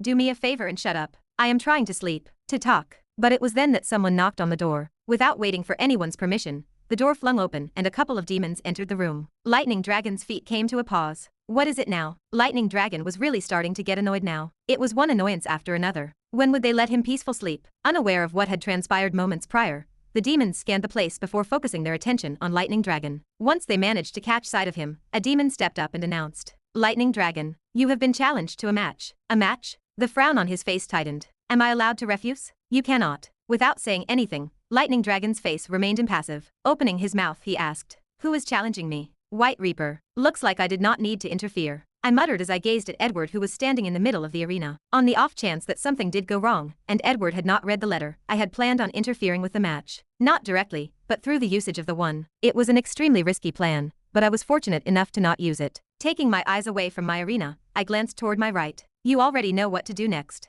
"I do." I nodded my head. "I have already sent the application." Moments before the match between Edward and Silverstar started, I had sent my own application to fight. The target was Lightning Dragon. "Before your fight starts, use this chance to break through to the next rank. If you do not, you will have a hard time beating him." My other self reminded me. I waved my hand in annoyance. How am I supposed to do that when there is barely any mana here? It would have been understandable if I was back on Earth where the mana was denser. However, I was currently in the demon world, a place that barely had any mana, if any. Not only that, but I have also broken through like 5 months ago. How do you expect me to break through when I can barely feel the sensation telling me that I can break through? Whenever I was on the verge of breaking through, there would be this weird tingling sensation coursing down my body whenever I channeled the mana inside of my body. At the moment, I did not feel such a sensation. Simply put, I was still a little bit away from reaching the next rank. Idiot. What? My forehead creased. Did I miss something? Do not tell me you forgot you are a top 10 contender? Ah. I snapped my fingers. Right, I almost forgot about this. Apart from a better room, top contenders would gain access to more resources. That said, I do not think that will be enough for me to break through. Although I was not exactly far from reaching the next rank, I was also not very close. For me to break through to A+ rank, I needed something special. You are right, but did you forget about what we discussed a while back? Right. Raising my head, I massaged my forehead. There is that too. There was one reason why Silverstar wanted to create a group. It was not because he wanted to help the others, but because he wanted to gain their resources. In exchange for a spot in the top 10, the contenders were to hand over to him a part of the resources they would get. It was a simple deal. Anyhow, now that he was dead, it meant that the resources he had kept with him were free for anyone to get. This is allowed, right? It technically belongs to the current overlord, but Duke-ranked resources should not interest him, so he will probably not care. That and the fact that the overlord is Edward. He would not mind if you take them. All right. I turned around and directly headed for the Silverstar's room. Unsatisfied with my pace, my other self reminded me. "You should hurry. You should arrive before she gets back. You will have the advantage then." All right. What are you doing?" Arriving at Silverstar's room, I was blocked by 2 demons. Staring at the demons, I answered, "I am here to collect his resources." "Collect his resources?" "Yeah. He is dead, so I will take his resources." With confused looks on their faces, the 2 demons stared at each other. It was clear that the demons had no idea how to respond to the situation. After a while, they both grinned and took a step to the side and opened the door. Okay. Since the resources were useless to them, they did not even think twice about taking them. Furthermore, I could tell from a glance what they were planning on doing. They were probably going to let me take the resources before telling the current overlord of what happened, and thus create a conflict between us. Not only him but with the other top 10 contenders. But it did not really matter to me. In fact, this was exactly what I wanted. I wanted people to think that my relationship with Edward was terrible. After all, this was the best way for me to catch the Duke's interest. Regarding the others, I frankly did not care. Thank you. Taking a step forward, I entered the room. Chapter 520. Useless, useless, useless. While browsing Sylvestar's belongings, I found myself saddened by the fact that I was unable to locate any of the things that I was looking for. I found the room to be fairly large, about as big as a tennis court, and it was quite beautifully decorated with all kinds of furniture. Plants, flowers, and other nature-related things dominated most of them. But this was expected given his elven nature. Still nothing. I muttered after moving one of the sofas to the side, and still not finding anything. I was honestly starting to get quite frustrated. He is a lot more cautious than I originally let him out to be. In all fairness, I should have expected this from the very beginning. After all, given the current environment, who would not? Guess I can only go for the second option. Sitting down on one of the couches, I stopped searching and just relaxed. There was another and simpler way to get the resources, and it should present itself any minute now. What are you doing here? It was then that a familiar voice echoed inside the room as a silver-haired figure entered. There was a seething rage hidden within that voice as the man in the air rippled slightly. Glancing in the direction of the silver figure, I gave her a simple nod. You are here. You are here? Silvermoon's body froze for a split second as she cocked her head to the side, clearly confused about my intentions. You were waiting for me? She asked, to which I nodded. Yes, I was. Well, sort of. Musing for a moment, she asked. Have you reconsidered my previous offer? No. I shook my head. Standing up from the sofa, I calmly walked in her direction. My intentions in coming here are simple. Stopping in front of her, I extended my hand in her direction. Tell me where Sylvestar's resources are. Immediately after those words left my mouth, Silvermoon's eyes turned bloodshot. The mana in the air rippled, and her hair fluttered widely. Seeing how the situation was getting out of hand, I immediately cut her in the middle of her words. How dare you? I can help you get rid of the Overlord. For a moment, the mana coming from her body stopped and her eyes paused on me. Before she could do anything else, I took advantage of the moment and continued speaking. You have already seen what happened when Sylvestar fought against the current Overlord. A total defeat. Silvermoon's face twisted when I said those words. Regardless, I kept pushing. You know yourself that you are weaker than Sylvestar, meaning that you have no chance of ever exacting revenge against the current Overlord. The more I spoke, the more Silvermoon's face twisted. Even then, she never once interrupted me. It was clear that she could not dispute any of the words that I was saying. After glancing at her for a moment, I asked, You have probably already heard about what happened between the current Overlord, have you not? Yes. She nodded her head. The mana that was coming out of her body had already receded back, and I was able to get a better look at her complexion. She looked rather haggard as her hair was a mess, and her eyes had a lost look in them. Her current appearance was a far cry from the confident and overbearing one from the past. She was a shell of her former self. But this was understandable. With Sylvestar now dead, what was the point of escaping anymore? Her previous goal was to regain freedom and escape with her husband, but now that he was dead, such an option was no longer feasible. Her mental state was anything but stable. Brushing her hair back, Silvermoon opened her mouth. I do not know a lot, but I heard that you were kicked out by the current Overlord. Indeed. Gnashing my teeth, I pretended to be enraged. A wave of oppressive mana burst out from my body, forcing Silvermoon to take a step back in shock. Bringing my face closer to her, I spat through my gnashed teeth. I only went to him to greet him since we were from the same race, but guess what? Not only was I kicked out of the room, but he even dared to spit on me. How fucking dare he? Crack, crack. I cracked my knuckles. Nice acting. I heard from the side. Trying my best to keep my composure in check, I ignored the voice. Taking a deep breath, the mana that was coming out of my body quickly receded. There were two goals in my bringing out my mana. 1. To show her that I truly held a grudge against the current Overlord, and 2. Directly show her my strength. Show her that I was worth investing in. My hatred for the current Overlord runs as deeply as yours, and I want nothing more than to just kill him as you do. Is this the reason why you came to get his resources? There was a look of melancholy in her eyes as she thought back at Sylvestar. Even then, her hatred for the Overlord ran quite deeply as her eyes regained some clarity. Opening her mouth, I was able to see a trace of her former self. You have seen just how strong the Overlord is. What makes you think you can beat him? Someone whom my husband could not even win against. Staring at her for a brief moment of time, I scoffed a little. You do not really have a choice, do you? What do you mean? Silvermoon's eyes narrowed. I smirked slightly in response. Since you yourself are not confident in beating him, then who else but I can? Silvermoon's face changed when I said those words. After a while, she clenched her teeth and lowered her head. She could not argue back with what I said. I kept pushing. You should already know. I challenged Lightning Dragon for the next match. Whoever wins against us will become the next emperor since you yourself do not seem to become the next emperor. As I talked, I continued to gauge Silvermoon's reaction. And the more I talked, the more I could see the despair in her face. As I kept pushing, I could not help but think, what a vile strategy. Taking advantage of someone when they were at their lowest point, and exploiting them. This was essentially what I was doing at the moment. Not only that, but in reality, this whole scenario had been designed to be this way from the very beginning. I had created a point of connection between Silvermoon and me as a result of telling Edward about the situation regarding the rigged game. With him winning and killing Sylvestar, and given Silvermoon's relationship with Sylvestar, it was only natural for such a scenario to occur. A scenario where she was desperate for Edward's death. However, she knew her limits, and so she could only despair at the thought of never being able to exact revenge against him. This was where I came in and used that connection to manipulate her into giving me the resources her husband had left behind. By giving her hope, I was essentially exploiting her weakened mind. It was honestly quite a vile strategy, but I did not really care. I was not a saint, and neither were they, as they had also done such schemes in the past. Give me the resources and I will prove to you that you have made the right choice. I lowered my voice to a whisper. Give me the resources and I will avenge your husband. The loud cheers of the crowd reverberated throughout the arena grounds as I stood in the middle of the arena grounds. Hugh, taking a deep breath, I felt the mana inside of my body. Thank God I managed to break through. It was a race against time, but in the end, I was able to break through thanks to the resources left behind by Silverstar. Some of the things he had would have actually been helpful for when I broke through to S- rank, but given the time constraint, I had no choice but to waste them for my breakthrough. Slowly, I opened my eyes. At the exact moment I opened my eyes, I was met with a pair of yellow pupils. The moment I stared into those pupils, I felt a cold chill run down my body. He is strong. All it took was a glance for me to understand that I was not facing someone ordinary. Rather, for the first time in a long time, I finally felt a sense of dread coming out of my opponent. It felt as though I was facing my natural predator. Hugging onto his sword as though it was a teddy bear, Lightning Dragon spared me a single glance before quickly losing interest in me. My forehead creased when I saw this, but I did not put much thought into it. My mind was as calm as it had ever been. Are the two contestants ready? Suddenly, a familiar voice echoed throughout the entire arena, causing the crowd to become even louder. Glancing at her for a brief moment of time, I gave her a simple nod. Yes, yes. Lightning Dragon also nodded his head. His relaxed and somewhat lazy attitude was met with even more cheers by the crowd. Fuck him up, Lightning Dragon. Let him know why you are ranked third. The next emperor. In the midst of the crowd's cheers, Lightning Dragon finally opened his mouth. You should not have challenged me. My brow raised. Touching the sheath of my sword, I asked. Why is that? Raising his hand, he yawned.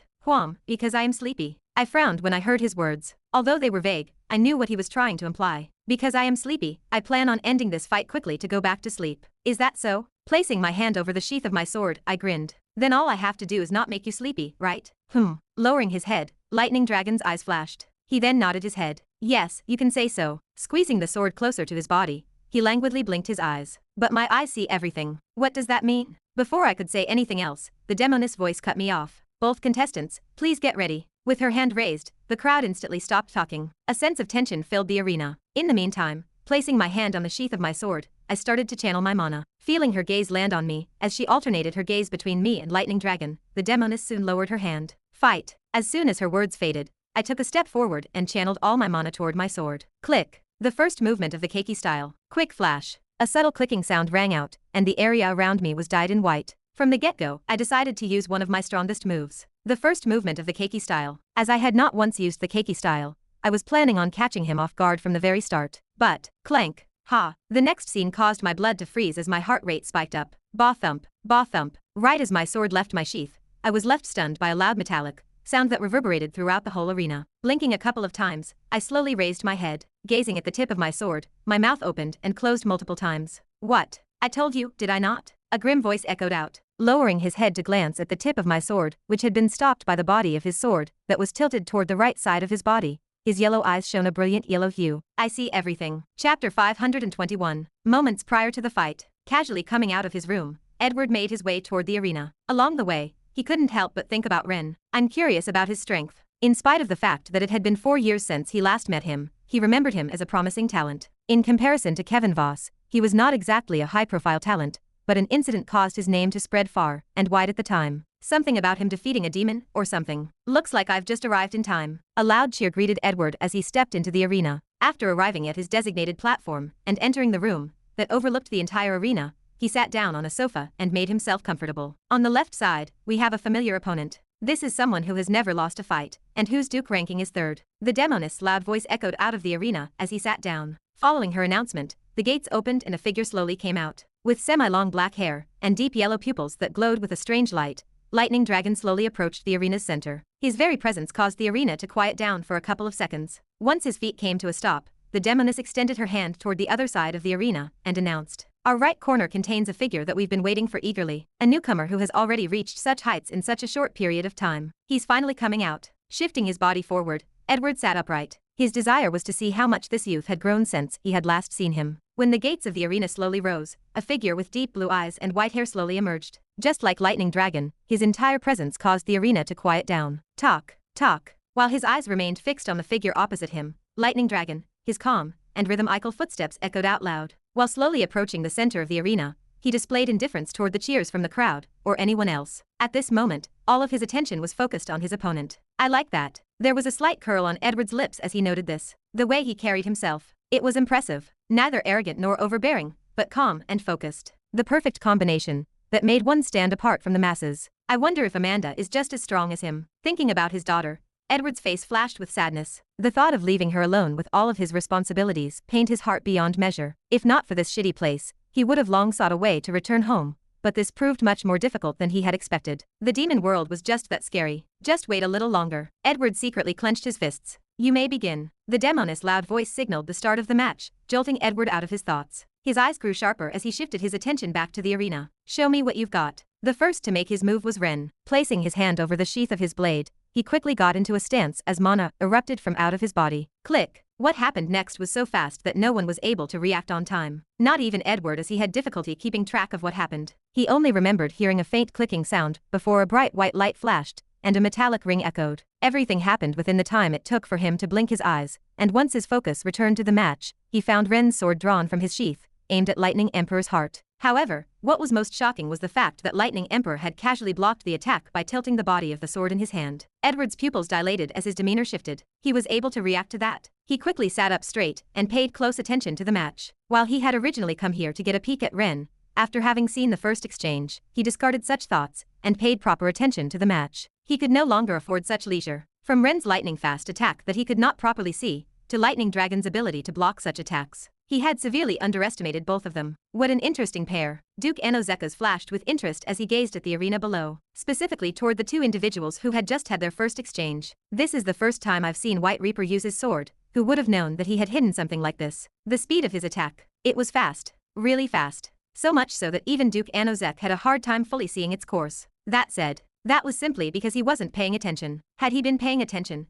he would have been able to follow along. But what's more impressive is Lightning Dragon. To be able to stop such attack. The edges of Duke Anozeka's lips curled into a sinister grin. How amusing. Your Excellency. It was then that his servant appeared out of nowhere. Without turning around, Duke Anozek asked, "What is it?" "I've got a report for you." "Say it." The Blood Prince is currently in one of the platforms, looking at the match. Oh, Duke Anozeka's attention shifted toward his servant. The smile on his face grew wider. The Blood Prince has come to spectate this match. That's correct. Ha. Raising his hand to caress his mouth, Duke Anozek pondered for a moment. What a rare occasion. Although this wasn't the first time that the Blood Prince had spectated a match, it had been quite a while since he had done so. Does he know something that I don't? Turning around, Duke Anozek gazed in the direction of where the two contestants were. Narrowing his eyes, he muttered out loud. Is he here for Lightning Dragon, or White Reaper? How is this possible? Still shaken by the fact that my attack had been blocked, I was unable to react to Lightning Dragon's counterattack. Cracka, cracka. My muscles convulsed severely as lightning crackled in the air and penetrated deeply into my body. Ugh.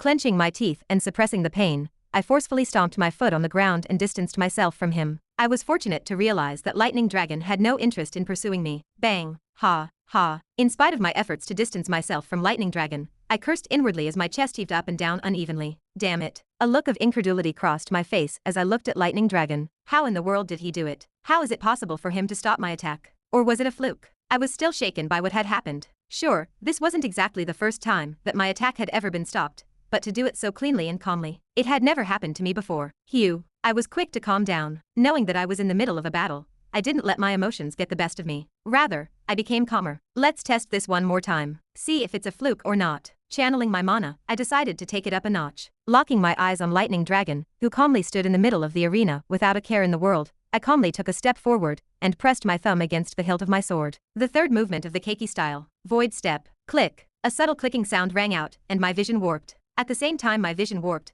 I activated Eyes of Chronos. Let me get a better look and see how you managed to defend my attack. Within what felt like a couple of seconds, Lightning Dragon's figure appeared in front of me. With my sword extended in his direction, I watched it as it neared his head, ready to impale it at any second. But it was then that something shocking happened. It was shocking enough to make my blood turn cold. With his eyes still focused in the distance, Lightning Dragon shifted the top part of the blade in the direction of where my sword was about to land. What was especially shocking about this situation was the speed at which he was doing it. From my view, it looked as though time was flowing at a natural rate for him. What? Clank. A dull metallic sound reverberated throughout the arena as my eyes opened wide in shock. How? staring at the tip of my sword, which was perfectly blocked by the body of his sword. I found myself unable to comprehend the situation. How was it possible? Your sword art. Jolting me out of my stupor was Lightning Dragon's voice. Before I could even reply, thin bolts of lightning crackled around him. Crackle, crackle. It wasn't long before the bolts of lightning converged on the end of my sword in sync, sending electricity coursing through my body. I was instantly hit by a wave of dizziness as the muscles in my arms spasmed.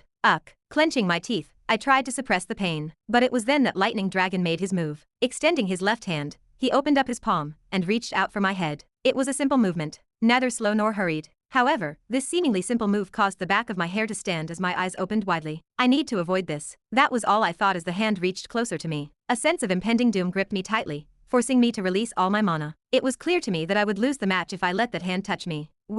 Forcing all my mana out of my body, I clenched my teeth and directed all my mana toward my sword. Gritting my teeth, my muscles bulged and the mass of the sword sharply rose. Before long, I found myself incapable of holding the sword, and it quickly fell to the ground as its mass grew. At the same time this happened, Lightning Dragon's hand came to a pause. It wasn't too far away from my face, maybe a quarter of a meter, but after sensing what I was doing, he stopped whatever he was doing and glanced toward my sword. My sword soon hit the ground, and a thunderous noise echoed out. Bang! In the wake of the impact, a crater was formed on the ground, and granules of sand flew everywhere. Quick to react, Lightning Dragon pressed his foot against the ground and distanced himself from me. The situation was not as fortunate for me, as I lost my balance and fell forward. But that was enough. I had accomplished my goal, and that was to avoid his attack. Pressing my left hand against the ground, I disrupted the flow of mana to my sword, and it quickly returned to its original mass. He's strong, isn't he? It was then that a voice echoed from behind. Without needing to look, I knew who it belonged to. Not only can he see your moves, but he can also keep up with them. His voice seemed particularly serious as he spoke. However, what shocked me the most were his next words. And he's someone whose talent isn't any weaker than Kevin's. Chapter 522. His talent isn't any weaker than Kevin's. The words he spoke resonated loudly within my head as I looked in the opposite direction, where Lightning Dragon was currently standing. How is this possible? I wondered as I slowly got up. My breath had evened out, but his words still left me stunned. How come I don't know anything about him? Was there something that caused someone so significant to disappear from my memory? Or was he simply left out? As I glanced at my other self briefly, I decided not to speak. There was a time for everything, and right now, I was in the middle of a match. There was no point in wasting time on something I was most likely not going to get an answer to. Hugh. I took a deep breath. Opening his mouth, my other self asked, "Do you have a plan?" I didn't answer. Regardless, he continued to speak. "Lend me your body, and I will beat him for you." No. I shook my head before I started to channel all my mana toward my sword. I can do it myself. Putting aside the fact that I didn't trust him, I wasn't going to rely on him for everything. How would I ever learn if that happened? And the fact that I had an idea of how his eyes worked. Watch me. As I extended my sword in the air, I drew a circle. Following this, a translucent yellow disc appeared before me. Clenching my hand, the yellow disc slowly turned blue. Ring of Vindication. Elemental Discharge. Lightning Scions. My eyes locked on Lightning Dragon, who took a defensive stance as I gripped my sword and pressed my thumb against its hilt. Go. Pointing in his direction, the disc shot in his direction. In the meantime, I closed my eyes and pushed the sword's hilt upward. Click. The third movement of the Keiki style. Void Step. Once again, my vision warped and I appeared in front of Lightning Dragon. My vision slowed down as I activated Eyes of Chronos, and a familiar scene appeared before me. My eyes immediately looked toward his hand. I was curious as to how he was able to move so fast. There must be something. It was then that I noticed something. While staring at his hand, which seemed to be moving at the same rate as my sword, I noticed something peculiar. And it was the fact that I could see small blue threads spewing out of his hand as he tilted his sword to block my attack. Is this the reason for his speed? Though I wasn't sure, I made a mental note to myself. Here goes nothing. My sword suddenly slipped from my grasp just as I was about a few meters from him. Reducing the effect of Eyes of Chronos, I pressed my foot against the ground and twisted my waist. Cracks formed on the area where I pressed my foot. Ugh. In spite of my body's efforts, I kept pushing forward as the momentum of the attack carried me forward. Regardless, this was what I wanted as I clenched my hand into a fist. Twisting my body at a 180-degree angle, I aimed the back of my fist toward the side of Lightning Dragon's face. In the meantime, my sword which I had let go was still shooting in his direction. With just a fraction of a second to spare, I was on my way to hitting Lightning Dragon in the head, while my sword was headed for his heart, which had been blocked by his tilted sword. But it was then that something happened. Right as my fist was about half a meter away from his face, Lightning Dragon's eyes suddenly shone a brilliant hue of yellow as his other hand quickly raised. Thin blue threads spewed out of his hand as his hand traveled at a speed that was faster than my fist. I knew it. A smile crept up on my face once I saw this. Just as his arms started to move, the translucent blue ring that I threw before shifted slightly, shining a bright hue of blue for a quarter of a second, the blue threads coming out of Lightning Dragon's hand scattered, and his arm, which was moving at an inhuman speed, halted for a split second. It may not have sounded like much, but it was enough for me. Clank. After the back of my fist struck a soft surface, Lightning Dragon's body crashed into one of the walls as time reverted to its usual flow. Bang. Ha. Ha. I gasped heavily as I rested my arms against my knees. That move just now took about 1/10 of all my mana. Additionally, since I used my head chip to supplement my attack,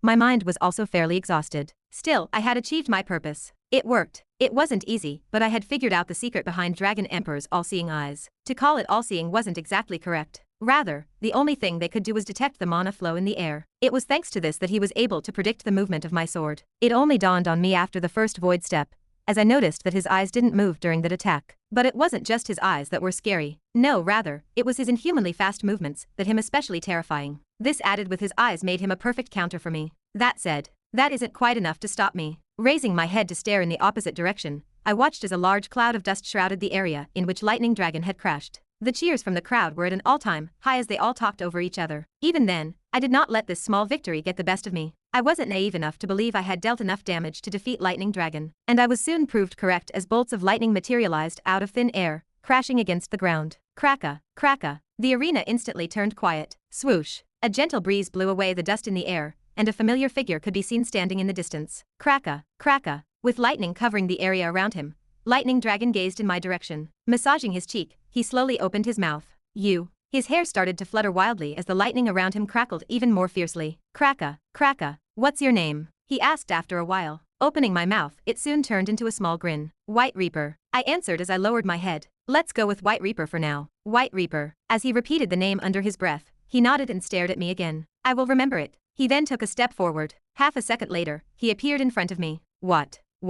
Unable to react in time, I felt a hand press against my stomach as a terrifying force dug deeply into my body, sending it crashing all the way toward the other end of the arena. Bang! My heart pounded as a powerful force crashed down on my back, knocking the wind out of me. Yuck! A groan inevitably escaped from my mouth as I fell to the ground with both knees and arms on the floor. But that was not all. After resurfacing in front of me, I was once again hit by a powerful force that sent my body flying all the way toward the other side of the arena. Bang! Shit! Once again falling to the ground, I grimaced in pain. But yet again, I was unable to gather myself as a shadow appeared next to me. It was at that moment that I instantly activated the one and snapped my head in his direction. Stop. Locking eyes with me, his foot came to a stop. Quickly extending my hand, I grasped his ankle and squeezed tightly. Cracka. A bone-shattering sound echoed out. In spite of this, I was surprised to see that Lightning Dragon's face did not change when his ankle fractured. Rather, it remained impassive as he kept his gaze in my direction. Jumping up with his other foot, he twisted his body in the air, twisting his broken ankle even more, and his other foot came crashing down against the back of my head. Everything happened so fast that I was unable to react on time. Bang! My vision darkened and for a split second, I lost consciousness. It was only brief, but at that moment I lost consciousness. I let go of Lightning Dragon's ankle,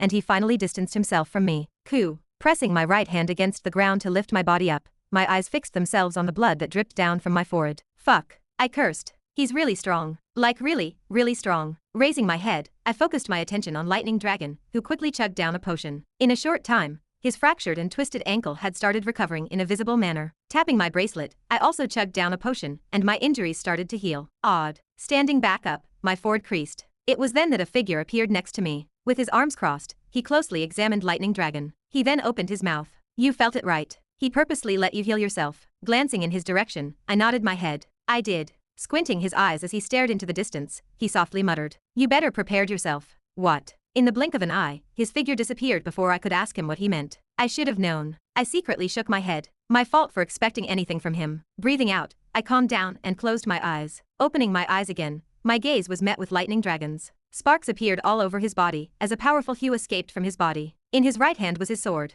In response, I stepped forward quickly, my eyes narrowing tightly. It had to be noted that in the entire match, Lightning Dragon had never used his sword. For him to use it now, it could only mean one thing. He was starting to get serious. You. Staring in my direction, Lightning Dragon opened his mouth. Staring back at him without replying, I pressed my hand against the side of my sword. In spite of my actions, he didn't seem to grow wary as he continued talking. Your sword art. Pausing, I finally opened my mouth and asked, what about my sword art? This was the second time he mentioned my sword art. Did he know something about my sword art? Impossible. Immediately shaking my head, I put an end to such thoughts. It was impossible. Instead of answering, placing his sword by the side of his waist, he closed his eyes and my vision instantly darkened. Everything around me disappeared as Lightning Dragon's figure was the only thing that remained. Whether it was the crowd or the noise coming from them, everything was gone. Slowly, he took a stance and my heart stopped beating. Time seemed to have slowed down and my body shook. That stance. My pupils quickly dilated, and before I could say anything else, I heard a familiar clicking sound ring in the air. Click. Chapter 523. My eyes opened widely as a subtle yet familiar clicking sound filled the air. Impossible. The thought flooded through my mind as I subconsciously activated my eyes of Chronos to slow down time. My shock grew even more as I watched Lightning Dragon slowly unsheath his sword and aim it at me. Despite time moving at a far slower rate than reality,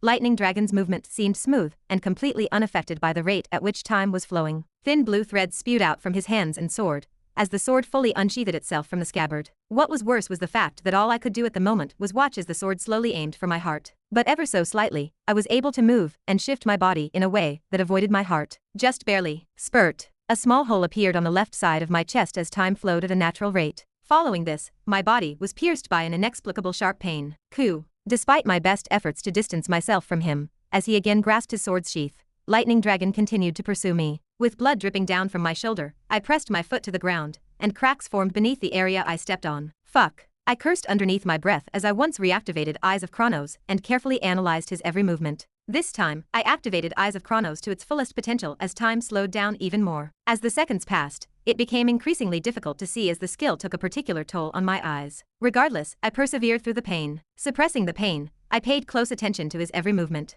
This stance and movement, it is without a doubt the Keiki style. Using that information, I was able to confirm that it was indeed the Keiki style. It was clear from his movements and how he channeled his mana. It was exactly how I did it. But how is this possible? Upon realizing this fact, many questions emerged inside my mind. Of such question, the main one was, did Grandmaster Keiki give this sword art to anyone else other than me? If I thought about it, this made sense. It wouldn't be surprising if Grandmaster Keiki had set up a similar place to the one I visited, considering that his main objective was to defeat the demons. The more people that used his sword art, the higher the chances of us winning. That being said, he wasn't stupid to the point of giving it to anyone. If everyone had the Keiki style, chaos would inevitably ensue in the human domain. In other words, doing so would be the same as giving nukes to just anyone. There was a reason why most 5-star sword manuals were kept hidden. It wasn't only for the sake of keeping it to themselves, but it was mostly to limit people from gaining access to them. That and the fact that not just anyone could practice them. This must be it. After racking my brain over the matter, this was the only explanation I could think of for why Lightning Dragon knew the Keiki style. You are wrong. But it was at that moment that a figure appeared next to me. With his eyes locked on Lightning Dragon in the distance, he softly muttered,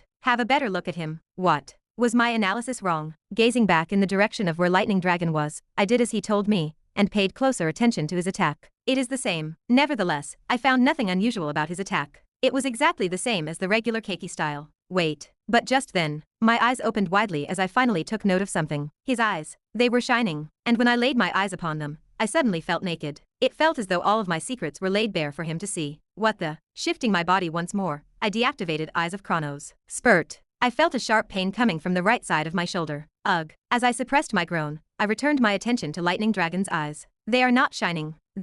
When I thought back about what his eyes were capable of, it finally hit me. That is right, his eyes. As I raised my foot, I whipped it at Lightning Dragon's head in a swift whipping motion. This time, I didn't apply any mana to my leg as it was, just a simple kick. Then, while I was doing that, I activated Eyes of Chronos and closely observed his eyes. I wanted to see whether they shined or not. Swoosh. With thin lightning bolts spewing out of his face, Lightning Dragon moved his head back and easily dodged my attack. He then followed up with his own palm strike that directly hit me in the chest, sending me crashing against the side of the arena. Bang! Suddenly feeling a powerful force hit my back, I spat out saliva, and my eyes rolled backward. Slowly, my body slid down the arena's side. Cough. Cough. Coughing a couple of times, I raised my head to stare in the opposite direction. It was then that my eyes locked with Lightning Dragon, who didn't seem interested in pursuing me. His eyes didn't shine. At that moment that I kicked his head, his eyes didn't shine. This confirmed it. My theory as to why he was able to use the Keiki style. It is all thanks to those eyes. His eyes were unique. They allowed him to see the mana flow of an opponent.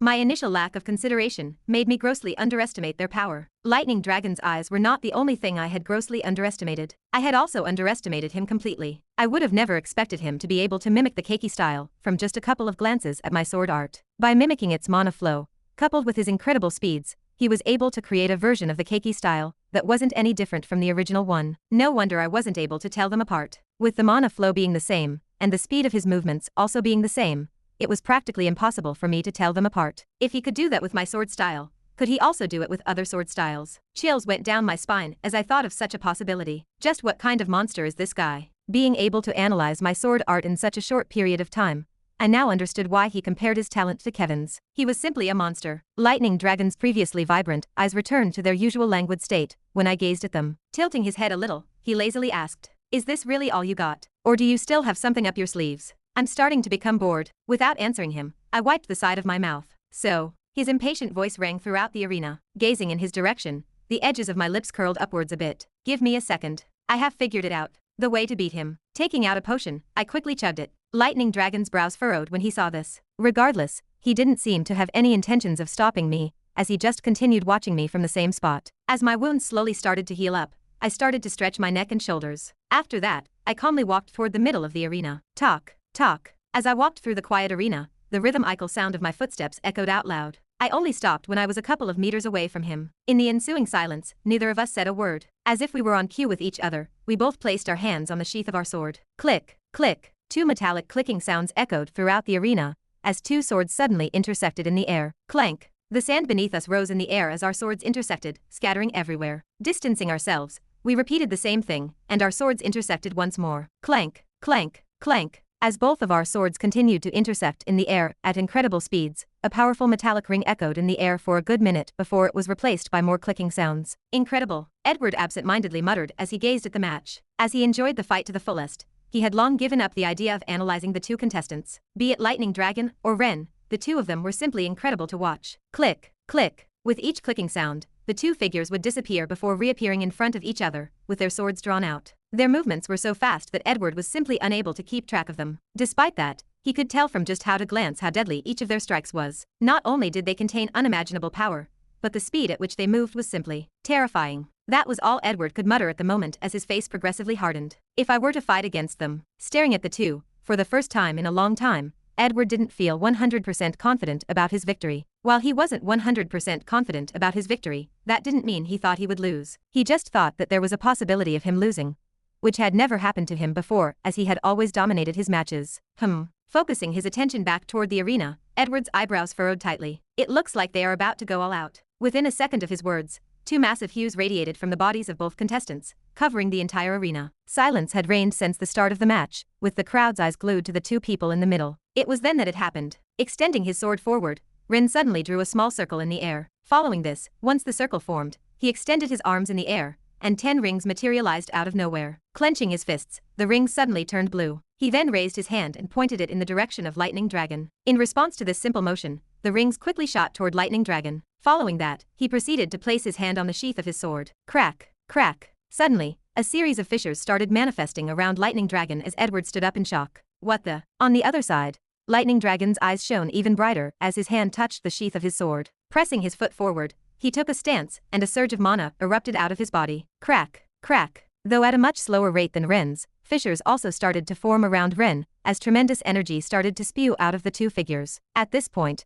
no matter if it was Edward or the crowd, it was well known that the match had reached its climax, and that the winner would be revealed after the final exchange between the two. Staring at the two individuals in the middle of the arena, everyone held their breath in anticipation. Who was going to win? Chapter 524. I'm bored. Over the course of Lightning Dragon's short life, the same words had been repeated so many times that he had also gotten bored of saying them. But he couldn't help it. He had truly gotten bored. Prodigy. Next Union Head. Humanity's hope. Originally known as Liam Nephili, Lightning Dragon was once hailed as one of mankind's brightest prodigies. In the past, he had attended the Loch, and that was where he gained his fame. In spite of this, he had no pleasant memories of the place. As a transfer student, he had great expectations when he first arrived at the Loch. Why wouldn't he? It was supposed to be the #1 academy in the human domain. It was a world filled to the brim with huge prodigies who would one day become the backbone of mankind. His first year at the Loch was probably the best year he had ever had. His constant drive to improve himself, along with his friendship, kept life from becoming monotonous. As a matter of fact, he had also acquired a rival while at the Loch, an individual who pushed him forward and followed him from behind.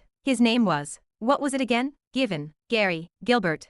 It was such a long time ago that he had already forgotten. But those were truly fun days for Liam. It was probably the last time he had ever truly been happy. Unfortunately, those days never really lasted long. After his talent began to outshine everyone else's, his so-called friends began to look at him differently. It was no longer out of friendship, but out of greed. If he becomes the next of the Union, he will support me in the future. I should stay closer to him. He will make a good connection. They didn't need to say anything for him to understand what they were thinking. Their faces said it all. Life became duller from that point on. Despite this, he continued to train hard, and his strength continued to rise at an alarming rate. It had gotten to the point where almost all the big guilds in the human domain were salivating over him. He would constantly get secret offers from the top guilds or even the union itself. He naturally rejected them. He wasn't interested in such things. Responsibilities weren't his thing. They were boring. That said, in spite of losing a lot of his friends, Liam kept staying at the lock because of his rival, or should he say best friend? Yeah, that sounded about right. Best friend. As far as he was concerned, he was the only one who hadn't given up on him. It was kind of fun, but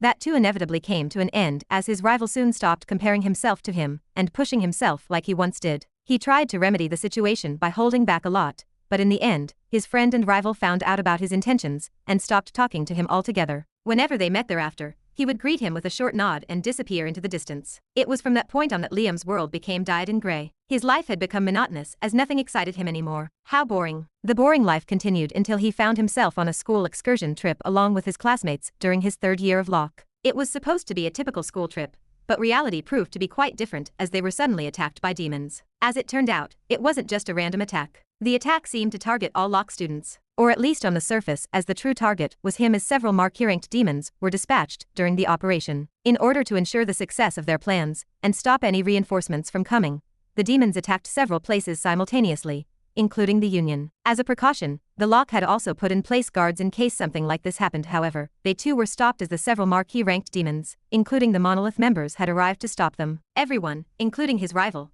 ran away the moment they spotted the demon. The only one that didn't run away that day was Liam. At that moment, he didn't stay behind, because he wanted to save his classmates nor because he wanted to be a hero. He was filled with inexplicable excitement for the first time in a long time as his dull grey world finally regained some color. As he stared at a powerful enemy, he felt an impending sense of doom, so strong that it could kill him. Yet, it also brought color to his dull grey world as he proceeded to attack the demon. As he attacked the demon, his eyes shone and a smile spread across his face. Finally, someone who he could go all out against. People would have called him crazy for suddenly attacking a demon like that if they had been present, but Liam didn't mind. As far as he was concerned, he only wanted to fight against the demon in front of him. Nothing else mattered to him. He wanted nothing more than to alleviate himself from the boredom that had been plaguing him for the past 2 years. But he was inevitably left disappointed that day. Crash. Crashing against one of the trees, the demon raised his head and gazed in his direction. His eyes were clearly clouded with fear. You're stronger than what the reports have said. Ah, that. I was holding back a lot of my strength. Scratching the back of his head as he stared at the demon, Liam lazily put his sword away. How boring. He ended up muttering as he stared at the demon in front of him. I guess I should finish this quickly. It was at that moment. Wait, did you just say that you were bored? Liam's brows furrowed, and his feet came to a stop. What about it? He asked. Putting his back against the tree, the demon pondered for a moment before asking. Why are you bored? Why am I bored? Lowering his head, Liam thought for a moment. Thinking back about his past experiences and lack of challenge in his life, he calmly answered. Because I'm too strong. Too strong? At least for my age. And the older ones won't fight me because they don't want to hurt me. They think that I am too precious to harm. The fact that the guilds were all keeping a close eye on him also contributed to his boredom, as they prevented him from getting into any fights that could endanger his life. Had it not been for the demon's carefully thought-out plan, they would have probably already been here, protecting him. He understood their intentions, but their actions only served to increase his boredom. Honestly, he had gotten so bored that he had started questioning whether living was worth it. It was then that, all you want is excitement, right? The demon asked him. Turning his head to look at him, Liam shook his head. I know what you're trying to do. I won't fall for it. I'm not going to sign a demon contract. I'm not asking you to sign a contract. But it was then that the demon shook his head as he murmured in a barely audible tone. Still enough for Liam to hear. I'm not crazy enough to sign a contract with you. Then what do you want? He took a step forward and raised his hand, prepared to kill the demon at any second. Lifting his head up to stare at Liam, the demon quickly said, What if I tell you of a place where you can fight at your heart's content with your life on the line? Liam's hand came to a pause. Speak. A grin manifested across the demon's face as he quickly started to inform Liam about the arena located in the demon realm. The more Liam heard, the more relaxed his hand became as an interest soon flashed across his face. And the winner will become the overlord of the arena. Interesting. A thin smile spread across Liam's face as he thought back on the details of the arena. Thinking for a bit, he asked, How do I go there? You must come with me to the demon realm. Liam's brows furrowed when he heard this. How would I know that you aren't messing with me? It was at that moment. Spurt. The demon suddenly raised his hand and proceeded to pierce his stomach with his sharp nails. Black blood spilled on the ground, and the demon slowly pulled out a pulsating orb. He then proceeded to toss it in Liam's direction. Here you go. Catching it, Liam looked at the demon in confusion. What's this? It's my core. The demon answered. With it, you control my life and death. Is this enough proof that I will keep my words? Staring at the orb for a couple of seconds, Liam nodded his head. All right. Spurt. Out of nowhere, he cut off his arm, and blood spilled everywhere. His actions shocked the demon. What are you doing? Staring at the arm on the ground, Liam put the demon core away and proclaimed. From this day forth, Liam Nephili is dead. He died during a fight against a demon trying to save his classmates. Turning around, he proceeded to slash the demon's head. His figure disappeared after that. His disappearance would eventually lead to him becoming missing in action, and he would eventually be proclaimed as dead when they became unable to locate any clues about him regardless of the many years that had passed. After that, Liam entered the demon world, and that was how he entered the arena. At first, he was excited, meeting new opponents, and being able to fight them with his life on the line to his heart's content. It felt as though he was back at the lock. But, bored. The excitement was short-lived as he suffered the same fate as in the past. He had once again become too strong. The feeling of losing. He had long forgotten it, and his days in the arena slowly started to become duller and duller. Will I ever not be bored? After spending exactly 4 years in the arena, his world once again became gray, as he no longer even cared about winning. Or so he thought. Crack, crack. Staring at the cracks forming around him, Lightning Dragon found his heart beating at a much faster rate than usual. Unknowingly, a smile spread across his face as he gazed at his opponent. White hair, deep blue eyes, and he also seemed to be younger than him. His sword slowly slipped from its scabbard as he muttered under his breath.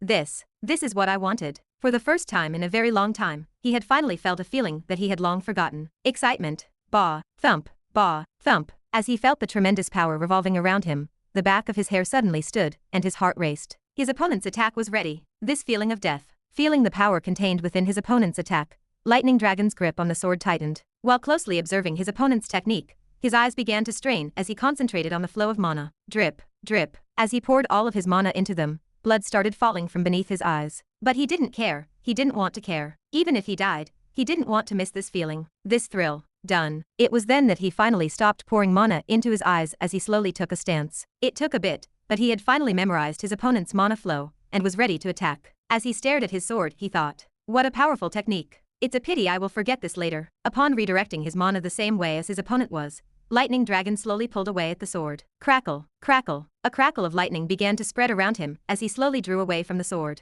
It was then that something happened. Crash. An ear-shattering sound rang out as one of the distant rings shattered. Ha! While Lightning Dragon was preparing to fully pull away from his sword, he suddenly lost control over his lightning scions. His arm came to an abrupt stop. It was only for a brief moment, but that moment proved to be fatal. Shit. Gazing in the direction of the approaching rings, Lightning Dragon cursed. But it was too late for him to do anything. Crack, crack, crack. In a flash, the fissures around him opened, and bright flashes of light shot toward him. Wherever he looked, he would find a bright light heading in his direction. Crash, crash. When that happened, the discs in the distance shattered one after another, stopping him from using his lightning scions. Unable to use his lightning scions, the only thing he could do was dully stand in the middle of the arena. Staring at the incoming attacks, Lightning Dragon slowly lowered his hands and muttered. This was a good fight. Chapter 525. Why didn't you kill him? An eerie voice echoed across a small room. With my head lowered, I replied. Did I have to kill him? If so, I do apologize for my actions. In the 2 days since my fight with Lightning Dragon, I had essentially recovered from all of my wounds. Some parts of my body were still sore, but that was just about it.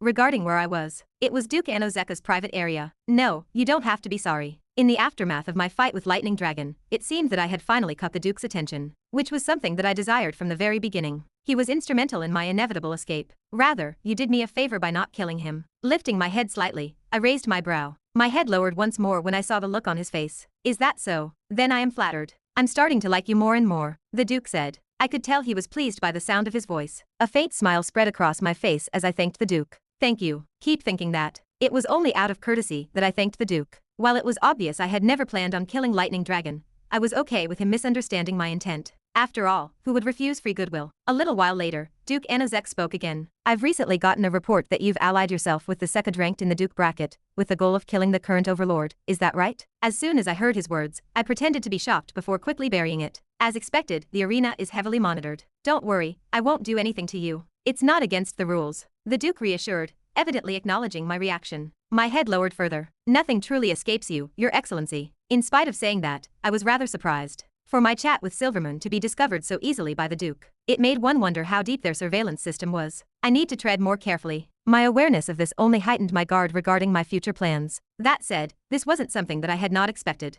Rather, this worked in my favor. The Duke's next words proved me correct. Do you want to fight the next overlord? Raising my head, I replied without any hints of hesitation. Yes. In spite of my quick response, the Duke's face remained the same. My hatred for Edward was always obvious. I never tried to hide it. As a result, the Duke probably didn't find it surprising that I wanted to fight him. Are you that eager to fight the Blood Prince? I indeed am, Your Excellency.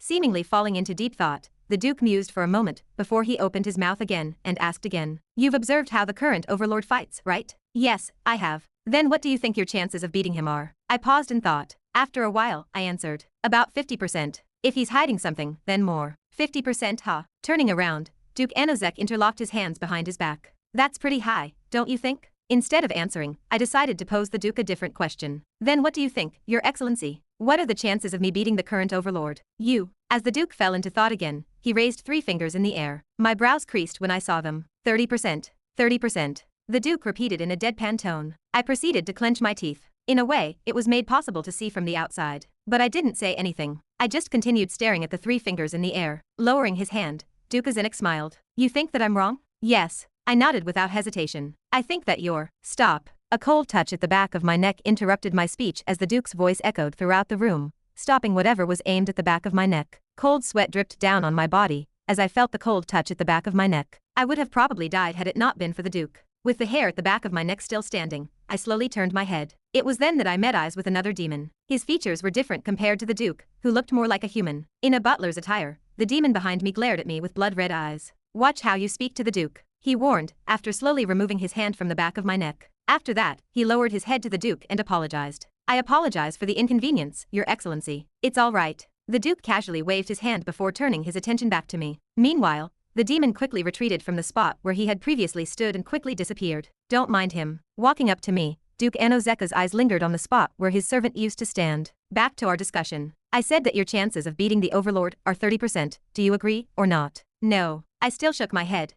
The Duke's face changed a little. But before he could say anything else, I continued. I still have a couple of cards up my sleeves. Upon hearing those words, the Duke's face relaxed, and a smile returned to his face. You still have a couple of cards up your sleeve? That is correct. How intriguing. There was a brief pause in the conversation. After a while, Duke Anozek asked, how would you like to become the next overlord? Bingo. Showing a surprised look on my face, I kept my head lowered. This, are you really sure? Heh. The Duke let out a short chuckle. Walking toward his desk, he took out a small device from one of the drawers of his desk. I'll help you out. He then proceeded to toss the device in my direction. Here, thank you. Catching the device, I started to examine it. It looks like a small remote controller. With just a simple glance, I was able to tell what it was. It was the device that was supposed to stop the mana flow of the person wearing the suppressor. In an effort to appear clueless, I flipped it around repeatedly and closely examined it. After a good minute of the same thing, lowering the hand that held the device, I looked at the Duke. What's this? The Duke smiled. That. Extending his hand, he proceeded to point at the device in my hand. Is the device that will turn that 30% into a 100%. 100%. Lowering my hand, I stared at the device in my hand with an absent-minded look on my face. Raising my head again, I asked, if I use this I will be able to win the match? That is correct. The Duke smiled. All you have to do is press that device in the most critical conditions, and the rest will be easy. Just make sure to take advantage of the situation. I see. With a simple nod, I put the device away. The Duke's smile grew bigger when he saw this. As he asked, he had a satisfied look on his face. Is there anything you wish from me? Excuse me. I raised my head to stare at the Duke. He continued. It is only right that I reward you for your efforts. So tell me what you want. What I want. Lowering my head, I pretended to fall into deep thought. In reality, I already knew what I wanted. It was something that I had been aiming for from the very beginning after all. I slowly opened my mouth. If I win. Lifting my head, I met the Duke's eyes. I want to have a fight against you. Ugh. Waking his groggy mind up, Liam blinked a couple of times. What met his sight was a familiar sight. It was the sight of his room's ceiling, one that he had seen for the past couple of years. Did I fall asleep? He managed to mutter after a while. What happened? In an attempt to recall what had happened, his mind went blank for a few minutes. His eyes, which were filled with vitality a moment ago, started to become dull. As he reflected on his blank memories, he made sure to clearly express his disappointment. Are my memories acting up again? It was always like this. Whenever something happened, regardless of how big or small it was, he would always end up forgetting the next day. This was a consequence of the art he practiced. It was the price he paid in exchange for power, but he was slowly starting to regret his decision. Ever since practicing it, his life had only gotten duller. I guess I probably fell asleep. Halting mid-sentence, it was then that his mind was suddenly flooded with memories. His head recoiled back as his eyes opened widely. I can remember, he joyfully screamed out loud. For the first time in a very long time, he could finally remember what had happened the previous day. It was inevitable for him to become excited after realization. After all, this had never happened to him before. But he didn't let the excitement get the best of him. Taking a deep breath to calm himself down, he carefully inspected his body as he opened and closed his eyes. An expression of wry relief appeared on his face after he realized he had not died. So I'm not dead, huh? It appeared as though his opponent had spared him during the last moment of the fight. Sitting up straight, he proceeded to look at his hands as he once again muttered, I can remember. The fight, he could remember it. This was the first time in a long time that Liam ever remembered one of his fights. He could remember everything, from how the fight panned out, to the feelings he felt throughout it, especially his loss. So this is how it feels to lose. During that moment, he clenched his clothes with one hand as he felt a sharp pain rise in his chest. The corner of his lips pulled upwards as he muttered through his clenched teeth. It's a pretty darn awful feeling. This pain in his chest. This sense of dissatisfaction and frustration. He couldn't quite put how he felt into words, but it was fun. A relieved smile spread across his face. The feeling that he believed he had long lost had finally risen up inside of his body for the first time in a long time, and before he knew it, he felt a warm sensation by the side of his cheeks. It's been so long, he mumbled before closing his eyes and clenching his teeth. But I don't like it. It was only after he felt it again that Liam realized how painful losing was. He didn't like it one bit. He finally started to remember the reason why he pursued strength so much in the past. It was because of this bitter and cruel feeling, and a feeling that only appeared whenever he lost. Fuck. Clenching his teeth, he leaned back on his bed and covered his eyes with his arm. I really wanted to win. Chapter 526. Your Excellency, if I may ask. Taking a knee on the ground before Duke Zonk, the demon paused halfway through his sentence, waiting for the Duke's confirmation. He got it soon enough. You may ask. The servant thanked the Duke. Secretly, he tried his best to stop himself from smiling. As expected of the Duke, he does not suspect anything. In reality, he wasn't merely asking out of curiosity. He was asking so that he could report what was going to the other Duke. It was a secret order that he had received before he had left. By doing this, he was treading a thin line, but as soon as he remembered the rewards promised to him by the other Duke, all of his fear dissipated. It was simply too tempting. With his head lowered, he proceeded to ask something that he had been curious about. Why did you tell that human to keep the Overlord alive? It was well known that the current Overlord was close to breaking through to the next level. What the servant was curious about was why the Duke didn't have any intentions of killing him directly. His question was answered not long after. It's because I'm planning on giving him a contract. Upon hearing those words, the servant looked surprised. But it soon replaced it with a look of understanding. Understood, Your Excellency. Everything quickly puzzled itself together inside of the servant's mind as he made sure to remember everything. The Duke's plan was rather simple. He was planning on taking the Blood Prince to his side. Everything was starting to make sense to the demon as he came up with one conclusion. He wants to be the sole owner of the arena. In spite of this, he immediately began to sweat profusely after coming to such a conclusion. His command over the Blood Prince would inevitably give him more power than the other Duke, thus forcing him to give him control over the arena. As his thoughts paused there, the demon felt cold chills run down his spine. As expected of Duke Azenik, ruthless as ever. Unfortunately for the Duke, what he didn't know was that the demon he shared this information with worked for the other Duke. He was simply crippling himself. Do you have any other questions to ask? Jolting him out of his thoughts was the Duke's voice that reverberated throughout the whole room. Lowering his head further, the servant quickly shook his head. No, Your Excellency. This is enough. The Duke will certainly reward me after I tell him this. Thinking such thoughts, he tried his best to suppress his excitement. Good. But it was then that a powerful force suddenly permeated the air, causing the servant to feel a rush of energy. Ugh! With a pained groan, he suddenly found himself stuck on the ground, unable to lift his head due to the sheer pressure that was bearing down on him from above. What? As he had difficulty breathing, the servant murmured in distress. Why? Are you doing this to me? Responding to him, the Duke's cold voice echoed throughout the room. Did you think for a second that you would live after hearing what I said just now? The servant's eyes opened up. He knew. How was this possible? He had taken all possible precautions to hide this fact. How was it possible for the Duke to know this? Your Excellency, he screamed. I won't tell anyone. You've grown a little impudent recently, haven't you? Asking me this and that, you think I don't know? The Duke's face sunk as the pressure coming out of his body rose even more, rendering the servant helpless. He could only lay down on the ground, like a helpless prey that had been caught by its predator. Opening his mouth, he tried to beg his case. But it didn't seem as though the Duke was interested as he long stopped looking at him. Regardless, the servant continued begging. Your Excellency, please, I can explain. Enough. I won't kill you now. After hearing those words, the servant's face relaxed a bit. But that didn't last for long as his face hardened completely not long after. If I kill you now, that bastard will find out that something is wrong. At the same time, this is not bad. Gazing at the room in front of me, I looked around the place. There were several decorations in the room before me, but the ones that particularly caught my eye were the large leather sofas, the paintings, and the neatly carved statues. I couldn't quite explain it, but they added this weird sense of elegance to the room. So this is my new room. It should have been given to me before,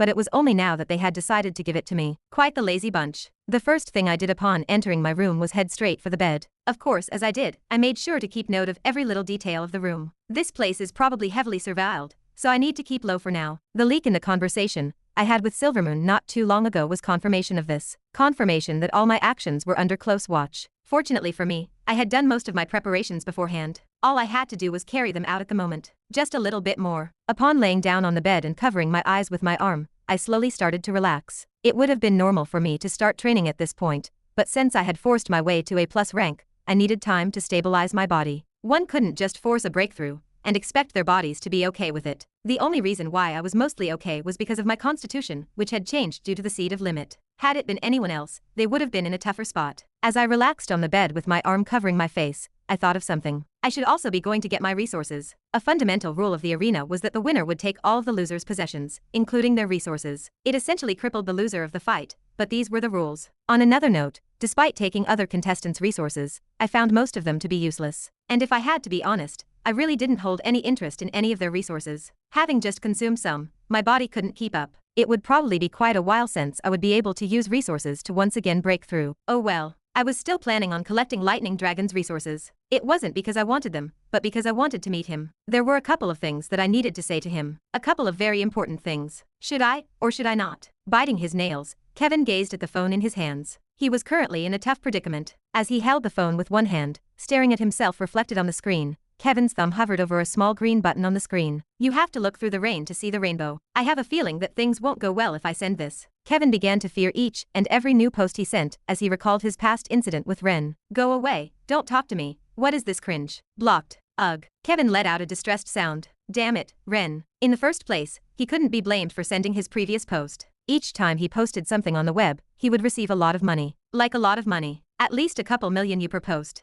This was only to be expected. With the amount of fame he had due to his past achievements, he had a lot of followers. And they were growing each and every day. He had almost reached a point where he had more followers than most high-profile celebrities. And it was only natural for him to get sponsorship and endorsement deals from famous brands. Given how much money resources cost him, it wasn't something he could give up so easily. Furthermore, as he was always busy, rather than handling these sorts of things himself, he decided to hire someone to do it for him. Ugh. Checking his post one more time, Kevin's face distorted. You have to look through the rain to see the rainbow, especially with the new quote. He wasn't sure whether it would be good or not. But, just thinking of Ren possibly coming back and making fun of him again, yeah, let's not. He quickly closed his phone and put it away. No matter how much money he was going to lose, he was not going to repeat the same mistake again. Never. As he raised his hand, he wiped away the corner of his eyes. It was a bit itchy. My money. Ha. Letting out a long and exhausted sigh, Kevin waved his hand in the air. A series of texts formed in front of him. Tracing his hand over the text, it soon paused on a specific mission. There doesn't seem to be a time limit,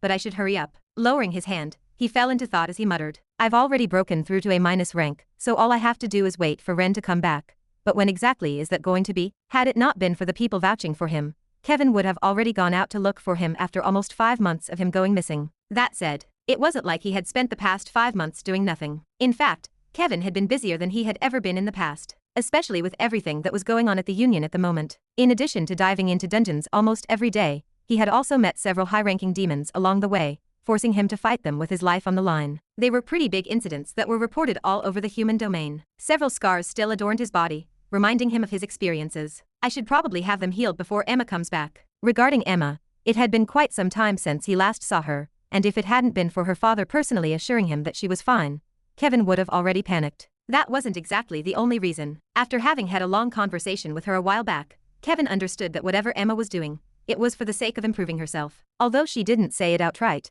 Kevin knew that she didn't want to be seen as a burden, or some precious vase that needed to be protected by everyone. She too had her own pride, and Kevin respected that. What time is it? Jolting himself out of his thoughts, Kevin suddenly checked the time, 6:30 a.m. Shit, I'm late for class. Hurrying out of his room, Kevin took his jacket and put it on. In addition to him working with the Union, Kevin was in fact still a professor at the Lock. That had not changed. He did get an offer to quit, but he had refused. He actually quite enjoyed teaching. Well, for the most part. Chapter 527. This works better. Are you sure? If you want to deal the most amount of damage, yes. This is the best way. Okay. Things seemed to be rather tense inside of a fairly sized office space, as two figures sat on opposite ends of each other. What about with this one? Would a guild war be more suitable? Or should we cripple them financially? Guild war? That sounds rather fun. It might backfire. I don't think it will. You can just ask Kevin to help you out. I'm sure he wouldn't have a problem doing so. He's a pushover. Furthermore, you yourself told me that you had to have them gone. True. In this unusual atmosphere, the words that were being spoken between the two individuals would have sent waves around the human domain. It was then that,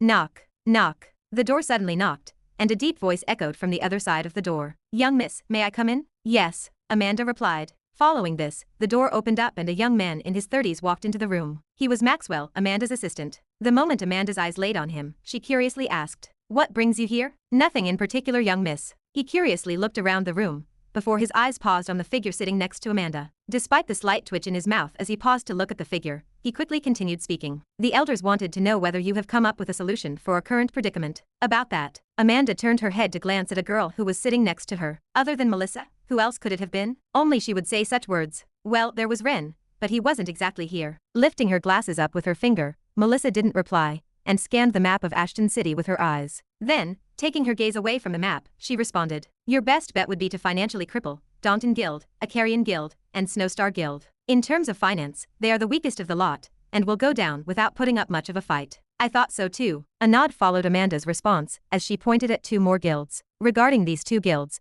Wraithless and Golden Crow would be the best to announce a guild war against. They have the financial power, but are not as strong in terms of members. "I agree, that's your best bet," Melissa replied with a serious look. There was a glint of excitement in her eyes as she gazed at the map. "My only gripe with this is that they might hire external help to fight in the guild wars. That in itself will be a disadvantage." "I agree." Amanda's eyes narrowed. Her brows relaxed not long after. "But I think this can work for our advantage." "It might." In agreement, Melissa plucked lightly at her lips. "Especially since they will be individuals that have never worked with each other before." Yes, one of the most important factors for ensuring victory in a guild war was coordination and seamless collaboration between all participants. It wasn't a one-versus-one scenario. It was a large-scale battle that involved thousands and thousands of individuals. By hiring external help, they would essentially be giving up control. In particular, this was more pronounced when one hired stronger support. Consequently, the stronger they were, the more arrogant they were, making them harder to control. And this was a serious problem when guilds hired external help. They were, in other words, a double-edged sword. He. A sudden giggle escaped Melissa's lips. "This is fun."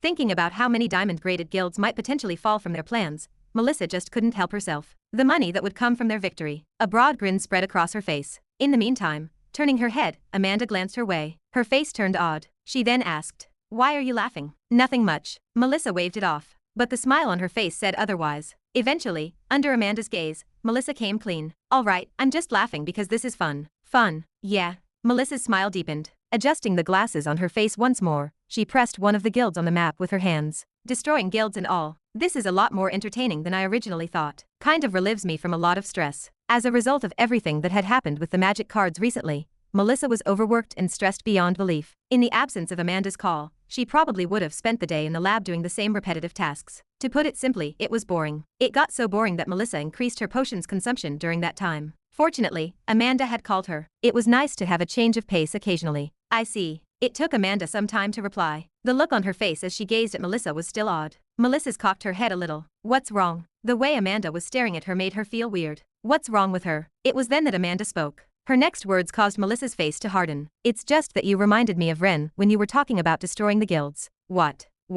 With her mouth agape, Melissa's body started to shake. Did she just say what I think she just said? Staring at the map in front of her, Melissa had a sudden urge to destroy even more. I remind her of him? Hell no. This was her worst nightmare. Her eyes eventually narrowed tightly as her teeth clenched. "Out of all the people you had to compare me to, you chose him?" "Sorry." Amanda apologized. That said, she didn't seem to be sorry at all. Rather, she had a look filled with pity. Melissa's fist clenched. "Thanks for ruining my mood." Slapping the table, Melissa took out a potion. Gulp. Carefully staring at it, there was an audible gulp in the room. "Shit, I just took it out of habit." Clenching the potion tightly, Melissa grit her teeth as she forced herself to put the potion away. She had promised herself to control her potion's intake. Standing up, she forced a smile. "Amanda, if you ever plan on doing something as fun like this again, do call me. I will come in a heartbeat." Turning around, Melissa glanced in Maxwell's way before heading for the door. "Seriously?" Along the way, she whispered in a barely audible voice. She was clearly still salty about Amanda's words. "If it was someone who copied someone, it would have been him copying me. In the first place, I'm the one with the twisted personality." In spite of the whispers, Amanda still heard every one of her words. "At least she knows." Scratching the side of her cheek,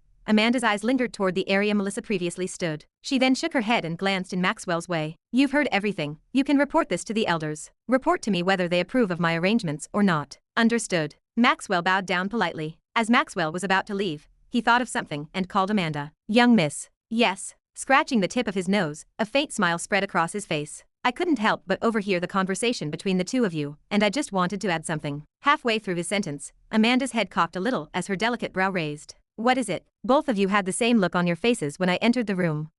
Amanda's face stiffened, but Maxwell had already left before she could ask him to elaborate. Clank. With the sound of the door closing, silence enveloped the room. Caught off guard, Amanda didn't know how to reply as she touched her lips and muttered. Did I really look like him? Honestly, she had mixed feelings about this, especially since this was one of his weirdest traits. With a long, tired sigh, Amanda opened the drawer next to her and pulled out a small, glowing orb. Leaning back in her chair, she gazed at the ceiling while whispering to herself, Father, how are you doing? And the winner of this match is White Reaper, who is now eligible to fight against the current overlord. Hearing the demonist's voice, I turned my gaze away from the crowd before staring at a figure in the distance. It was my opponent. Upon making sure that he was done for, I proceeded to head back to my room. As a result of beating Lightning Dragon and Silvermoon forfeiting, I became the Duke Bracket's Emperor. In addition, I had just defeated the King Bracket's current Emperor, qualifying me to fight the Overlord, the Blood Prince. The battle was hard fought, but I inevitably became the winner. If I had to be honest, fighting against the King Bracket Emperor was a lot easier than Lightning Dragon. Lightning Dragon was just a force of nature. The strength with which he had fought left me shaken even now. Regardless, Lightning Dragon aside, it would soon be my turn to take on the current overlord, Edward. The plan was of course for me to win. This was a must. Only by beating can I fight against the Duke. I knew better than anyone else that the Duke's rank would not be suppressed during the fight, even though the Duke should theoretically have his rank suppressed. Congratulations on your victory. Entering the arena tunnel, I was greeted by a familiar figure. It was Edward. My eyes narrowed immediately as soon as I spotted him. What do you want? I asked in a rather cold voice. Of course, this was merely acting on my part. With a shrug of his shoulders, Edward glanced my way. I was just congratulating you on your victory. Oh, you only care about that now? What about when I first visited you? A smirk slowly pulled on my lips. Don't tell me that you're only visiting me now because you're afraid. Drawing closer, my voice deepened. Afraid of me possibly beating you? Gotta say, I can probably make a good villain. I thought as I continued spewing third-rate villain quotes. For the sake of it, I threw whatever I could think of. Not like the demons would find it weird since most of them had never been in the human domain. Wash your neck. Edward's face changed at my words. I only respect the strong. I don't respect cowardly people who want to leech off of me. That's why I kicked you out. He's not bad either. His quotes were rather cheesy, but this was exactly what I was aiming for as I spat toward my right. Courting death. Scoffing at him, I took a couple of steps forward before placing my hand over his shoulder. Firmly gripping his shoulder, I hatefully spat. For your sake, when the two of us meet in the arena, you better lose. I don't want to kill you. Just as I began to say the first part of the sentence, I made sure to apply more pressure to my index finger. I was trying to convey to him the hidden meaning in my words. You better lose. Smack. After smacking my hand away, Edward subtly nodded his head and glared at me coldly. Looks like I was mistaken about you. Before I could say anything else, he directly turned around and left, seemingly having lost all interest in me. Just you wait. I spat through my gnashed teeth as I glared in Edward's direction. Chapter 528. Inside the tunnel leading to the arena, a soft and groggy voice echoed. Are you ready? The voice came from Silvermoon, who was checking on me. Her face had become quite sunken since the last time I had seen her, and she also didn't seem to be in the right state of mind. She was clearly still unable to cope with the loss of Sylvestar. She was essentially a dead woman walking. The only reason she was here was to see my fight against Edward, the man that took her husband's life. As I stepped away from her, I could hear the crowd's loud cheers behind me. Without turning around, I replied, You don't have to worry about that. I will win the fight. I wasn't lying about this. I wasn't going to lose the fight. In the wake of my meeting with Edward, it was now my turn to face him. There was already a palpable excitement in the crowd's cheers, which were getting louder by the minute. The atmosphere around me was boiling. In the meantime, Silvermoon, who was standing beside me, also sensed the weird atmosphere and took a step back. Okay, I've already helped you the best way I could. I hope you can keep your promise. You can count on that. It was at that moment. Clank. The gates of the arena started to slowly open up, revealing the vast arena in the distance. The crowd cheers intensified, and my shoulders relaxed. Here goes nothing. Taking a deep breath, I took a step into the arena. I don't know how to feel about this. Despite the passive face he wore, Edward's thoughts were complicated as he stood in the middle of the arena. Having spoken with him yesterday, he understood what the outcome of today's match would be. His inevitable loss. But there were two problems with this. One, he had to lose believably. Everything they had been working on would go up in smoke if he lost in an obvious manner. But for this part, he wasn't too worried. Considering his strength, he does indeed have a chance of beating me, especially if he has that device. His eyes paused on the bracelet in his hand. Ren would have an easier time winning if he had a device to turn off his suppressor. Even then, that wasn't what worried Edward. I'm still on the fence about this. What worried him was how trustworthy he was. He had only met him once in his life, and he didn't know him well. Although he probably saved me from losing to Sylvestar,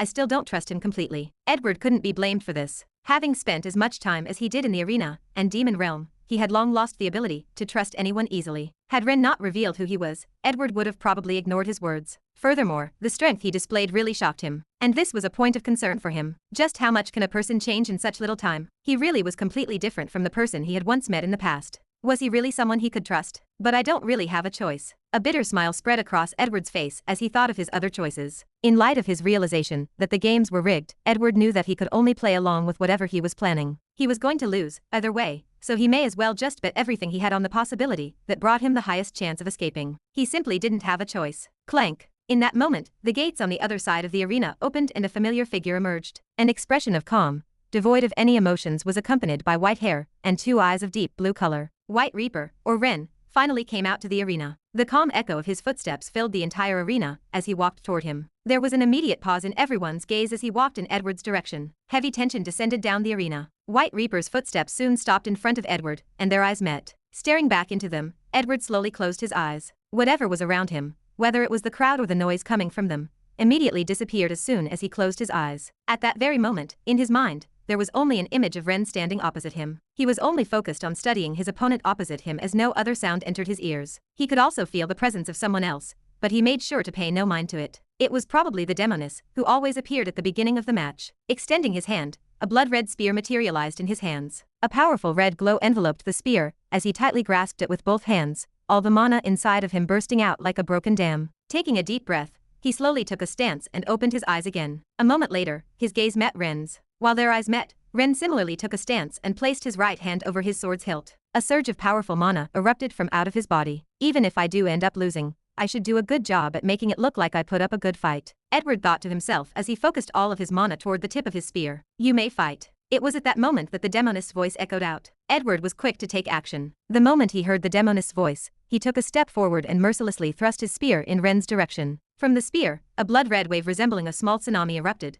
before quickly heading in Ren's direction. Click. At the same time he stabbed his spear, he heard a subtle clicking sound coming from Ren's direction. Fast, Edward thought as he found Ren's sword already reaching out for him. It was at that moment that Edward realized that his attack wouldn't make it before Ren's sword would reach him. Coo. Gritting his teeth, Edward twisted his torso and moved the spear shaft toward his right side. Clank. A loud metallic ring echoed throughout the whole arena as Ren's sword came into contact with Edward's spear. From the point of contact between the two weapons, circular pressurized wind gales were released, spreading out throughout the whole arena. But it was then that Ren did something completely out of Edward's expectations. With his sword still pushing against Edward's spear, Ren's back arched and he punched out toward Edward's direction using his left hand. What in the? It was clear that Ren's actions confused Edward, who had originally thought that Ren was going to fight him with a sword, but despite his surprise, he reacted quickly by raising his free hand.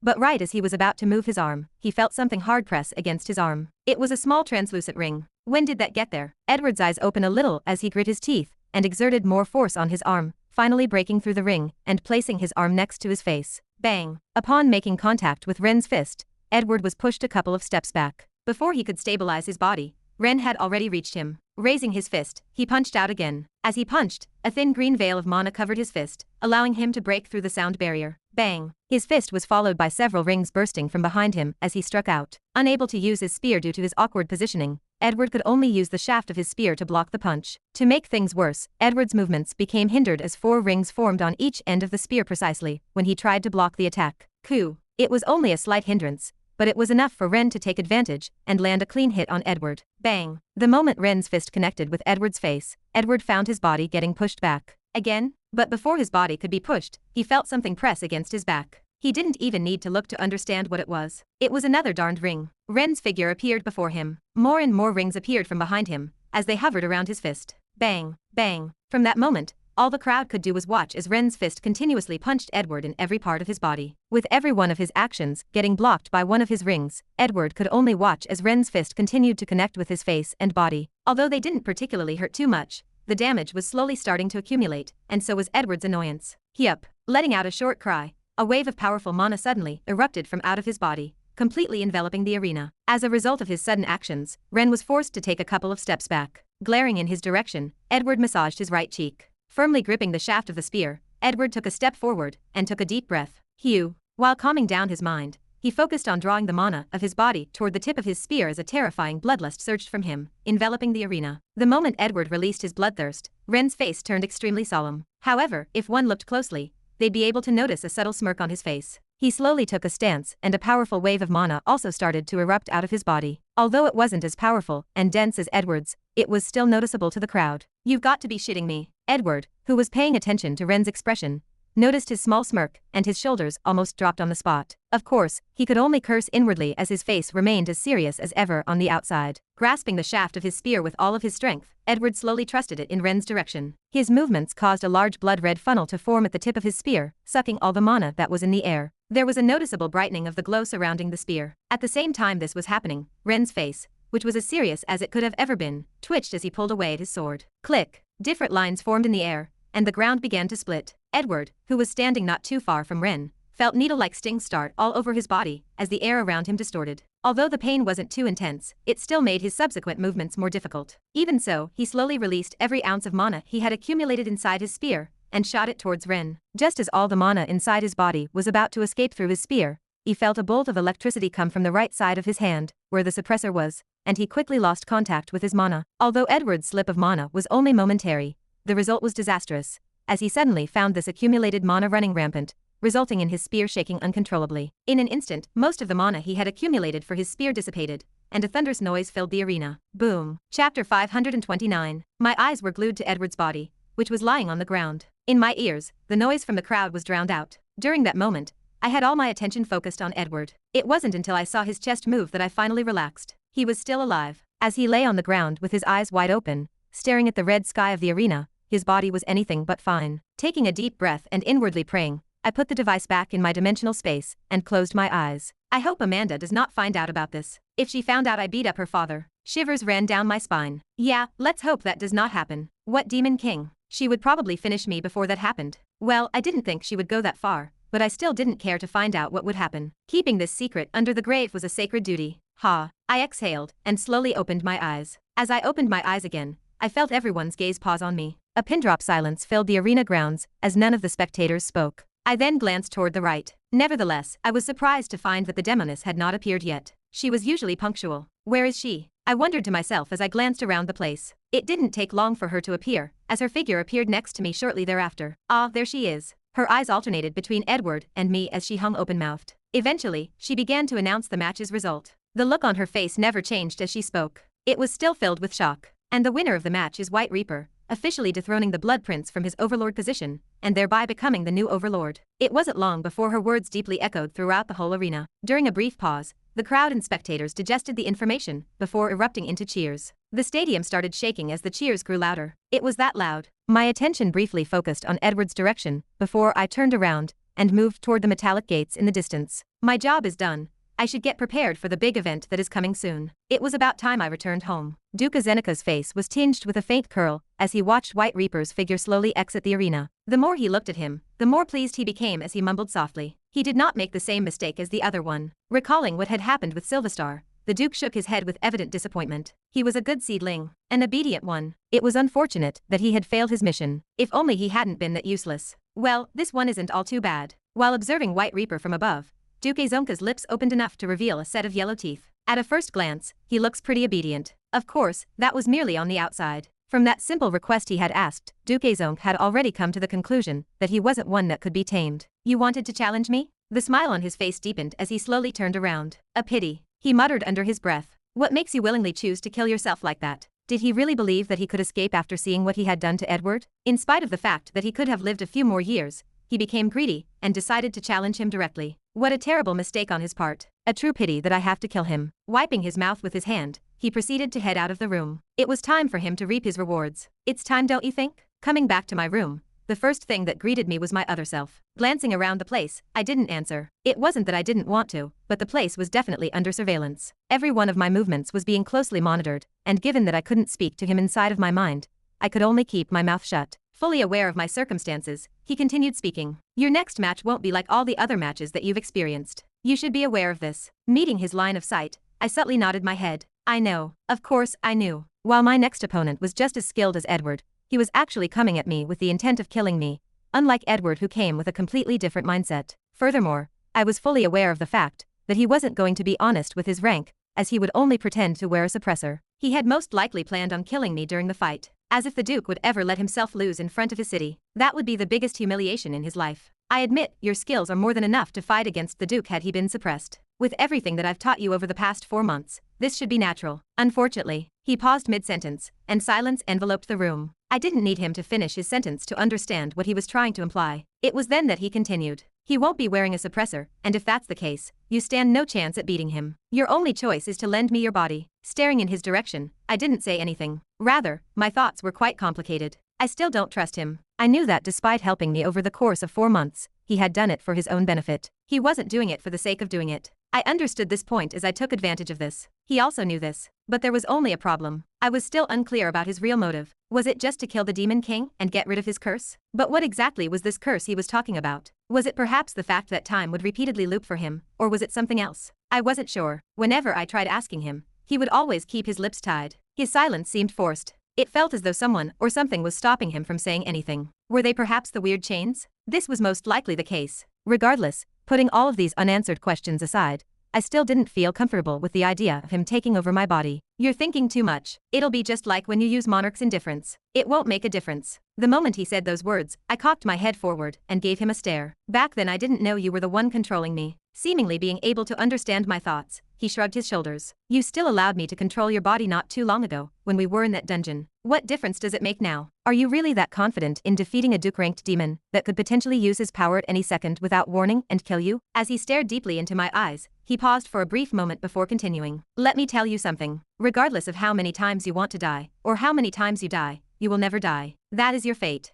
Drawing closer to me, his ice-cold eyes looked down at me. I'll repeat this again. I'm not interested in taking your body. But it is within my best interest that you don't die and, extending his hand, he pointed his finger toward my chest. It is within your best interest if you don't die. Clank, clank, clank. Chains were being pulled inside a small cell, creating a loud rattling sound. After awakening from his groggy state, Edward glanced toward the other side of the cell, and saw a figure standing there. Blinking a couple of times to get a better look at the figure hiding beneath the shadows of the room, his eyes sharpened. Clenching his teeth, he hatefully spat. Duke Azonk. It's been a while since we've seen each other. A sinister voice replied back. It was none other than Duke Azonk who smiled widely. You should already have an idea as to why I'm here. Edward's eyes narrowed. Of course, he knew why he was here. It was the most obvious answer. You want to sign a demon contract with me? Why else would he still be alive if not for this reason? You're quick to catch on. The Duke stretched out his hand and materialized a thin piece of paper that glowed a faint purple hue. Flipping the paper around and gazing at its contents, he asked. I've heard that you've been missing your daughter quite a lot. Clank. A strong chain-pulling sound echoed throughout the cell as Edward bared his teeth. In a fit of rage he shouted, Don't talk about my daughter. Whoa. Jokingly moving back, a teasing smile spread across Duke Azenika's face as he raised both hands. How about you let me finish my sentence? I don't care. Edward hatefully spat as he glared his way. Duke Azenik ignored him and went straight to the point. If you sign this contract, you will be a free man. The moment those words escaped from the Duke's mouth, Edward stopped struggling. With an incredulous look on his face, he gazed in the Duke's direction. What did you just say? You heard me right the first time. With a flick of his fingers, the contract flew in Edward's direction, before magically stopping right in front of him. I'll soon be fighting against White Reaper. By the time it takes for me to beat him, I want to know your answer. It was then that he turned around and proceeded to head out of the room, leaving no room for Edward to talk. Clank. The door soon closed shut, and silence enveloped the room. Gazing at the contract that was laying down on the ground, Edward's face pulled into a wry smile. Recalling the events of the day prior, the corner of his lips twitched. He really did me dirty. For him to have attacked right as he was about to finish his own attack. Couldn't he have at least made it seem so not one-sided? Just thinking about the fight caused Edward's face to darken a little. He said he knew Amanda, right? Somehow, Edward suddenly felt an ominous premonition. He just couldn't explain what it was. Chapter 530. Hugh. My body rose and fell as I breathed in and out. With sweat trickling down my body, I slowly closed my eyes and continued doing the same motion. Alongside it, I made sure to carefully move the mana around my body. Are you ready? It was then that a voice echoed inside the room. I promptly ignored the voice. Lowering my body once more, I flexed my muscles and only stopped once my chest and nose touched the floor before moving. My movement was very slow to the point that my muscles started to sting with each movement. It was only after I completed the movement that I finally stood up. Taking a clean towel I cleaned my body. Warm up done. Clank, clank, clank, clank. Detaching 4 large bracelets from my arms, I put them away. Knock, knock. It was exactly at this moment that I heard a knocking sound coming from the other side of the room. Overlord, get ready. Your match is about to begin. Okay. Massaging my shoulders, I leaned and stretched my neck. What is your choice? The same voice from before spoke. As I glanced in his direction, my eyes paused. Eventually, I nodded my head and mumbled, "Okay, good choice." A smile began to spread on my other self's face. I'm starting to think that this was part of his plans. I was honestly still strongly opposed to the idea of having him take over my body, but after taking everything into consideration, and realizing that the Duke could use his true strength at any moment and kill me, I realized that I had no choice but to accept his offer. It sucks, but I'm still too inexperienced to face a Duke-ranked demon. Clank, jolting me out of my thoughts. The door to the room opened up, revealing several figures standing behind. As soon as the door fully opened, one of the demons asked, "Are you ready?" "Yes." Nodding my head, I took a step forward. Walking shoulder to shoulder with me was my other self. With the same emotionless expression, he muttered, "Be sure to pay close attention to everything I do. I will show you the true depth of your strength." Without saying anything, I opened my mouth and softly mumbled, "Monarch's indifference." In spite of the fact that he had only been defeated a week ago, Lightning Dragon could not believe what he was seeing. The Duke against White Reaper? Lightning Dragon was still having a hard time processing the information as he stepped onto one of the platforms overlooking the arena. He already had a hard time figuring out how he had been able to beat the current Overlord. He's strong, yes, but from what I've seen, the Overlord should still be a bit stronger even if his rank is suppressed. Thanks to his eyes, Lightning Dragon was able to somewhat gauge how strong an opponent someone was. Comparing White Reaper to the Blood Prince, there was still a bit of a gap between the two. For him to have won that easily, as expected of the person who beat me, he sure had many surprises up his sleeve, particularly with regards to his upcoming battle with the Duke, which took the whole arena and city by storm. For the first time in a very long time, the Duke was finally going to make an appearance. The arena couldn't have been any fuller as it was packed to the brim. It was at that moment. I'm sure everyone here has already heard of the event that's currently happening. The Demoness finally made his appearance. The crowd instantly quieted down. As the demons eagerly gazed at the arena below, the only sound heard was their rough breathing. The atmosphere was heated, and all the demons wanted to do at the moment was catch a glimpse of the Duke, a supreme being whom the arena and city were under the watchful eye of. For him to finally make an appearance, all the demons couldn't contain their excitement. They wanted nothing else but to see him crush the current Overlord, White Reaper. They didn't really have hard feelings against him, but he was the Duke.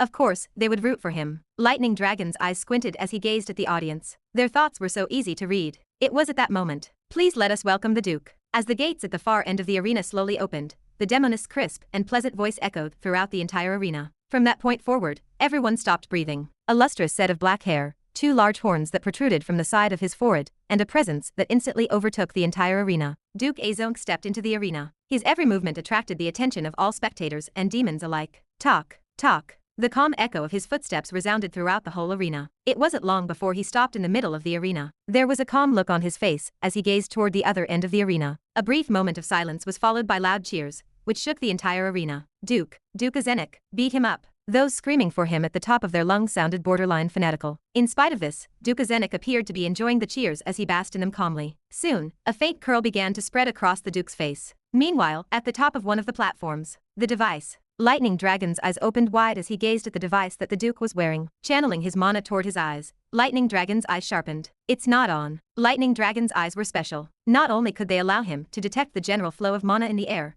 but they could also allow him to track down the general flow of energy in the air. Whether it was mana, demonic energy, or aura, he could see through it all. For him to not detect any energy coming out of the Duke's suppressor, he knew that it wasn't on. Upon realizing this, he came up with one conclusion. He's planning on killing him. The Duke was planning on killing White Reaper. Lightning Dragon's face changed completely once he learned of this as he pressed both hands on the window of the platform. Shit, I should have told him earlier. The main reason why Lightning Dragon never once chose to become the next Overlord was that he knew from the very beginning that the matches were fixed. With his all-seeing eyes, this was only to be expected. Well, that and the fact that he was too lazy to even consider the idea of fighting over 100 weak contestants. If he wanted to escape, he could do it without the need to defeat the Duke, hence why he never saw the appeal. Furthermore, he already knew from the very moment that he had heard the rules that it was practically impossible to escape from the arena. I mean, what kind of Duke would ever put their reputation on the line in front of so many demons? As if they would ever let themselves lose. And on the other side of the arena, we have his opponent. Someone whose rise could be described as nothing short of a miracle. Within a span of a single month,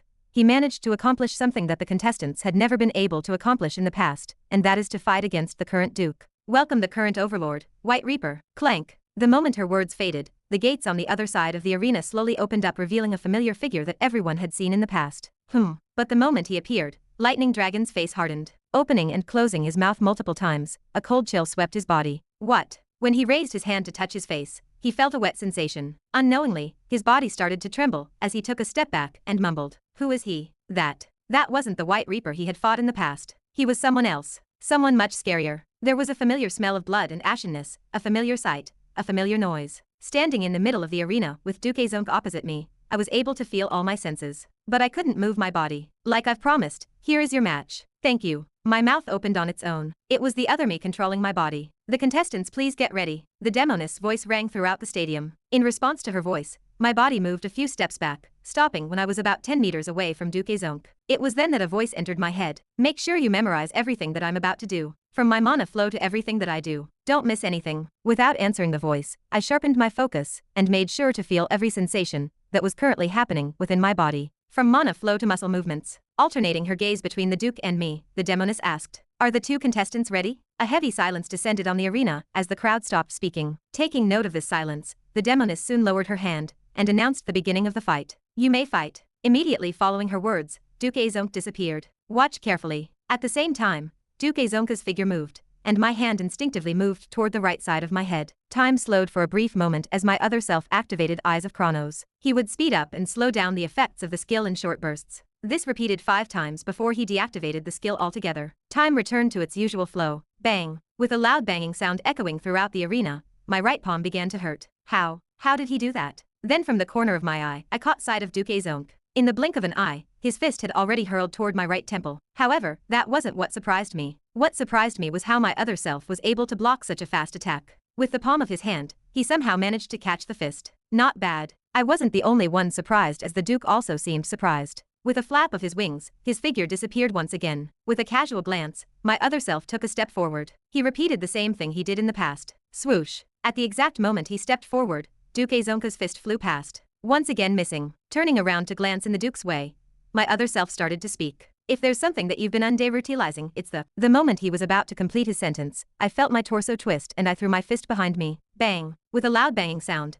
I felt my fist connect to something. It took me a couple of seconds to realize what that something was. It was the Duke's head, tilting slightly as a result of the force of my fist. His expression died with absolute shock as his eyes opened widely. This whole arena was in a state of pin-drop silence. In spite of that, my other self completed the sentence without a care in the world. Chip inside of your head. Chapter 531. The chip inside of my head. What is he talking about? I always used the chip inside of my head. In the split second that Eyes of Chronos was activated, I wouldn't have been able to think if it weren't for the chip. Was there another function of the chip that I did not know about? If there was, I wasn't aware of it. It was then that the other me spoke. My attention once again shifted. Pay attention one more time. With his words fading, the Duke's body stumbled backward. This came as a result of the previous punch. As he stabilized his body, there was no longer any look of shock on his face, and in its place was an impassive and unreadable expression. In front of the silent audience, he attempted to keep a straight face. His figure disappeared once more as he expanded his wings, casting a large shadow over the arena. This time, his movements were clearly different. It was a lot faster than before. But, bang, the results were the same. Quake. Casually elbowing the right side, the Duke's body reappeared.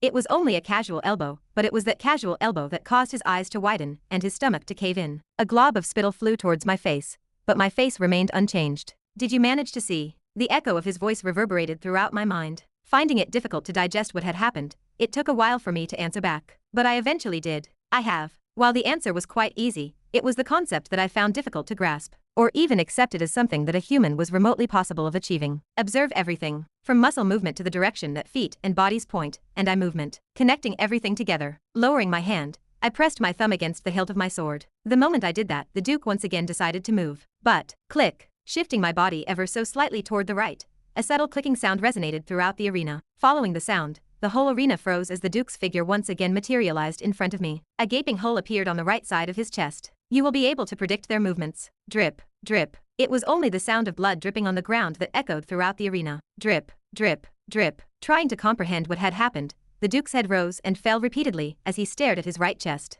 Throughout the silence, my mouth opened. What a pity. A fluke. A simple and miraculous fluke. It's the only way to explain it, the Duke thought as he kept denying the reality that was presented before his eyes. There was simply no way for someone whose rank was weaker than his to be able to hit him. Impossible. Although he was suppressed, he was still a Duke-ranked demon. A Duke-ranked demon. An existence that was supposed to stand at the apex of all worlds. A figure who had the ability to squash counts with a simple wave of his hand. Or at least that was how things were supposed to be. Drip, drip. But, as he heard the sound of his own blood dripping toward the ground, he started to question this notion. How is this possible? His only memory was moving one step before feeling a sharp pain on the right side of his body. Raising his hand to cover his wound, Duke Zenek raised his head. From that moment on, he could see all the stares coming from the participants above. They stared at him with obvious shock on their faces. But that wasn't all. While whispering among themselves, they also displayed a clear sense of disappointment. Is the Duke only this strong? Is he really weaker than that human? He is playing around, right? They tried to be faint with their voices, but as the whispers grew, so did the noise, and their voices were heard by the Duke, whose face twisted savagely. Shut up. How dare you? He wanted to shout at the top of his lungs toward the crowd, but out of sheer willpower, he managed to stop himself. The situation was still salvageable. As he raised his head to stare at his opponent, the Duke stared deeply into his eyes. But the moment their eyes met, the Duke suddenly felt a chill run down his body as he subconsciously took a step back. There was no avoiding the audience's observation, who became noisier as the performance progressed. Did you see that? The Duke took a step back. Is the Duke actually scared? This is pathetic. The Duke heard more and more voices inside of his head with each passing second. All he could hear were voices at this point. But despite all of the voices against him, Duke Zeneca's focus was somewhere else. Staring at his trembling arms, he stuttered, Am I scared? That sensation he felt when he looked at him in the eyes. Was it really a fluke? Or was he just imagining things? When he glanced once again at White Reaper, the sensation he felt before vanished the moment his eyes met. A fluke. The Duke thought to himself. Yes, it had to be a fluke. How could someone that wasn't even Duke rank scare him? Impossible. It's probably because of all the voices around me. There was simply no other explanation. Taking a deep breath, Duke Zenek calmed himself down. Drowning out the noise coming from the arena, he slowly started to channel his demonic energy. If count rank doesn't work, I will just take it up a notch. Slowly adjusting his rank in an unnoticeable way, he took a step forward and his vision warped. Reappearing in front of White Reaper, he extended his hand and clawed his head. Compared to before, his movements were incomparably faster. Within a split second, his hand was already nearing White Reaper's head. It was so close, just a couple of inches away, but the Duke's face sank as White Reaper managed to avoid the attack by moving his head back by a narrow margin. Even so, he did manage to graze him just a little bit as a red line traced alongside his cheek. Swoosh. Feeling something hurl at him from below, the Duke twisted his body. He too was able to avoid the attack. At the same time he avoided the attack, he raised his head and proceeded to sweep his leg in a whipping motion, hurtling it towards White Reaper's head. Bang! His leg was connected. To the Duke's disappointment, his leg came into contact with his arm, which was raised to block his head. The Duke gritted his teeth and tried again.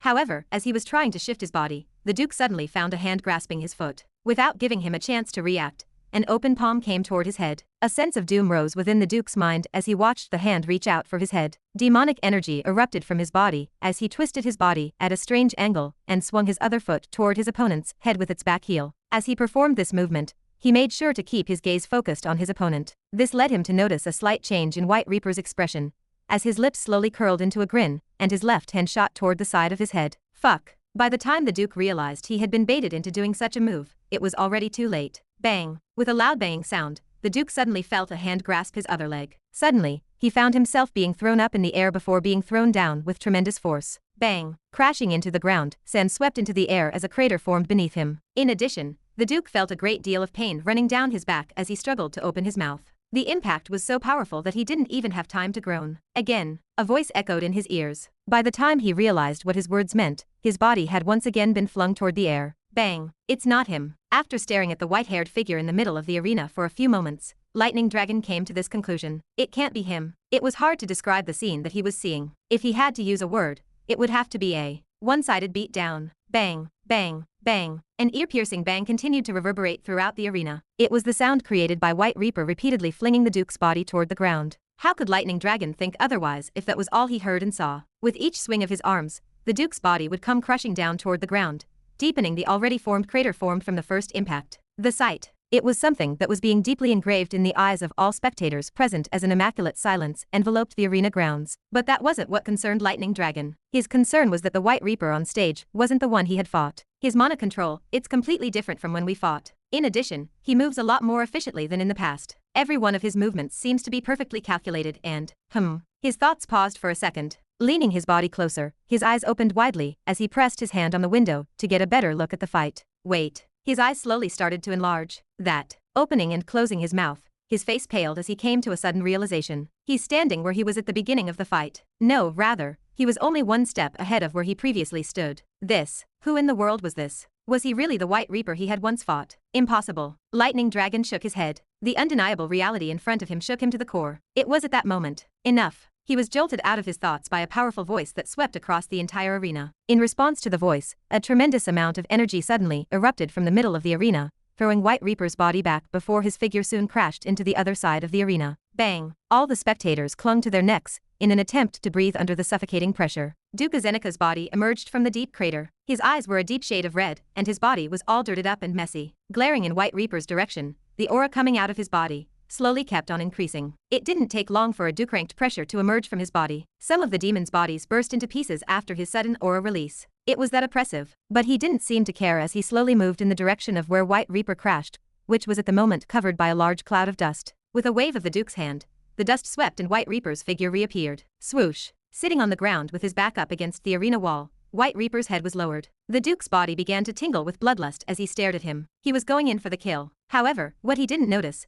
along with the rest of the spectators in the arena apart from Lightning Dragon, was the upward pulling of the edges of White Reaper's lips. Opening his mouth, he slowly mouthed something. Limit Breaker. Chapter 532. Time stopped. The world within my vision came to a halt. From the crowd to the noise, the only thing that stood in front of me was Duke Zonk. Carefully placing my hand on the ground, my body slowly stood up. In parallel with this, Duke Zonka's face changed dramatically. In a mutter, he opened his mouth. You were hiding your strength? He slowly took a step back. He appeared to be in shock and fear. Not really. My mouth automatically opened and answered. That is impossible. In a state of trembling, he screamed. Do you really expect me to believe that you were not hiding your strength? You call this hiding my strength? I suddenly felt a wave of disgust wash over my body as I sensed my other self's emotions. I found my head slowly rising up. My eyes soon met with the Duke's. Is it really worth hiding this little amount of strength? What?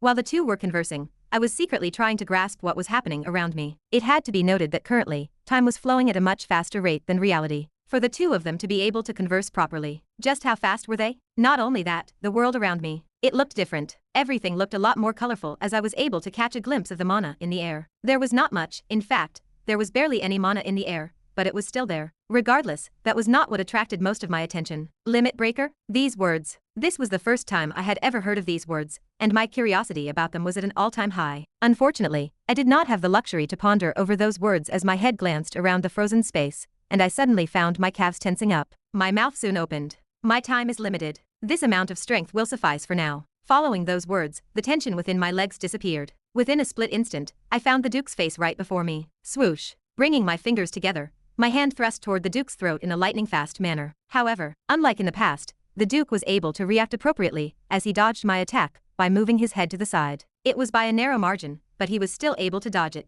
After that, he counterattacked with his own palm, pressing it towards my abdomen. Unfortunately for him, like an open book, his every move was clearly visible in the eyes of my other self. With a casual slap of my left hand, his palm changed course. Nevertheless, the Duke did not give up. As he rotated his hand and demonic force burst out of his hand, forcing out a black beam that dangerously aimed at my head. It still proved to be a futile effort in the end. The only thing it took for my other self to avoid the attack was a simple movement of my head, having clearly read his movements ahead of time. The beam soon flew past the side of my ear, before piercing through the pale red clouds in the sky. The Duke's face hardened when he saw this. Clenching his teeth, he prepared to attack again, but in the blink of an eye, my hand had already reached out and grasped his arm, preventing him from doing whatever he was planning on doing. Firmly grasping his hand, my mouth then opened. Give up. My body twitched with annoyance as I felt my other's emotions run down my body. The Duke's resistance clearly irritated him. It is funny how you think you can actually do something to me now that we are both in the same ranks again. You could not do anything when we were of the same rank before, yet you think a small power-up would make a difference. My fingers pressed against Duke Zenika's arm as I squeezed his hand. The Duke's face changed,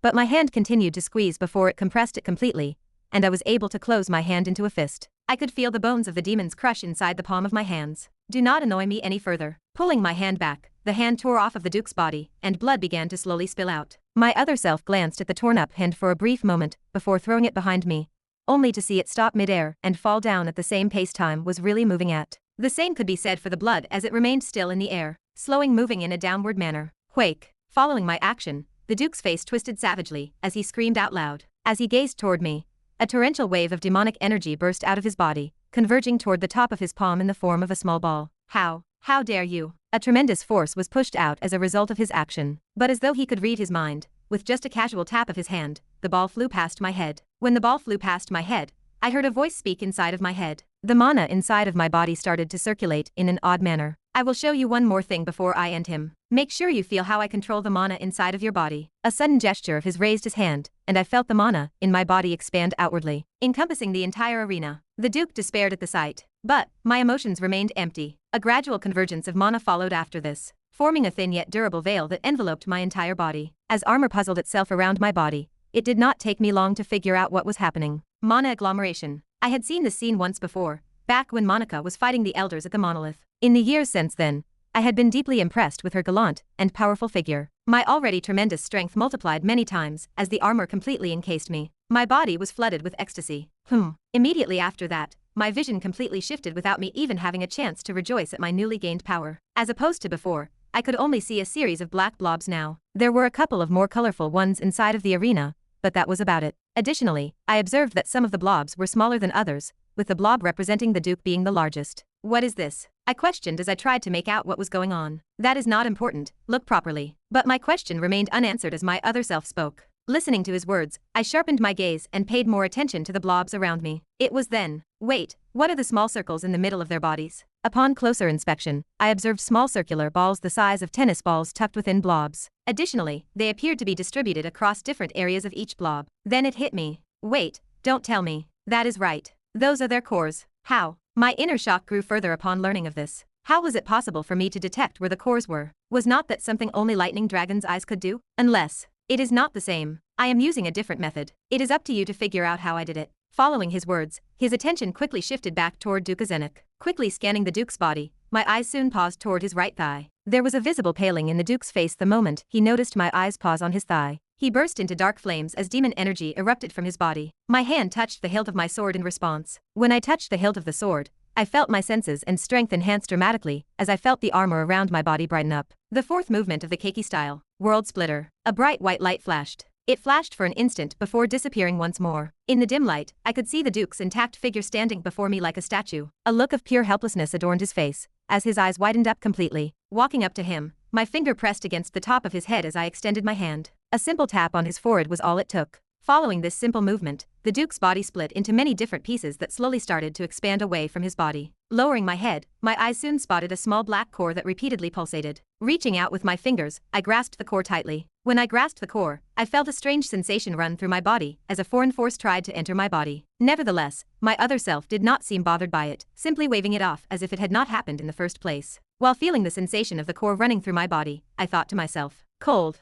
The core was cold, very cold. It felt as though I was holding a ball of ice. In that moment, my mouth opened and I muttered. 2 seconds. Blood splattered all over the arena as the remains of the Duke's body lay on the ground. Splat, splat, splat. Silence. A stunning silence enshrouded the whole arena as I felt all eyes pause on me. Even then, I could do nothing about it as I was not the one in control of my body. Plack. Breaking the silence was a low smacking sound as my other self casually tossed the core in my hand. Gazing at the spectators in the arena stands, he continued to silently play with the core in my hand. Plack, plack. Plack. It was not until he repeated the motion 5 more times that he finally stopped. Once he did, raising his head, he opened his mouth and muttered. So, is no one going to say anything? Chapter 533. Crack, crack, crack. A large black palm hurled down toward 3 figures, emitting a powerful aura, as cracks formed around a large blue planet. He is here. An orange glow enveloped the body of one of the figures, causing her to scream out in helplessness. As she raised her hand, she cast a translucent yellow barrier around herself and the 2 other figures beside her. Her actions prompted the 2 other figures to release their own barriers as well. Within seconds of the 2 releasing their barriers, the large hand came into contact with the first barrier. The outer barrier cracked immediately as the faces of the 3 individuals behind it paled significantly. Seeing that the situation was critical,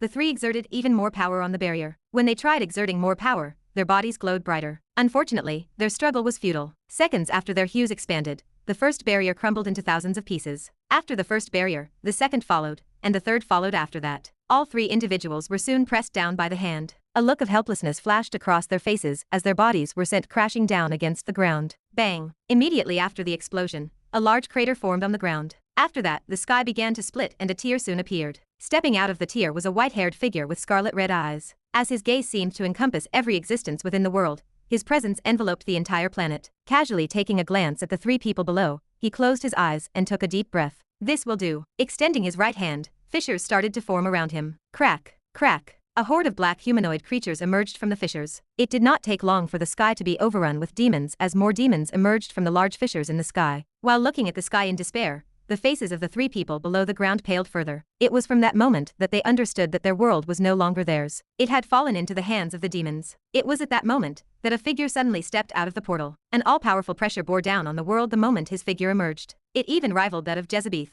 Of course, that was only applicable in this case as Jezebeth was not using his real body. Nevertheless, it still spoke measure of his strength. After scanning the area with his eyes, they soon came across Jezebeth. His back unknowingly straightened once his eyes paused on him. He quickly made his way toward him. As he approached Jezebeth, all the demons beside him distanced themselves from him. In a respectful tone, he bowed his head. Your Majesty, While Jezebeth scanned the world with his eyes, he nodded his head without paying attention to him. The demon did not seem to mind this as he patiently waited for his orders. His wait did not last for long as Jezebeth soon opened his mouth. I want this world corrupted within a year's time. With those words, the demon's face spread into a broad grin. Looking down at the three figures below, his smile deepened as he took in their despairing looks. Bowing down his body lightly, he responded, "Understood." His reaction suggested that he took enormous pleasure in torturing his prey. Glancing at Jezebeth once more, he tried to dismiss himself. "If there is anything else I can assist you with you." "Wait." As the demon was about to leave, Jezebeth opened his mouth again. In an instant, the demon halted. A respectful tone immediately emanated from his mouth.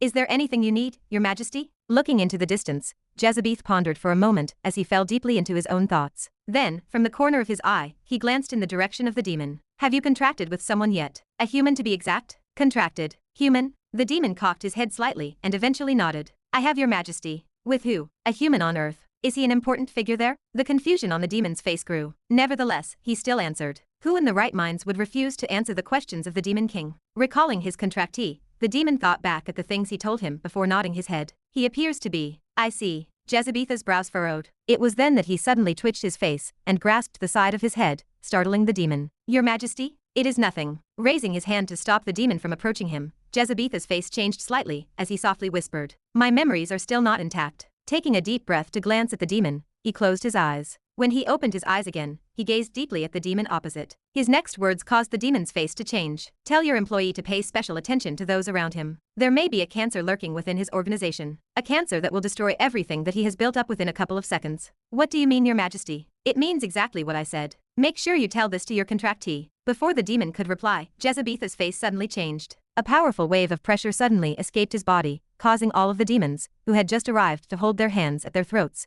trying to breathe. Ignoring their struggle, Jezebeth's face progressively darkened, before his lips pulled into a thin smile. "You bastard. You already knew I was going to be here, weren't you?" As his brows furrowed tightly, his smile quickly faded. Closing his eyes to sense something, it only took an instant for him to figure out exactly where he was. As he pondered inside his mind, his brows tightened more once he realized where he was. How troublesome, he thought inside his mind. The distance. It was quite far. Had he been in his normal body, he would not have had much trouble going to him directly, but he was not. Nevertheless, glancing at the demons around him, his eyes paused on the demon closest to him. "Keep the words that I have said to you in mind." His gaze drifted to the other demons, and he began speaking loudly. "Make sure you convert all of the mana in this world. You have 1 year's time." Raising his hand, he swiped it toward the empty space in front of him. Crack. A fissure formed in front of him. A final glance at the demons behind him prompted him to step into the fissure. Upon entering the fissure, his face darkened considerably. "Let us see if we can meet each other again." Bang. As my body entered a familiar room, a door crashed down loudly. Helplessly watching my own body walk into Duke Zenika's office, I asked,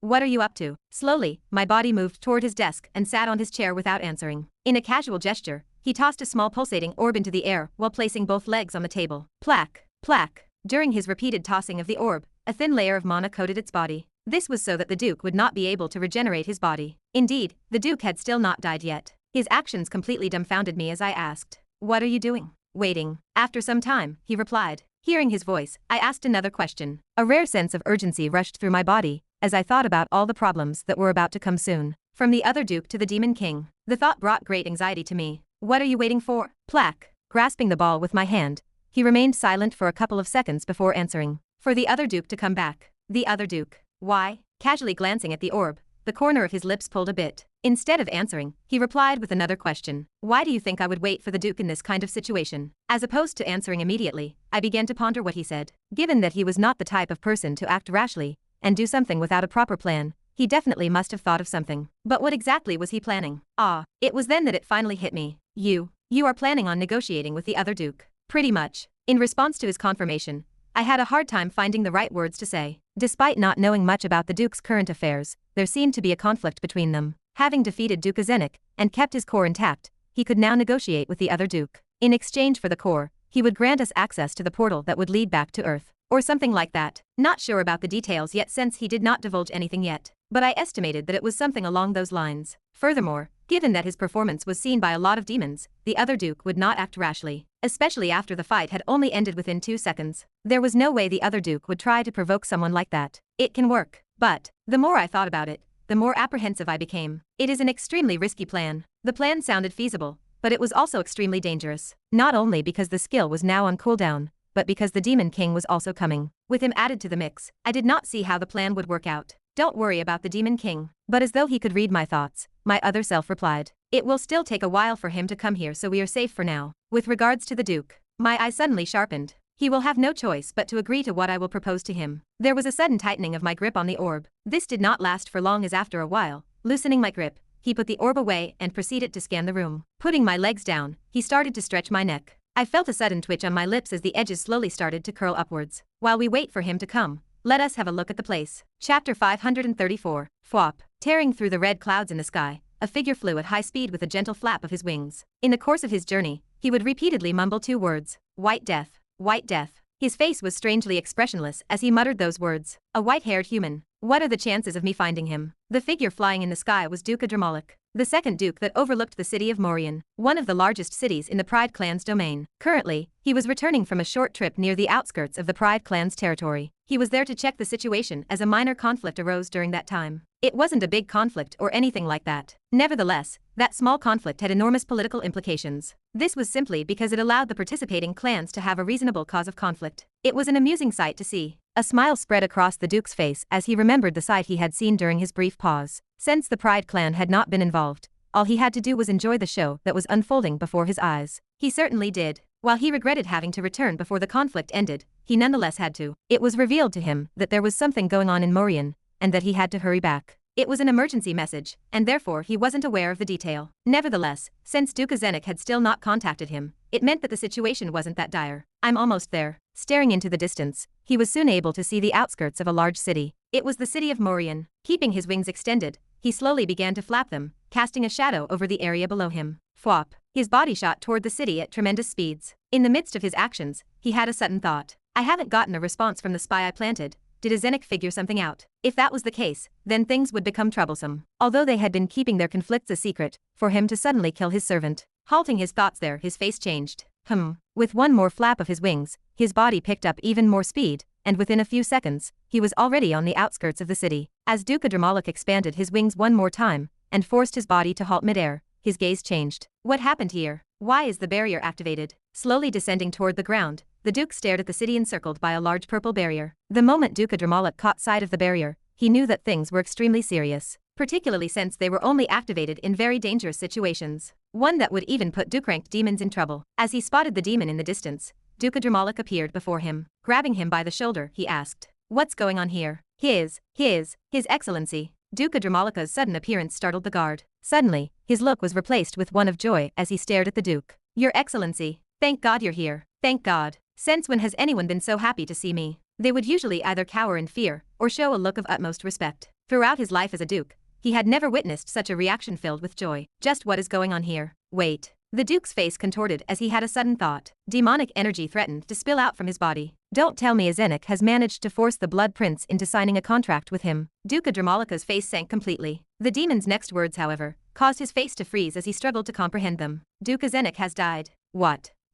In an attempt to say something, he opened his mouth. Despite his best efforts, he couldn't find the right words to say. The piece of news left him too confused to formulate a proper response. But he wasn't a Duke for no reason. Taking a moment to digest the information, he calmed himself and closed his eyes. As he opened his eyes again and examined the barrier that was raised above the city, he concluded that the demon had been truthful. It looks like that bastard Azenik has died for real. I can't even sense his presence. His face turned extremely solemn as demonic energy sprang out of his body. A while later, snapping his head in the direction of the demon, he coldly asked, "Tell me exactly what happened." Yes, Your Excellency. After bowing down once, the demon began to recount everything that had happened, especially about the man known as White Reaper. From how he became the overlord within a month to how the Duke suddenly agreed to fight him, and everything that happened in between. The demon left nothing. The more Duke Adramalik listened, the weirder his face became. How did something like this happen within such a short period of time that I was gone? The fight lasted for a total of. Stop for a moment. In the midst of the demon's speech, he quickly cut him off. He then proceeded to pinch the middle of his brows. Do you mean to tell me that while I wasn't here,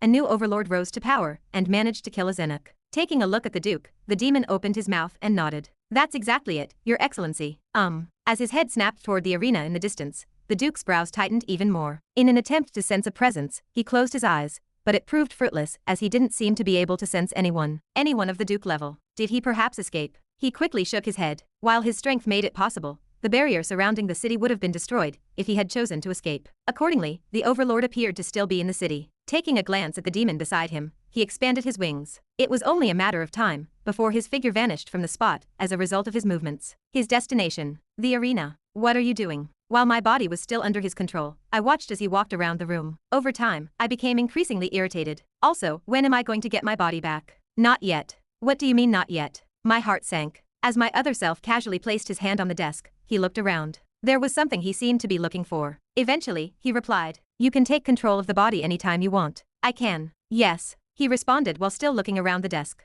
His eyes soon paused on one of the drawers of the desk. "But you would end up suffering the after effects of using the skill." After effects. There were after effects of using the skill. You want to try them? My lips suddenly pulled into a thin smile. Before I could reply, my vision distorted slightly, and I found myself back in my own body. Or rather, I could now control it. Clenching and unclenching my fist, I glanced around the place. I don't feel anything. Lowering my gaze to stare at my hands, and trying to feel every part of my body, I cocked my head a little. Is there really a? Not even halfway through my sentence, I found my mouth frozen on the spot. Pain. That was the only thing that I could feel, as it came radiating in crashing waves that threatened to drown me with every breath. Sometimes there was something else. It was a sharper, more inexplicable pain, but it never lasted long before the other pain returned and everything went black.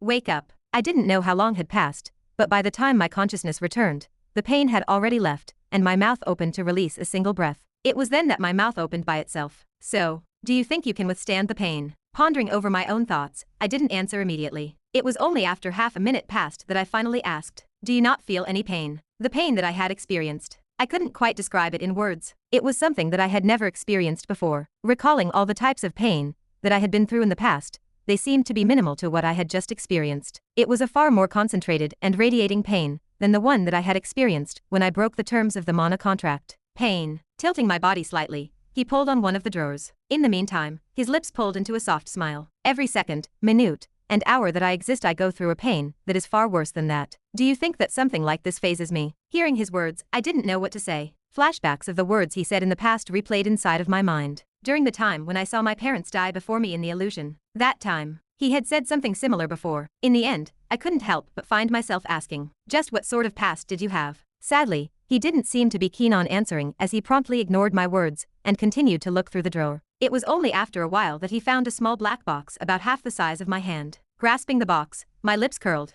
casually tossing it in the air. Before I could ask him what it was that I was holding, my mouth opened. "This over here is the key to the arena treasury." If I still had control over my body, my eyes would have opened up. It would have then been followed by a smile. "I'm already liking where this is going. Don't rejoice too early." Putting the box away, he slowly walked toward the door of the office. "I can only take a few things. If we're planning on negotiating with the other Duke, we can't take too much." Well, obviously. This was common sense. If we took too much, then the Duke would just not bother negotiating with us, and considering that the skill was on cooldown, we really couldn't afford to do this. We couldn't be too greedy. Greed was the best recipe for disaster. Clank. Grasping the handle of the door, my arm pulled back, and the door opened. Following this, I slowly walked out of Duke Azenika's office. Time to collect our rewards. The location of the treasury wasn't that far. It was about a couple of minutes' walk from the Duke's office. Where is the treasury? Over there. Most comforting about the journey was the fact that the demons still inside the arena would shake and tremble whenever I walked, well, my other self. To add to that, they were also kind enough to tell us where exactly the treasury was. Looks like we're here. Walking for a further couple of minutes and turning a couple of quarters,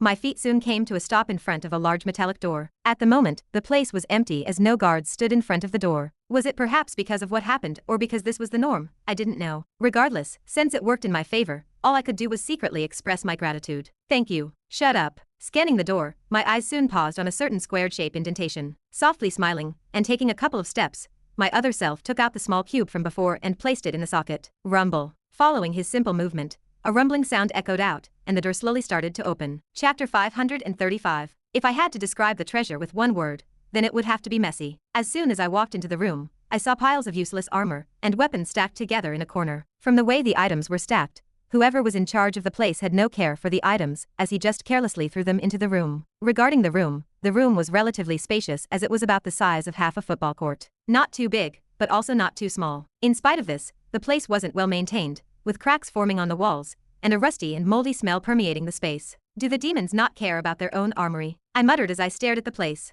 Answering me was my other self as my mouth opened. The demons don't care. It's just that most of the stuff here is useless for them since these are just scraps from some of the deceased contestants. They essentially take any useful item for themselves before throwing the stuff they can't use in this place. Then this isn't a treasury. It's more like a dump. In a way, yes. My head slowly nodded. This is a dump for the demons, but an amazing place for anyone else. Moving forward, my body bent down and picked up a certain book. There were clear signs of aging and tears on the pages of the book. Further, the book's cover was dusty, so I couldn't see what it was. But from a single glance, I could tell that it was something that used to belong to a human. I instantly knew what the book was. Upon brushing away the dust, I saw the title and description of the book, confirming my suspicions. A martial manual. A 4-starred one at that. Iron style. Rank. 4 stars. Description. Through a series of different techniques, the user can harden his body and acquire great offensive power. While reading the skill's description, I thought, this skill might fit well with Hein. Several months ago, Hein complained about his lack of offensive power. This skill seemed tailor-made for him. I became increasingly convinced that the martial manual was written specifically for Hein as I thought about it. Through the hardening of the skin, the martial manual not only increased his offensive power, but also strengthened his defense. If Hein used the skill, alongside his defensive capabilities, then he would become an unstoppable tank. My other self finished my words for me. Glancing at the martial manual for a brief moment, he put it inside of my bracelet. Following this, he examined more items. Whether it was martial manuals, artifacts, herbs, or even skills, this place had everything. Of course, not all of it was useful. In fact, most of the stuff present in the room was rather useless to me. A half hour after entering the place, my other self had pretty much sorted through everything, and had taken whatever he could take. But considering that we had to negotiate with the Duke afterward, he didn't take everything. In any case, he pretty much took all the martial manuals he could find. Many manuals ranged from 1 to 2 stars, but there was the occasional 3-star manual as well. Furthermore, he had found 2 more 4-star manuals, but neither of them was useful to me, so I could express my regret secretly. Still took them since I could either sell them or give them to the others. It was at that moment. This is a nice bow. Jolting me out of my thoughts was my other self as I suddenly felt my hand grasp something hard. When I focused on the object my other self picked up, I realized it was a bow. Upon closer look, I couldn't help but agree with his assessment. It really looks nice. The bow's frame seemed to have been constructed of long-lasting ash wood. Its string was made from what seemed to be great quality monster hair, an extremely rare material around the human domain that could go up for 8-digit figures. In addition to wrapping leather around the limbs, the points ended in curved claws giving it an eerie and menacing feeling. The handle was also wrapped in a dark and ominous skin decorated with carvings. A large quiver made of rare hide accompanied the bow, appearing to be intended to be worn around the archer's belt. In addition to its aesthetics, the outer side was embellished with animal horns, truly giving it a sharp and menacing feeling. An S-rank artifact. Not bad. Camelot's Rage. Rank. S. Description. Bow carefully crafted through different blood rage. The more blood this bow spills, the sharper and faster each successive arrow becomes. Cooldown. 1 hour. The description of the item made my lips curl into a thin smile. After that, my other self quickly tossed the bow into my dimensional space, and continued to look through the remaining items. Regrettably, there wasn't anything else that interested me amongst the piles of items. Flame domain. Rank. E. Description. Creates a domain made out of fire around the user. Deafening. Rank. G. Description. Upon activation, it will temporarily deafen the selected target. Levitation. Rank. C. Description. A brief moment of levity occurs when the skill is used. There were also a couple of other skills, but none of them proved to be useful to me, and were quickly discarded by my other self. Not that we had a choice. Since skills were something that demons could also learn, they were much more valuable in the eyes of the Duke. This was regardless of rank the skill was at, and the fact that I could tell my other self already had something in mind when looking around the place. Not sure how I could explain it, but from the way he was carefully looking around the place in search of something, I knew that there was something important hidden there. Here it is. Fortunately, I didn't have to wait for long to understand what he was looking for as he soon picked up another skill book from the ground. At a first glance, it looked like any regular skill book out there. However, the moment I caught a glimpse of its description, I knew that this was anything but a regular skill book. Dark Servant. Rank. A. Description. It will grant the user the ability to summon a shadow servant for an extended period of time. There will be a 50% resemblance between the shadow servant and the user in terms of skills and strength. Cooldown period. 5 days. This, in spite of the skill description's simplicity, there were tremendous implications behind it. For a brief moment of time, I didn't know what to say as I just blankly stared at the skill description. As I considered all the different things I could do with it, different scenarios continuously replayed in my head. I slowly became more excited. This will do. Jolting me out of my thoughts, my hand raised and touched the top of the book. Following this, a bright white light enveloped the room, and a multitude of different scenes sprang inside my mind. solidly implanting themselves in there. This process didn't hurt one bit, but it still felt weird. It felt as though something was tickling at my brain. Once the weird sensation disappeared, opening my mouth, I exhaled. The skill book in my hand shattered into different bright lights before disappearing into the air. Let's try the skill. Following this, my hand raised and the mana inside of my body started to circulate like crazy. Within the span of a couple of seconds, about half of my mana disappeared. As this was happening, I spotted a translucent black figure emerge from the shadows in front of me as two bright yellow pupils stared in my general direction. Taking a closer look at the black figure, apart from its general frame, the figure didn't bear any semblance with me as it just looked like a shadow. Upon closer inspection, I noticed that the black figure was currently holding a sword on the right side of its body. Silence enveloped the room as the shadow's two bright yellow eyes stared in my direction. It was at that moment that my mouth opened. First movement. As soon as those words escaped my lips, the shadow servant quickly seized the sword's sheath and took a stance. While this was happening, my body's mana drained at an alarming rate, far more than I was comfortable with. Click. Then, a familiar clicking sound rang out and a bright light flashed. After the bright light vanished, I felt a stinging sensation at the tip of my nose as the servant's sword paused right there. I felt a wet sensation trickle down my nose. It was probably my blood. Raising my finger, my other self pushed the sword away from my nose and nodded in satisfaction.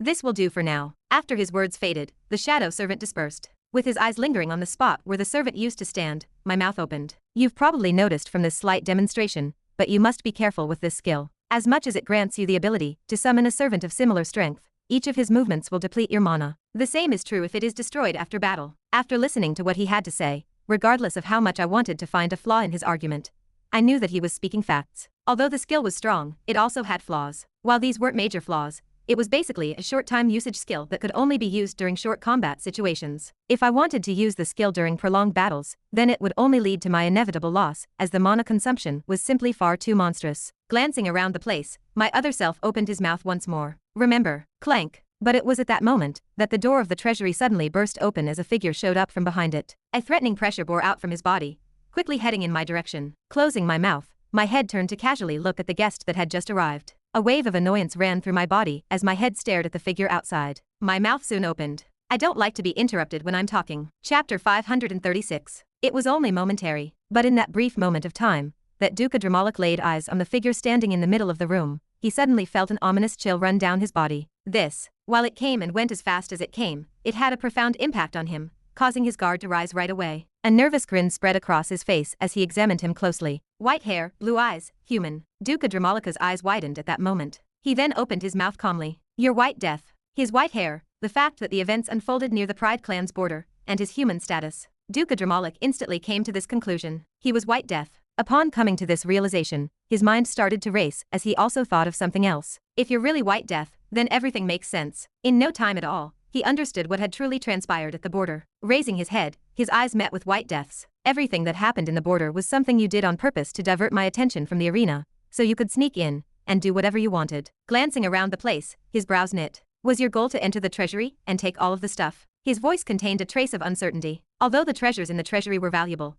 they were not something that someone on a duke level would desire. In most cases, that kind of stuff would be too valuable to not be consumed immediately. That's not it. White Death's voice caught the duke's attention, snapping him out of his thoughts. I don't care about what you've found out. I'll cut straight to the chase. Extending his hand, a black sphere suddenly materialized in his hands. The duke's countenance changed the moment his eyes laid on the sphere. With only one glance, he was able to instantly recognize what the object was. That's Duca Zenika's core. So it was the truth. He really did kill a Zenik. White Death smiled at the sight. That's correct. I'll give you this in exchange for you helping me get out of the city and keeping everything under wraps. Hearing his words, Duca Dramalik became even more guarded. In fact, he was also actually a little bit worried. If rumors are true, and he indeed defeated a Zenik in 2 seconds, his body shuddered. The reason for his victory, whether Duca Zenik had been caught off guard or underestimated him, did not change the fact that he had beat a Duke-ranked demon, someone whose strength rivaled him. There was no way he was going to make the same mistake. Staring at the orb, he warily opened his mouth. You want to propose a deal? That's correct.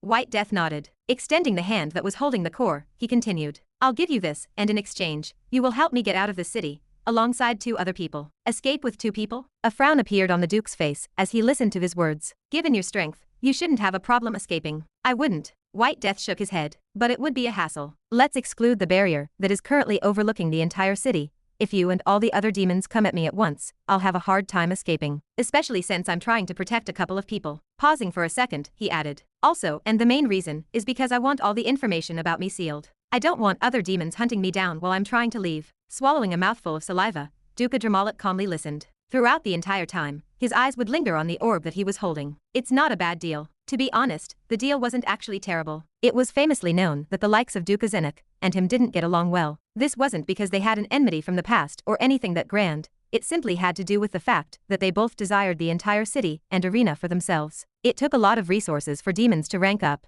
and although the city and arena provided plenty of resources, it wasn't enough for two dukes. Hence why the two of them never got along. With him now gone, the entire city was now his to rule, and so were the resources. Furthermore, if he managed to get a hold of the core, raising his head, he glanced around the treasury. Noticing that a lot of the items that were previously here were missing, the frown on his face deepened. It seems like you took quite a lot of the items here. It would have been a shut up. Cutting the Duke off, White Death suddenly clenched the core. I am going to make this clear now. This is not a negotiation. It is either you agree with what I said, or I will take matters into my own hand. His eyes slowly shifted from blue to gray. Don't mistake my proposal as a sign of weakness. Just like the other Duke, I can kill you if I wanted to. The only reason why I'm proposing the deal in the first place is because of all the problems that will arise from me not doing this. Choose carefully. The look on Duca Dramalika's face sank as he listened to what he said. Staring at the place one more time, he asked, "What did you take? You value your life less than the items that I took? Answer me." Duca Dramalika's voice raised. Demonic energy started leaking out of his body. He actually threatened me? Duca Dramalika's teeth clenched tightly. Given the clan that he was in, the Pride clan,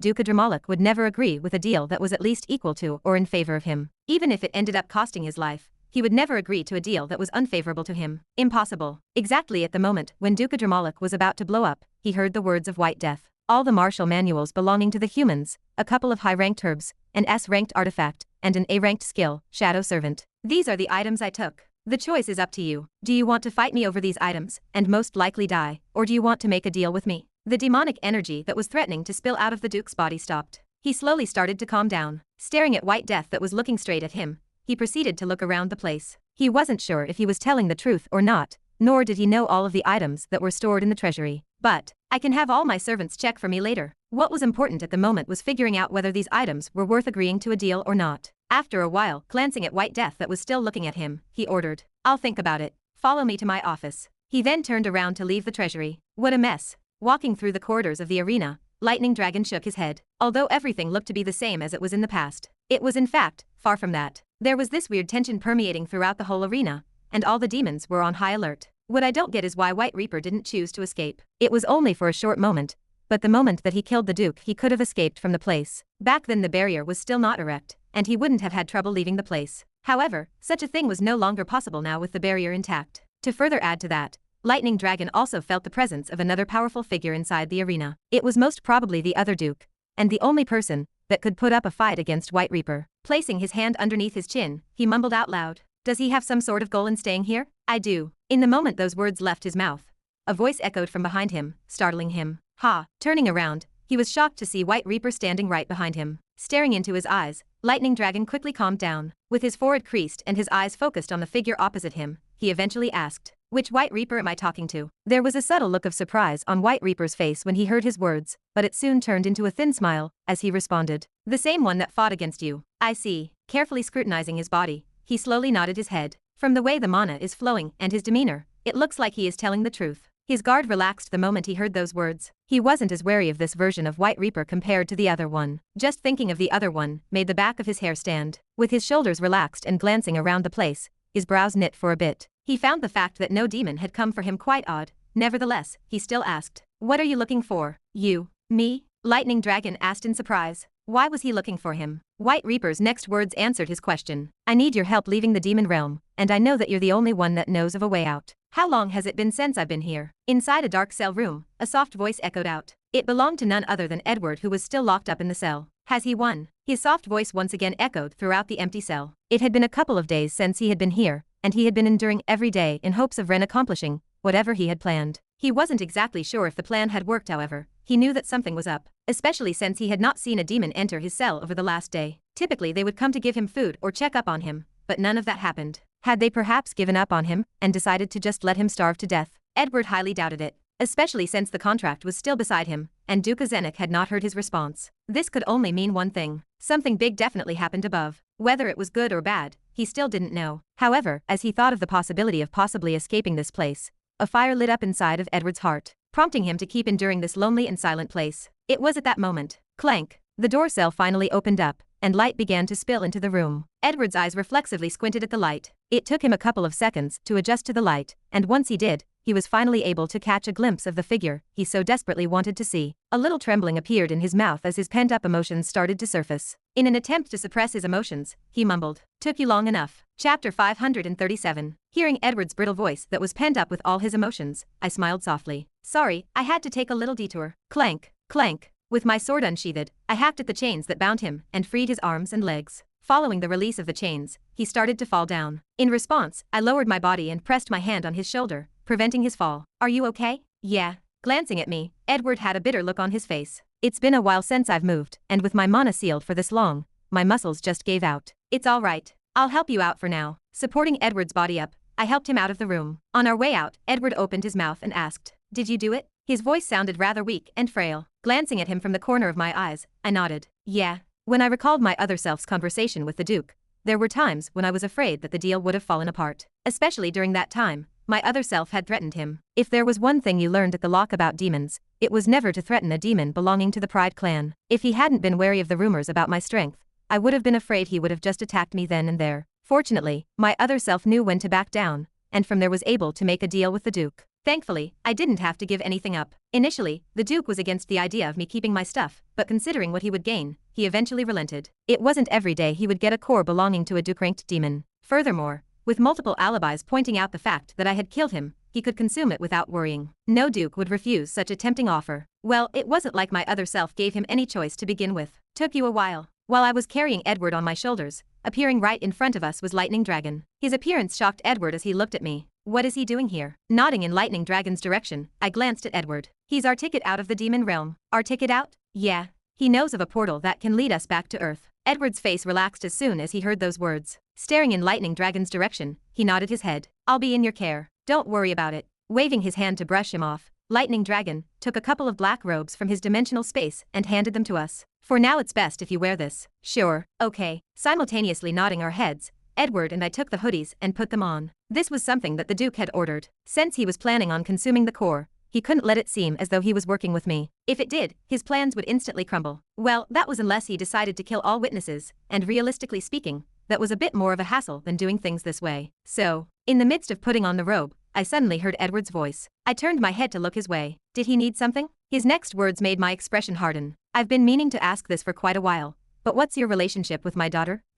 Scratching the side of my cheek, I carefully answered. "The both of us attended the same academy, so we can say we're classmates." Honestly, it was a bit more complicated than that, but my gut told me to leave it as it was. "I see." As Edward raised the hoodie to cover his face, he nodded his head. He then patted me on the shoulder. "I was just curious. No need to stiffen up." After that, he walked up ahead. Turning my head to stare at his back, I secretly sighed in relief. During that brief moment, I felt an incredible pressure coming out of his body that I couldn't quite explain. And he wasn't even channeling his mana, or anything of the sort. Overprotective dad. Shaking my head, I followed him from behind and caught up with Lightning Dragon, who looked at me with a strange look on his face. "What? You interested in his daughter?" In a glare, I turned around and walked away. "Put your hoodie on and let's go. We don't have much time." This way. Following Lightning Dragon, I, along with Edward and another figure, navigated dense vegetation. Our current destination was the portal Lightning Dragon used to travel to the demon realm. From the demon realm to Earth, there was only one way to get there, and that was through portal devices they created. Not only that, but they also needed to have specific coordinates installed in them. Despite the fact that dungeon desyncs could be used to access the demon realm,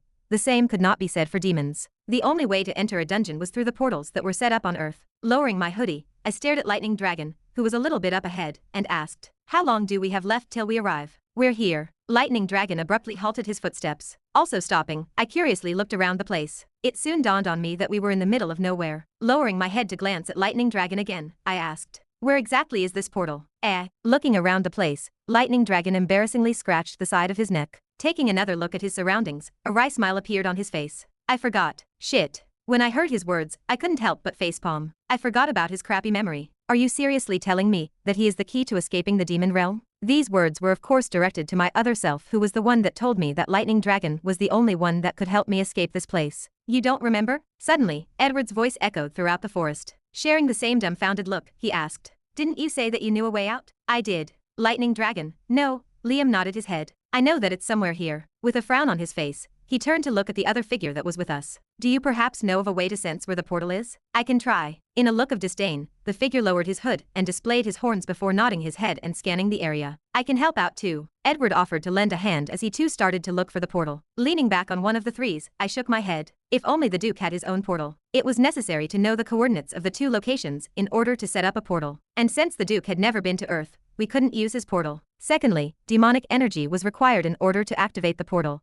And since none of us could use it, the Duke had a demon accompany us. It was part of the deal we struck. Ha. I let out a long and tired sigh and stared at the sky. Although I wanted to help, my body was still aching from the side effect of the skill, and although the pain was a lot less than before, it was still there. I could only hope they would find. But half an hour eventually passed, and the results remained the same. My mouth twitched. How useless. Let me help out as well. Scratching my back, I quickly scanned my surroundings. But upon realizing just how vast the place was, my face sank a little. This may take a while. I've found it. Just as I was about to start searching, I heard Liam's voice. He then appeared in the distance holding a small circular device. You found it? With a look filled with relief and excitement, Edward walked up to him before looking at the demon. Can you activate it? Yes. Taking the device from Liam's hand, demonic energy suddenly sprang out from the demon's body as he started channeling it toward the portal-like device. Crack, crack, crack. Immediately after the demon channeled his demonic energy, thin black threads appeared in the air, and minuscule tearing sounds could be heard. Within 10 minutes, a black portal started to appear before us. A significant amount of paleness appeared on the demon's face while the portal was forming. It was evident that it took him a lot of demonic energy to activate the portal. In the end,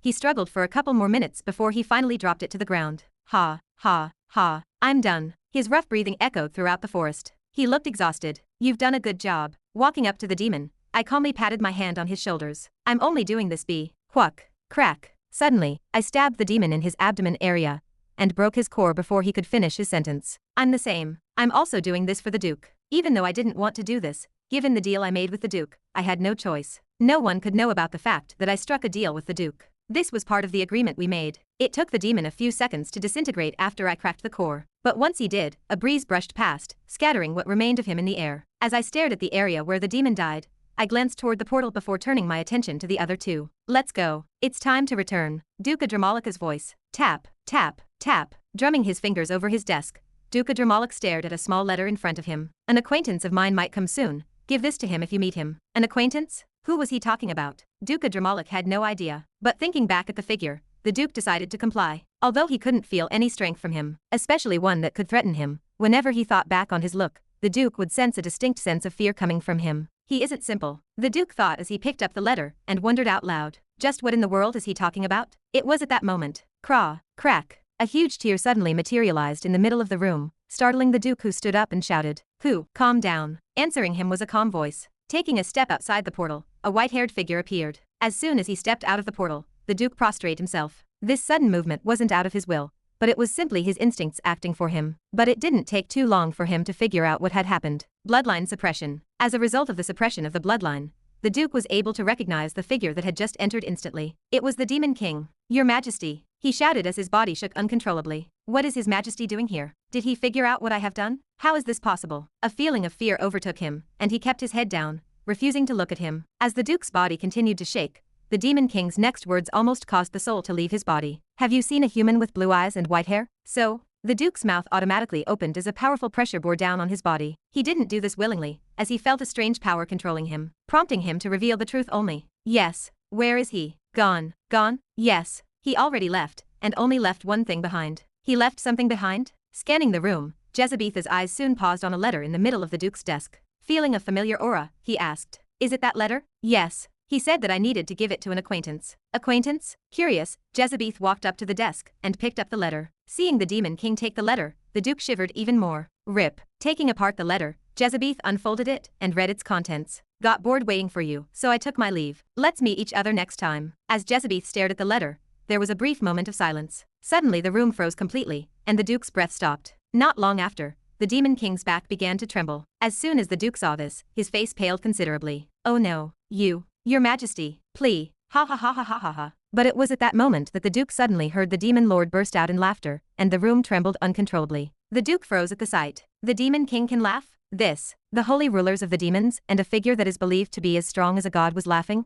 Duca Dramolik couldn't believe his eyes as he gazed at him. "Ah ha ha ha. Got bored of waiting for me? Were you even waiting for me in the first place?" With another burst of laughter, the room shook even more fiercely. Witnessing this sight caused the Duke's mouth to repeatedly open and close. He couldn't believe what he was seeing. Is this the same person that entered the room not too long ago? Am I perhaps in the clear? Did the Demon King not catch his scheme to digest Duke Zenika's core? No, I did. But it was at that moment that a soft whisper echoed in the Duke's head, startling him completely. Before the Duke had a chance to say anything else, he felt a tap on his forehead and his body completely disintegrated. With his gaze lingering in the direction of where the Duke once was, Jezebeth softly mumbled, "Nice try." Then, crumbling the letter in his hand, he turned to look in a certain direction before muttering, "You never fail to amuse me." Chapter 538. Bwerg. As I gripped the grass, I felt my stomach churn, and it wasn't long before I found myself vomiting on the ground. Fucking portal. Bwerg. Midway through my sentence, I once again puked on the ground as I felt a sudden wave of nausea wash over me. It is always like this with portals, and just when I thought I had gotten over it. It had been quite a while since I had last puked from a portal. After recently thinking I had become accustomed to it,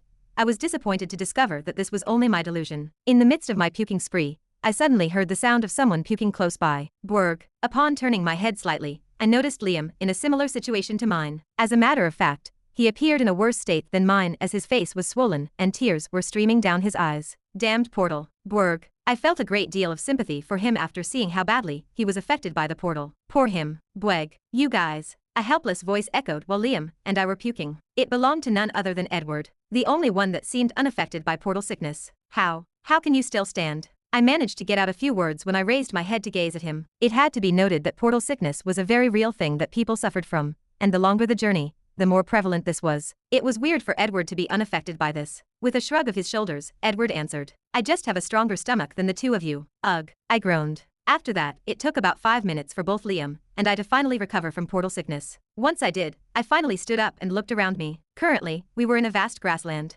Immediately, my gaze was drawn to the mountains on the horizon, which were surrounded by a sea of trees. The sight was breathtaking. Taking a glance at Liam, I asked, "Where exactly are we?" "I don't know." His reply was quick. But immediately after that, my face changed a little. Never mind. Need to make a mental note to myself about his bad memory. Tapping on my bracelet, I took out my phone and checked the top bar to see if there was any signal. Fortunately, it seemed as though I was in luck. 2 bars. Good enough. Ding, ding, ding. It was at that moment that my phone started chiming repeatedly, as over 100 different notifications came in at once. It was a bit overwhelming as my phone froze up. Furthermore, most of the notifications were useless as they belonged to some apps or were just advertisements. I quickly discarded those. Halfway through deleting them, I noticed that I also received plenty of messages from the others. Kevin sent me quite a few. Kevin Voss. Kevin, where are you? Kevin, why did you suddenly leave without telling anyone? Kevin, I swear. Kevin, I've just broken through A- rank. If you don't inform me soon, I will have no choice but to leave without you. Kevin. On a side note, does the quote, "You have to look through the rain to see the rainbow," sound good? I quickly discarded his messages. He lost me on the last message. Oh, I also received texts from my mom. I quickly checked those. Mom, my sweet boy, my favorite son, my son who I have barely seen over the last 5 years. I just came to learn about your little trip, one that would last for half a year. I'm totally fine with you going, but couldn't you have given your mother a little heads up? You know, because I'm your mother, you probably won't see this message for a while, so when you do, call me. If you don't. The message ended there, but I felt a chill run down my spine as soon as I saw it. Without hesitation, I glanced toward the others to make sure they weren't listening. As a sign of precaution, I moved a little bit further. Immediately, I dialed my mother's number. Ring, ring. The call soon went through, but there was an empty silence behind it. She is mad. Forcing a smile, I started to speak. Mom, it's me, your favorite son. I'm back. I was once again met with silence. It was from that moment that I realized I was in deep shit. Mom, are you okay? Just as I was about to say something, my mother cut me off and spoke. Hearing her voice, I sighed in relief. I'm fine. I just came back a couple of minutes ago and, lowering my head, I glanced at my body. Making sure that everything was still there, I continued. It seems like all of my limbs are intact. That's good. My mother replied in a rather flat and short tone. My brows furrowed a little when I noticed this. Thinking of the worst, I felt my heart sink as my voice became rushed. Is everything okay? Did something happen while I was gone? Don't tell me that something happened. No. To my relief, it didn't seem to be the case as my mother continued. Nothing happened while you were gone. Everyone is fine. Is that so? Yes. Then what was the problem? Don't tell me she is giving me the silent treatment. While scratching the side of my neck, I decided that the best thing to do at the moment was to apologize. Listen, Mom, I'm sorry for not telling you that I was going to leave, but back then, circumstances forced me to do this. The only reason I went to the demon realm was to sort out my head, not because I wanted to train and explore the place. Despite not showing it outside, I was still suffering from my past experiences at the monolith. To cope with everything that was happening, I resorted to taking Melissa's potions. Since then, everything was going well. Nightmares became less frequent, and I was able to sleep more comfortably. All in all, my life seemed to be normal. Potions were not a long-term solution, unfortunately. 2 months into the demon realm,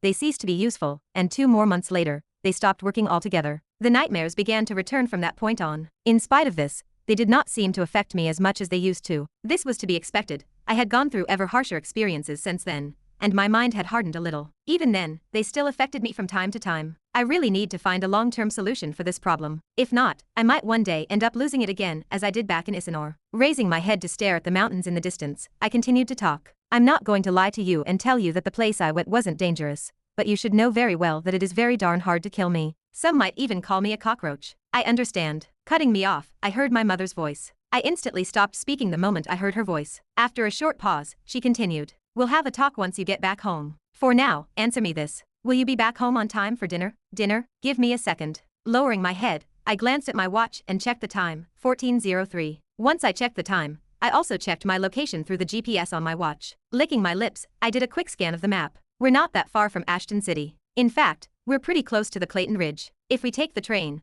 we might be able to make it by 6, 2 hours before dinner. Having confirmed that everything was in order, I responded to my mother. Yes, I should be able to make it back for dinner. Okay, I will make one extra meal. Natasha and Amanda will also be joining, so it won't really make a difference. The moment my mother mentioned Amanda and Natasha's names, I suddenly remembered something and turned my head to glance at Edward in the distance, who was currently helping Liam recover from the portal sickness. Turning my head back, I whispered, Mom, can you add another person? Another person? Yeah. Don't worry about who it is. You will know once we arrive. Okay. Her voice sounded rather confused, but she still nevertheless complied. Thank you, Mom. I will come back home soon. I will see you later. Okay. See you soon. Following her words, she hung up on me. Scratching the back of my head, I turned to look at Edward and Liam in the distance. Are you two done? Shall we go back home now? Insidious Guild and Raging Dragon Guilds have both filed for bankruptcy. Following their actions, we've received several letters from the central government telling us to stop. How should we proceed? Ignore them. Continue as planned. Tell the central government to stop meddling in our affairs. If this persists, we will no longer hold back, even if it costs our guild to go under. Amanda's threatening voice echoed throughout her office space as she glanced in Maxwell's direction. Following their plan to take over all of the guilds that planned on harming her guild, the central government decided to interfere. Although their actions were understandable, it was still disappointing. In light of the fact that her actions were destroying several diamond-graded guilds,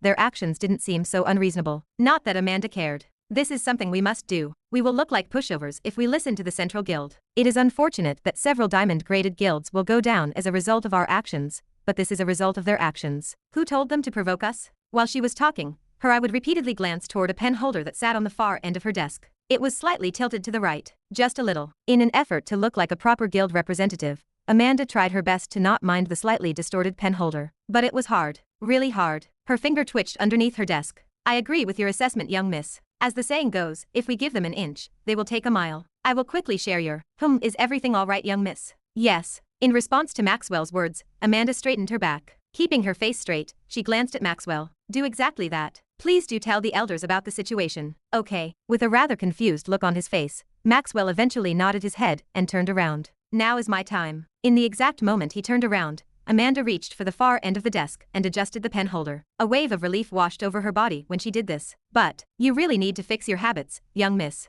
Weren't you leaving? I was. And, have a good day, young miss. With a satisfied smile, Maxwell left the office. Staring at his disappearing back, Amanda's eyes squinted. He knows too much. Chewing. At the exact moment Maxwell left, Amanda's phone rang. Lowering her head, Amanda's back straightened once more. It was a message from Samantha. Samantha Dover. Samantha. Amanda dear, please join us for dinner today at 8 p.m. Your mother will also be coming, and she will be sad if you don't come. Don't be late. The tone. A bitter smile appeared on Amanda's face as she read the message. From the tone of the message, it appeared as though this was not an invitation, but an order.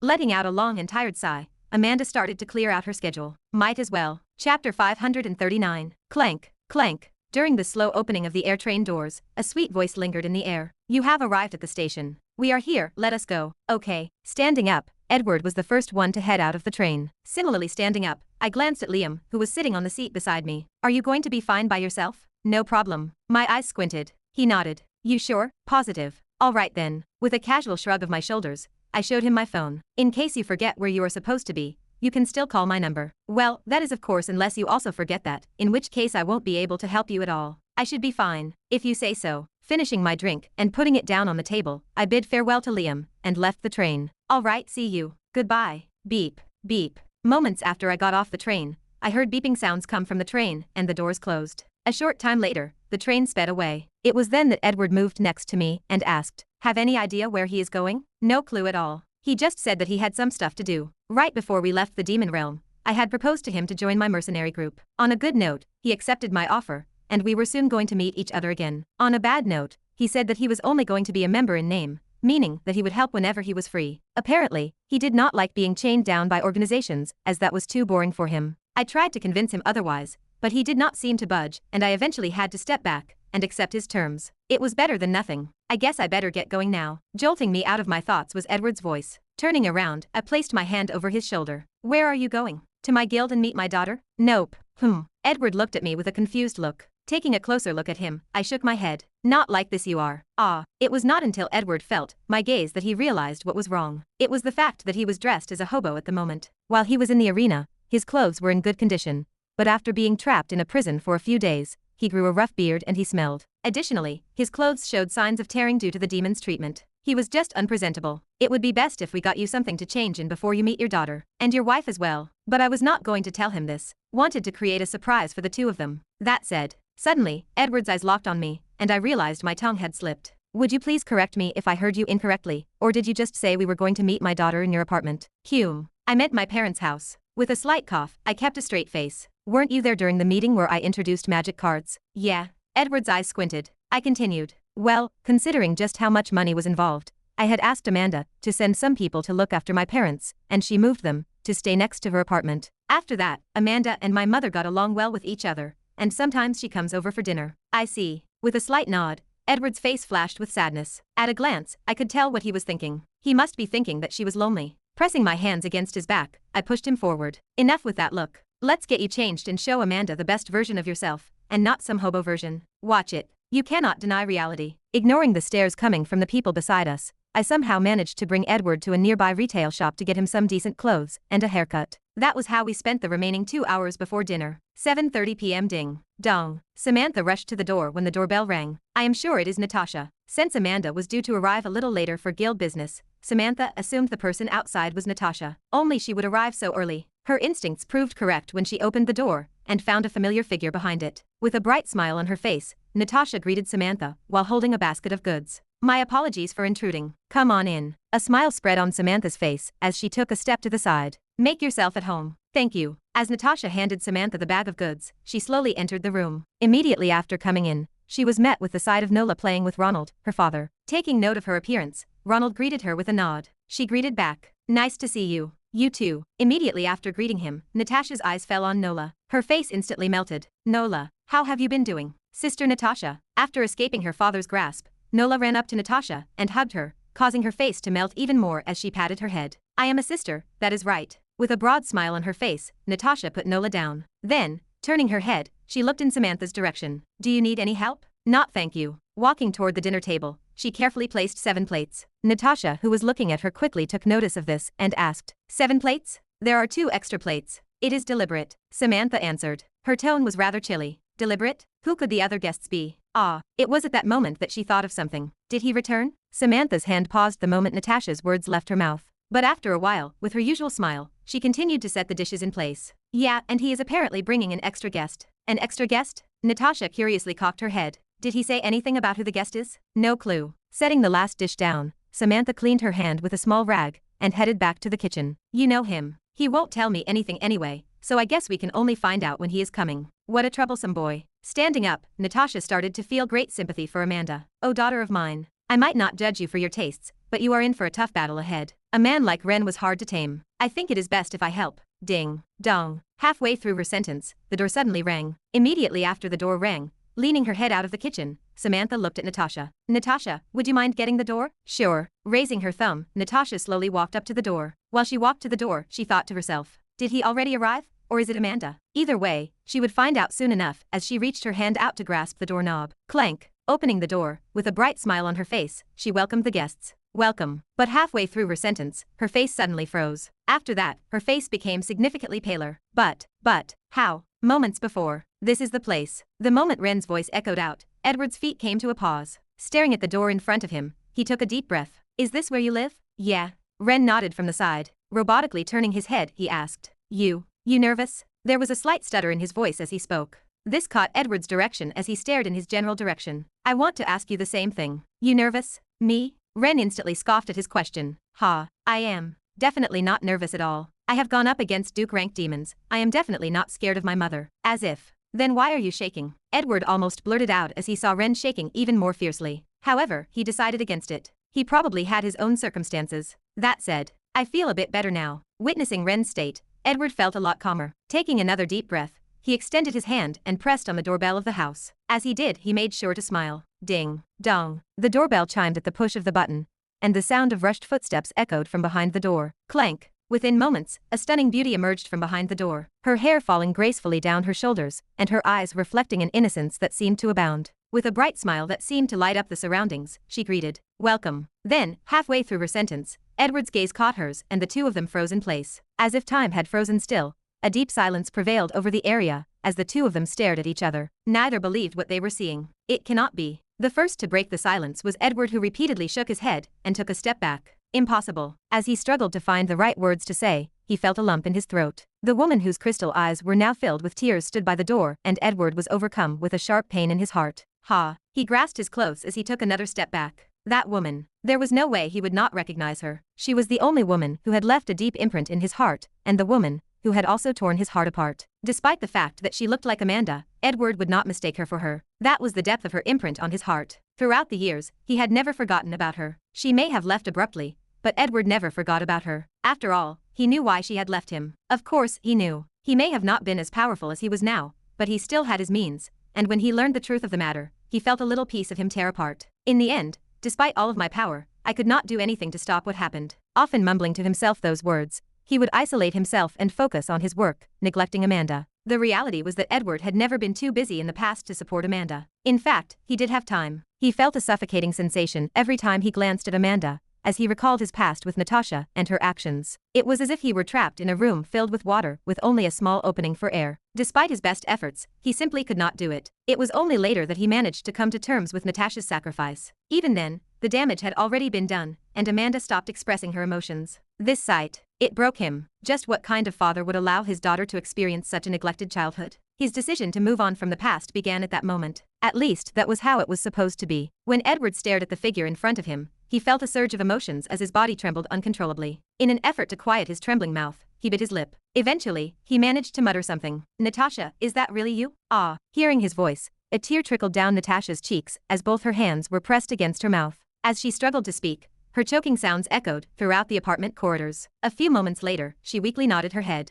Yes. Chapter 540. I should probably take my leave. As Edward and Natasha stood by the door in silence, I took this moment to finally enter my house. I did not want to get in between the reunion of the two. As I stepped into the house, my body unknowingly began to relax. It was the same old corridor, the same old smell, the familiar voices in the distance.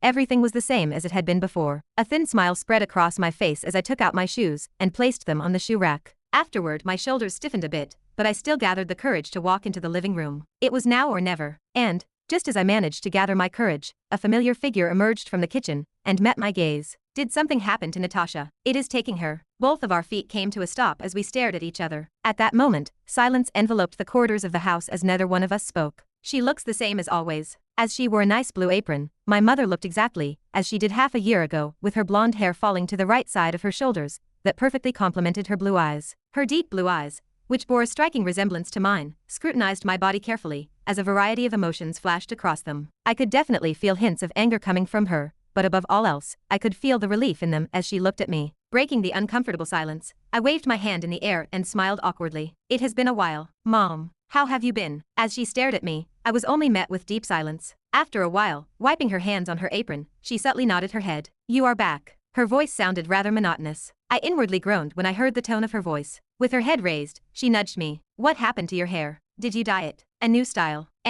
I started to scratch the back of my head. How should I explain this? I definitely could not tell her that this was a result of my body suffering a trauma due to accessing a power that was far above mine. Circumstances happened. In the end, that was all that I could mutter. Although I could have lied about my circumstances, I decided against it, and just decided to be vague. My mother was a living lie detector. There was no point in lying. Okay. In the same apathetic manner as before, she turned to the kitchen. Before entering the kitchen, I was able to hear her last words. Go and take a shower. Dinner will be ready in half an hour. Staring at her disappearing back, I raised my armpits and smelled them. Ugh. My head recoiled back as I thought. I really do stink. Ha. Letting out an exhausted sigh, I proceeded to head for my room. But just before I did so, I stopped by in the living room to greet my father and Nola. After turning right in the living room, I noticed the two sitting together on the sofa. As Nola scooted close to Dad, she pointed at the screen of the tablet he was holding. Her eyes were filled with curiosity. Why did he jump the fence? Because it is quicker this way. But is not that naughty? Very naughty. As I listened to their conversations, I could not help but smile. Are not the two of you going to greet me? At that moment, both heads snapped in my direction, and we looked each other in the eye. The first to react was Nola, as she jumped out of the sofa, with an excited look on her face. Broth. But halfway through her sentence, as though she recalled something, the excitement on her face disappeared and she sat back on the sofa with her arms crossed. Humph. She then turned her head and snorted. What? The sight left me shocked as I felt something pierce my heart. Moving up to her, I poked her little arms. Nola, Nola, humph. But no matter what I did, she would repeatedly turn her head and avoid making eye contact with me. The sight of her reaction made me once again feel a piercing pain run through my heart as I started shaking her body. Hey, Nola, it is me. Your big brother. I know my hair has changed but it is still me. Humph. Do not do this to me. As I circled around Nola in an attempt to meet her gaze, my father's voice echoed out. Just leave her be for now. Okay. In the end, worried that she might twist her neck, I decided to stop. But the damage was already done as I gazed at my father in hopes of receiving some support. This is on you. Unfortunately, he did not seem too keen on helping me as he shook his head. Raising his head, he patted me on the shoulder. It is good that you're back, but you best listen to your mother. Go and take a shower. All right. With my shoulders slumped, I turned to glance at Nola. For a brief moment of time, our eyes met, but she quickly turned her head and crossed her arms. Humph. Ah, no one loves me anymore. As I lowered my head, I headed to the bathroom to take a shower. Before that, I took a spare change of clothes. Closing the door behind me, I ended up muttering, I am never doing this again. Edward lived over 15 years believing that his wife had died protecting him and their daughter. 15 years. For a human, 15 years was a frighteningly long time, despite the increase in life expectancy. He had long come to terms with his wife's death, but, deeply staring into Natasha's eyes, Edward finally realized that she was not dead. She was still alive, and she had just come back. Seeing the tears that were dripping down her cheeks, a smile soon formed on his face. You look the same as the last time I have seen you. She truly did. With her lustrous black hair, crystal clear eyes, and a look that would leave anyone speechless, she would be the envy of anyone who saw her. It was the same as in the past. Laying eyes on the woman in front of him, Edward was hit by a sudden wave of nostalgia, as he could not help but think of the old days. Back when he still had her, he had thought that those days would have never ended. Who would have known what the future held for them? Had he known, he would have tried his best to stop whatever was going to happen. Alas, he knew that this was merely something he could only dream about and never accomplish. You too. As Natasha nodded her head, tears started streaming from her eyes. You also have not changed. You think so? Staring at his clothes, Edward embarrassingly scratched the back of his head. I did not know that you were going to be here. If I did, I would have opted for better clothes. Wiping the tears from her eyes, Natasha's eyes fell on his clothes. I think they are fine as is. Carefully taking a step forward, her hand trembled as she reached out for his top button. But you forgot to button this one up. While fixing his top button, neither of them blushed. They just felt it was natural. It was as if this were the way things were supposed to be. Done. Once she was done, Natasha took a step back and weakly smiled. You look much better. After staring at her for a couple of seconds, Edward realized they were in the middle of a corridor. Thinking for a moment, Natasha looked behind her. Wiping her eyes, she looked back at Edward. Seeing as we still have some time before Amanda arrives, why don't I show you what your daughter has been up to? As soon as Amanda's name was mentioned, Edward's face changed and he lowered his head. It is all my fault. It is all right. Caressing his cheek with her hand, Natasha raised her voice. Samantha, I will be going back to my room for a couple of minutes. Several seconds later, Samantha replied. Do not worry about it. It will still take 10 more minutes before dinner is ready. Take your time. Thank you. Glancing in Edward's way, Natasha headed for her room. Come, I will show you what your daughter has been up to all these years. I am tired. Amanda thought as she pressed the elevator button. Immediately after pushing the elevator button, she felt a pushing sensation coming from beneath her teeth. I hope they will like this. Currently, she was holding a pie made by the guild's chef. Apparently, it was a rare delicacy that only a very few could taste as the milk came from a very rare breed of monster that could only be found in certain areas of the human domain. Because Amanda was not much of an eater, she did not know how good it was. In spite of this, she knew that Nola loved sweets, and that this would probably score some points with her. Thinking of Nola, Amanda smiled. Upon reaching the top floor, the elevator chimed, and the doors opened. Knowing the place like the back of her hand, Amanda soon arrived in front of Ren's apartment and rang the bell. Immediately after she rang, the door opened and she was greeted by Samantha's large smile. "Amanda, you are just in time. This is for you." Smiling back at her, Amanda handed her the cake. "What is this?" Surprise flashed across Samantha's face as she stared at the cake. "A cake. How sweet of you. Let me quickly put it in the fridge." Extending her hands, she took the cake. "What are you waiting for, Amanda? Come in, make yourself at home. If you will excuse me." Entering the apartment, Amanda took off her heels and placed them on the shoe rack beside her. Just as she was about to close the shoe rack, she suddenly heard the sound of rushed footsteps heading her way. "Sister." Before Amanda knew it, Nola had already arrived before her and lunged her body in her direction. Any normal person would have been caught off guard by Nola's sudden actions. But Amanda was not. Extending her hands, she quickly caught Nola. "Nola, haha." Snuggling in Amanda's chest, Nola giggled. Then, recalling something, Nola tugged at Amanda's clothing. Leaving Amanda's embrace, Nola urged Amanda to follow her. You want me to follow you? Though confused, Amanda followed Nola all the way toward the other end of the house before stopping at a certain room. "Is not this Ren's room?" Recognizing the room, Amanda looked at Nola in confusion. "Why did you bring me here?" Instead of answering her, Nola knocked on the door, much to Amanda's confusion. Within 2 seconds of the door knocking, the door opened, revealing a topless figure whose lower body was covered by a towel, and droplets of water flowed down his nearly perfect body. With his right hand holding onto a towel to dry his hair, he blinked a couple of times before asking, "What is it?" Amanda's body froze completely. Chapter 541. As expected, those bastards took advantage of my absence to lay their hands on my guild. Several files and papers were projected on the holographic projection in front of Edward, whose deep voice echoed throughout the apartment. The more he stared at them, the greater the frown on his face became. "You don't have to worry too much." Standing by his side, Natasha comforted him. "Your daughter is a lot more capable than you think. She may not have handled everything perfectly, but she was still able to deal quite a severe blow to all of the guilds that tried to lay their hands on the Demon Hunter Guild. I would say that she had done a fantastic job. She really did." The news of his daughter's accomplishments made Edward's face soften a bit. As he gazed at all the things she had accomplished during her career, he felt great pride fill him. Despite being just 20 years old, she was able to manage the guild without her father's support and prevent it from being devoured by other guilds. His pride grew for every minute that passed. "You truly have grown up so well, Edward." Jolting him out of his thoughts, Edward suddenly heard his wife's voice. Turning his head, he softly asked, "Yes." With an uncertain look on her face, Natasha thought for a moment before asking, "You can choose not to answer this, but weren't you supposed to be in the demon world? From what I've heard, you fell into some sort of scheme, and the dungeon you were in desync. How is it possible for you to have come back?" Edward's face turned serious when he heard her words. Pondering for a bit, he eventually nodded his head. "There is no need to hide anything from you. Yes, I was indeed in the demon world. So it's true." Natasha's face was filled with worry as she looked at Edward. "But how were you able to escape? I heard that it's almost impossible for someone to come back to Earth once they enter the demon world." About that, after briefly covering his hand with his mouth, Edward looked at Natasha for a moment before finally telling her everything. From how he had spent several years trying to find a way out, to one day finding himself inside the arena after getting injured in a big fight, and everything else that happened after. The expression on Natasha's face changed when she heard Edward tell about his time with the demons. It became increasingly concerned. Who would have thought that the fights were rigged? Had it not been for Ren who? Wait, did you just say Ren? Cutting Edward off, Natasha's eyes opened up a little bit. "Yes, you heard correctly." Tilting his head, Edward looked at Natasha. "Is there something wrong with him? Had it not been for Ren, I would have never been able to escape the place." After his confirmation, Natasha sat down on a couch with a deep and contemplative look on her face. Finding her reaction strange, Edward sat next to her. "What's wrong? Did something happen with Ren?" "Yes." Natasha nodded her head. Lifting her head up to stare at Edward, she softly mumbled, "It was also because of him that I was able to get rid of the Mindbreaker curse." "What?" Immediately after hearing her words, Edward stood up as his eyes widened. "Did I hear correctly? Did you just say that Ren was also the one that saved you?" With a complicated look on her face, Natasha nodded her head. "Yes." Thinking back at everything that had happened back in Isinor, Natasha's face softened up a little before muttering, "He's a good man." In an attempt to rebuke, Edward opened his mouth.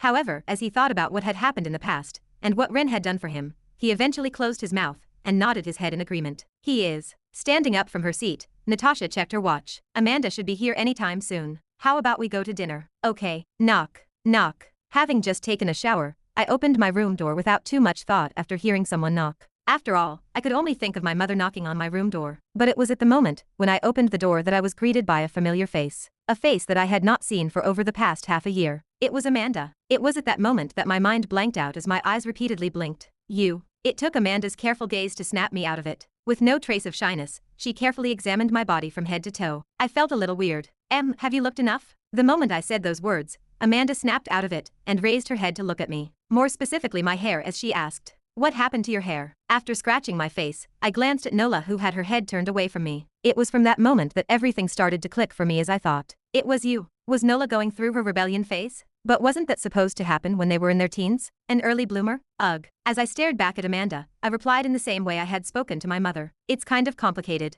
Vaguely. Complicated? Unconvinced, Amanda's eyes squinted. But she eventually relented and her face softened up a little. Never mind, I don't care if you don't tell me. As long as you're fine, I'm fine. After that, her eyes paused on my body, prompting me to reflexively cover it. Staring at her, I asked, "What are you doing?" "Your scars." Pointing at the scars on my chest, Amanda's brows furrowed. "There are quite a lot. A lot more than when I last saw you." Even though she was trying to hide her emotions, I could tell from her glance that she was concerned. I smiled reassuringly. "Don't worry about them. I'll get them healed once I get myself a potion. They aren't even that bad, mostly from training. And from my fight against Lightning Dragon. That fight. It really took everything I had to beat him." "I see." Despite not being completely convinced by what I said, Amanda eventually nodded. In her eyes, there was a trace of relief. But that didn't last long as a small hand reached out for her pants and tugged them. It was Nola. "Nola?" Raising her small hand, Nola pointed in my direction. "Sister, remember the promise."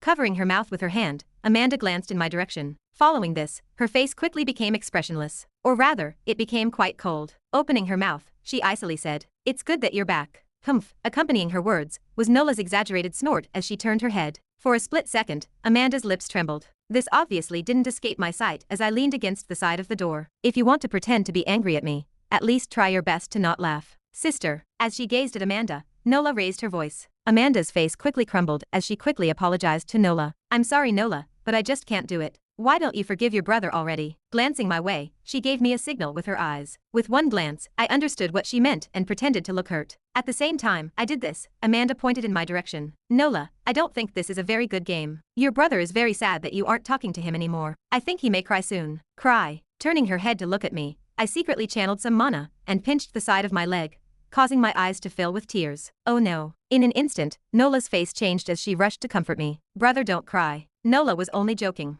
I'm not angry." "You're not?" I asked as I wiped my tears. Nola repeatedly shook her head. "No." "Then give me a hug." "Okay." Extending my hands, I tightly held Nola in my arm as I slowly stood up. Feeling her squishy body in my arms, I felt a wave of pure bliss wash over me. There, don't cry, brother." Patting me on the head, Nola tried comforting me. Not that I cared as I was trying my best to stop myself from grinning. But it seemed as though I had failed miserably at this as Amanda just shook her head when she looked at me. I could only helplessly shrug my shoulders. Unfortunately, Nola's charm was that destructive. Coddling Nola for the next few seconds, I suddenly realized something. Staring at Amanda, I asked, "Did you meet your mother yet?" "Mom." Cocking her head a little, she looked at me with a confused look. After a while, she shook her head. "No." My brows furrowed when I heard this. Putting Nola down, I grasped Amanda's wrist and brought her with me. "Come with me for a second." "Wait, Ren." Without putting any resistance, Amanda followed me from behind. She did call my name a couple of times, but I was too preoccupied looking for Edward to notice. "Oh, here." Upon hearing voices in the dining hall, I dragged Amanda along with me into the dining hall. The moment we entered the place, all forms of noise ceased as I felt everyone's eyes pause on me.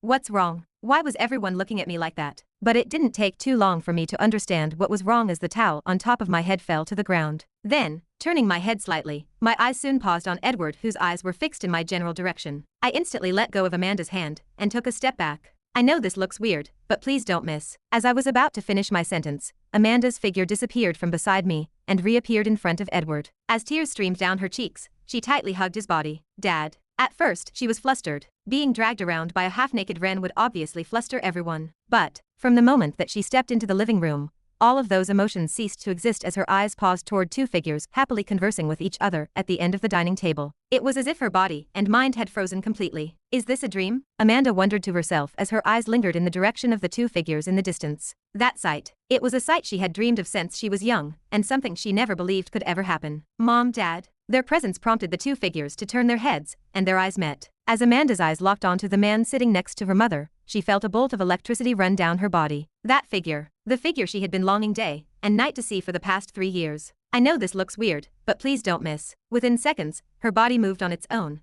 and her body began lunging toward him. "Dad." In that moment, Amanda's face sank into the man's broad chest, and she felt a familiar warmth. A warmth she had long yearned for. Chapter 542. This familiar warmth. It is real. It is not a dream. When Amanda looked into her father's eyes, tears began to trickle down her cheeks. "It is okay." Wiping the tear away from her cheek, Edward softly smiled at her. "It is really me, Amanda. I am back." Ah, Amanda let out a weak sound as she hugged her father even tighter, trying her best to imprint the warmth inside of her mind. A while later, Amanda opened her mouth.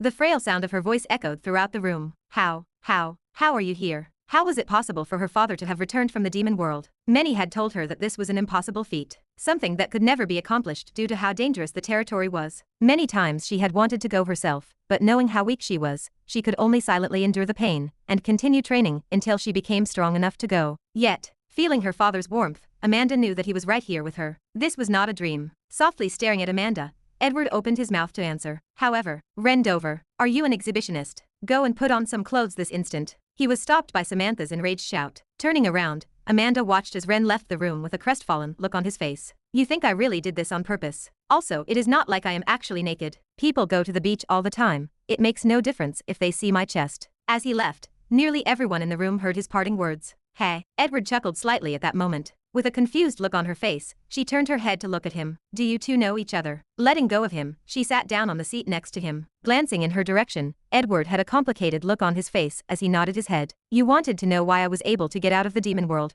right? Yes. Unknowingly, Amanda's heartbeat started racing as she nodded her head. In her mind, she was already formulating a theory about what had happened. The words her father said next confirmed her assumptions. It is because of him. He helped me escape from the demon realm. As expected, it really was him. Instead of being surprised, Amanda's face turned complicated. She had already formed an idea once her father appeared the same time he did, but being overwhelmed with emotions, she did not think too much about the situation. However, now that she had calmed down, she was able to understand exactly what had happened. Lowering her head, Amanda glanced in the direction of where Ren used to stand, letting her face soften a little. The edges of her lips curled ever so slightly. You truly are. This is very good. With my fork in hand, I chewed my food politely. Once I finished eating, I would wipe my mouth carefully with a napkin. I also made sure to keep my back straight and hold the fork properly. I was not one to eat like this, however. At the moment I felt that I needed to do this. For the sake of my life.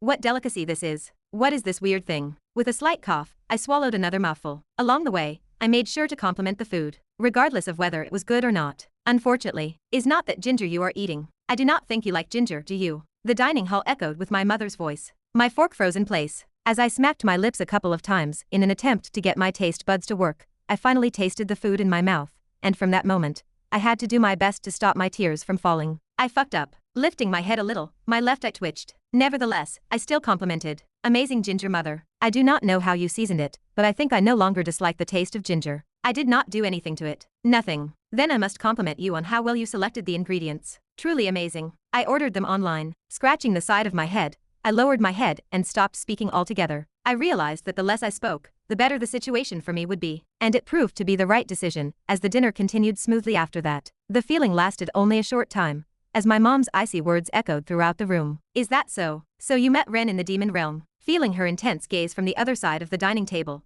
I lowered my head even further. Shit. But it seemed as though fate did not want me to do that as Edward continued talking. Yes, if not for your son, I would have never been able to escape from the demon world. Oh my, what a brave son I have. With every word that came out of my mother's mouth, I felt as if a sharp knife was stabbing my heart. Please stop. Lifting my head a little, I pleaded with Edward to stop, but it did not seem as though he got the message as he continued speaking. In fact, I even fought against your son back in the demon world. At his words, the room froze completely as the eyes of several people in the room opened widely. So this is what your goal was. It was also at that moment that I realized that Edward was not feigning ignorance to my earlier signals, but was actually doing it on purpose. You two have fought? My mother asked with a rather surprised tone. Feeling her gaze pause on me, I silently glared in Edward's direction. You better stop talking. But unfortunately, my words went to deaf ears as Edward continued speaking. Secretly glancing in Natasha's and Amanda's direction, he put on a hurt look. We have. Your son also beat me quite badly. I was punched multiple times in the face, and he also broke a lot of my bones. Ha, if not for my sturdy body, your son could have killed me. Oh my. While he was speaking, I suddenly felt Amanda's gaze pause on me. Turning my head, our eyes met. She did not say anything,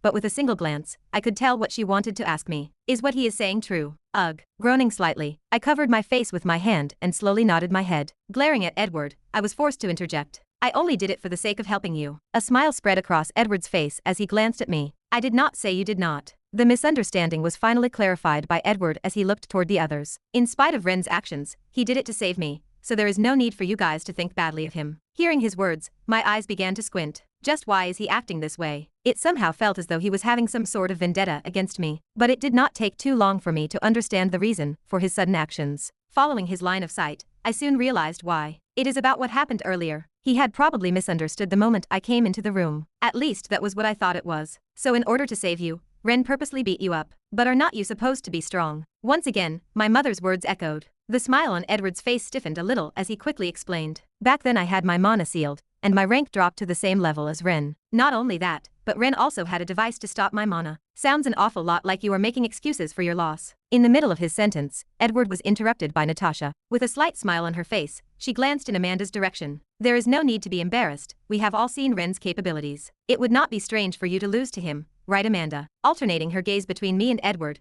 Amanda eventually nodded her head. Yes, Amanda. Edward pitifully looked at Amanda, with a betrayed expression on his face. Despite his reactions, Amanda just ate the food calmly, seemingly unconcerned with his reaction. She looked to be lost in her own thoughts. And just like that, the next couple of hours flew by. By the time it was 10 p.m., everyone had already eaten their fill, and my mother was already back in the kitchen, cleaning up the dishes. Wham! Letting out a long yawn, I stood up from my seat. Glancing around the place and seeing everyone still busy doing their own thing, I decided to head for my room. I was honestly quite tired. Stretching my back a little, I walked toward my room. Along the way, I thought about the dinner. If I had to be honest, it was a lot more tiring than my half-year-long trip back to the demon realm. In spite of the dangers there, I never felt so tense in my life. Like a hawk, my mother watched every move I made with great attention. It felt as though any wrong move would spell the end of me. Remind me to never do this again. Shaking my head, I entered my room and headed for the balcony.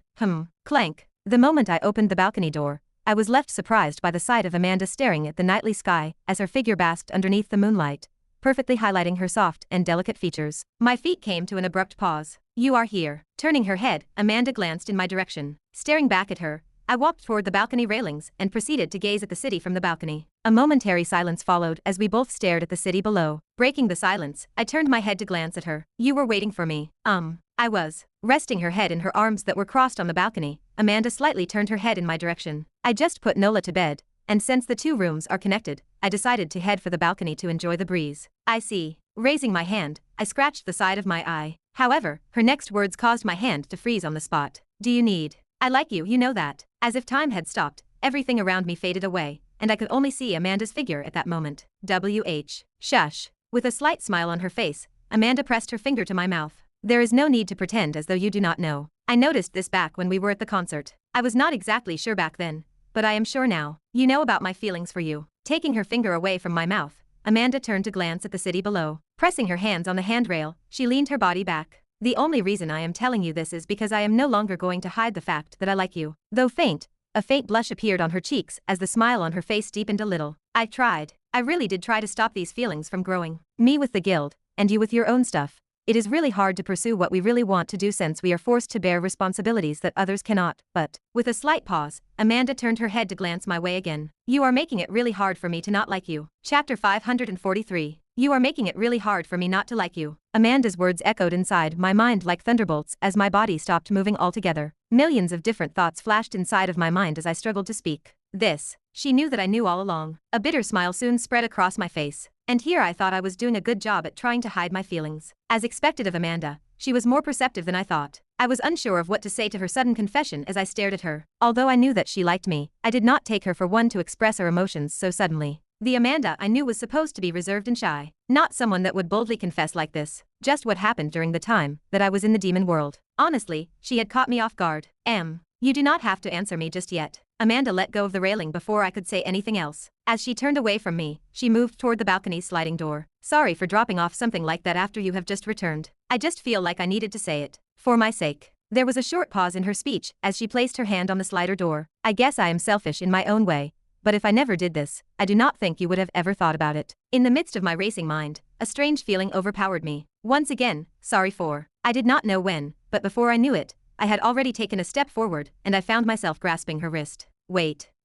After my hand made contact with Amanda's, her body flinched, and she turned to face me with a surprised expression. Our faces were not far, about a few inches away from each other. Gazing at her face which seemed to sparkle under the moonlight, I had a sudden thought. Was I always this indecisive? It did not take long for me to come up with an answer to that question. Yeah, I guess I was. Thinking back, I really did have the tendency to overthink things. But it could not be helped. I was someone that liked to have everything under control. Just like in this case, were my emotions real, or were they a fruit of my other self's work? To be honest, this was something that had been plaguing my mind for quite a while. I had long stopped thinking about it, because I was busy with other stuff. It only resurfaced recently when I went to the demon realm. At the time, I did not think about saving Amanda's father when I went to the demon world. How could I have? I had just come off from a fight against the demon king and found out about the secret of the entity residing inside of my body. Edward was the last thing that was on my mind back then. In addition to that, I saved Edward back then primarily because the situation back in the Demon Hunter Guild was complicated. It had to be noted that they were the ones protecting my parents,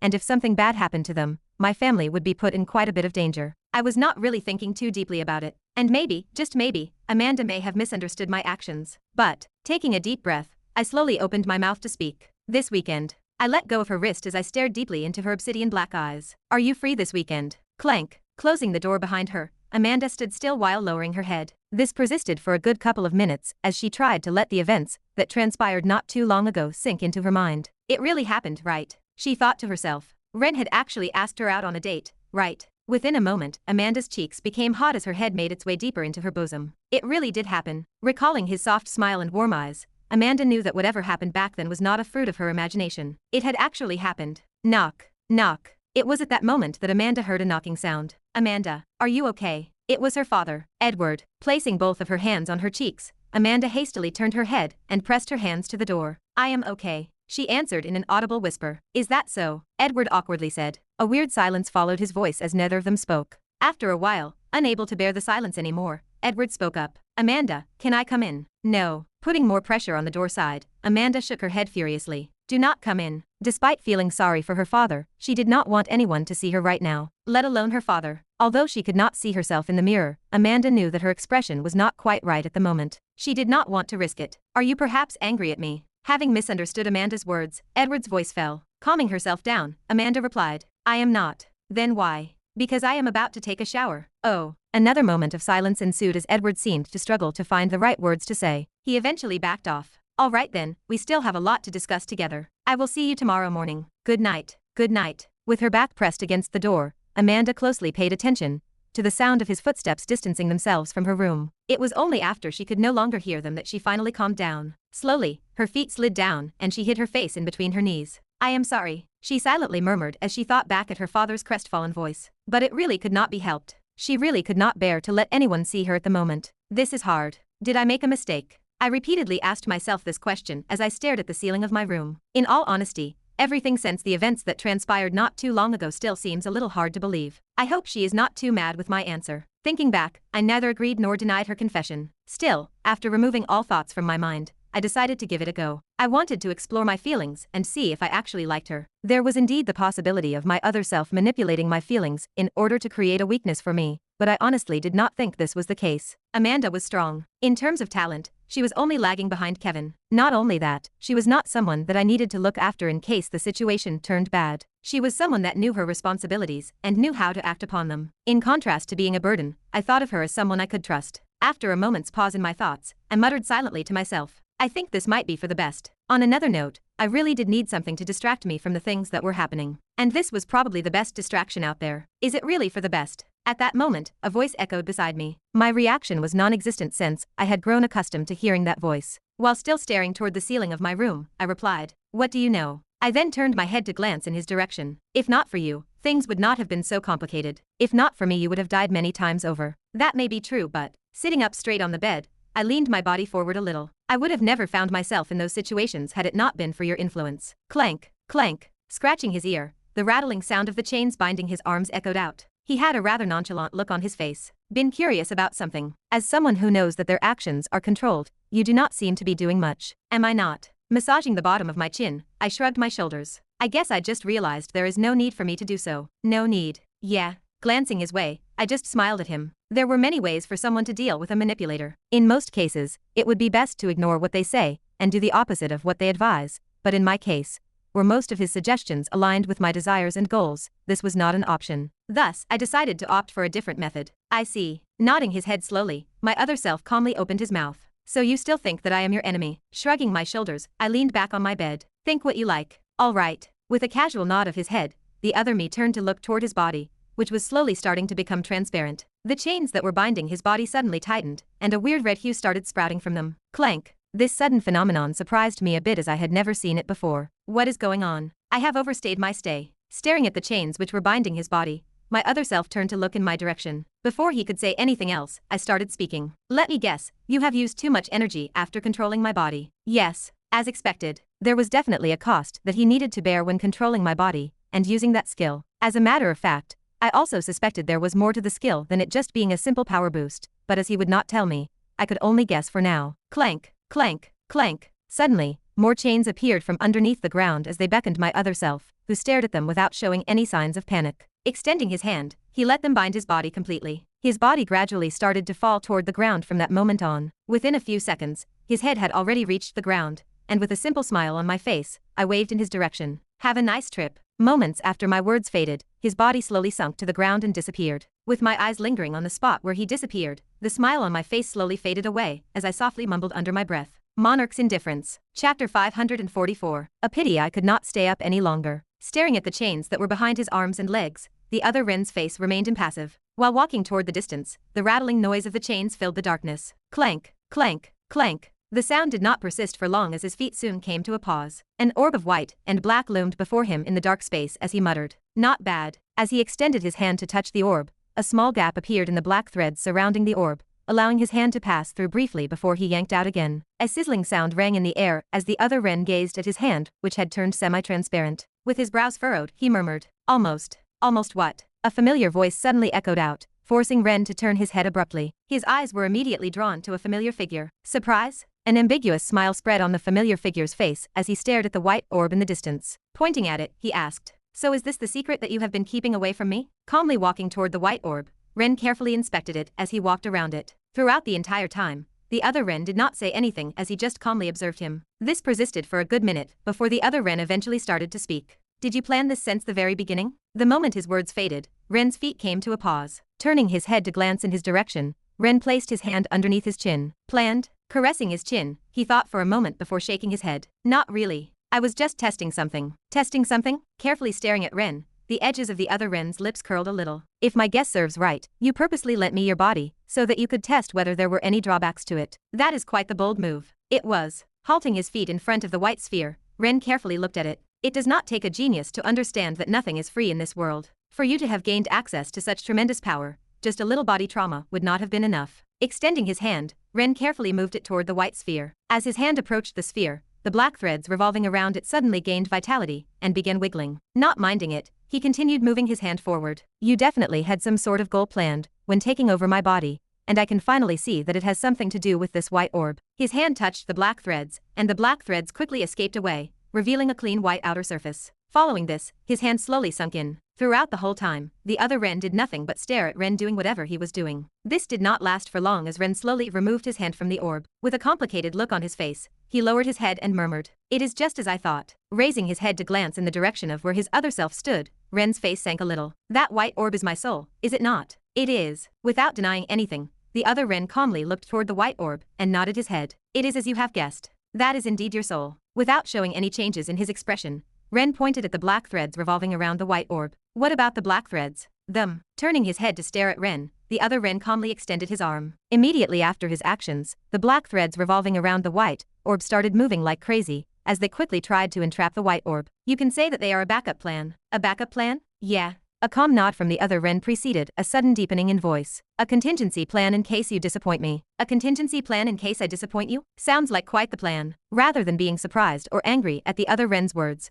Ren just calmly stared at the white orb in front of him. "I already have a pretty good idea of what you are trying to do. I am glad everything worked out for the best, and I found out about this now." Turning his head slightly, Ren just looked at the other Ren for a second before disappearing. "I will be seeing you soon." His last words deeply echoed throughout the black void as the other Ren stared in his direction. This persisted for a good minute before the other Ren turned to look at the white orb next to him. "Whether you have figured it out now or later, it does not change the inevitable future." As he muttered, he raised his hand and forced the black threads around the white orb once again to go crazy. "Everything is still under my control." I knew it. Slowly rising from my bed, I opened my eyes again. As I was still processing the information that I had just learned, my thoughts were rather scattered. Regardless, I was soon able to sort them out inside of my head. In the brief moment of time that I touched that white orb, I was able to finally tell how a lot of my thoughts and actions were being controlled by him. Or at least, how. It is through my soul. Despite not knowing much about souls, what I gathered during that short period of time in the black void was that the black threads surrounding my soul were things my other self planted to control my soul.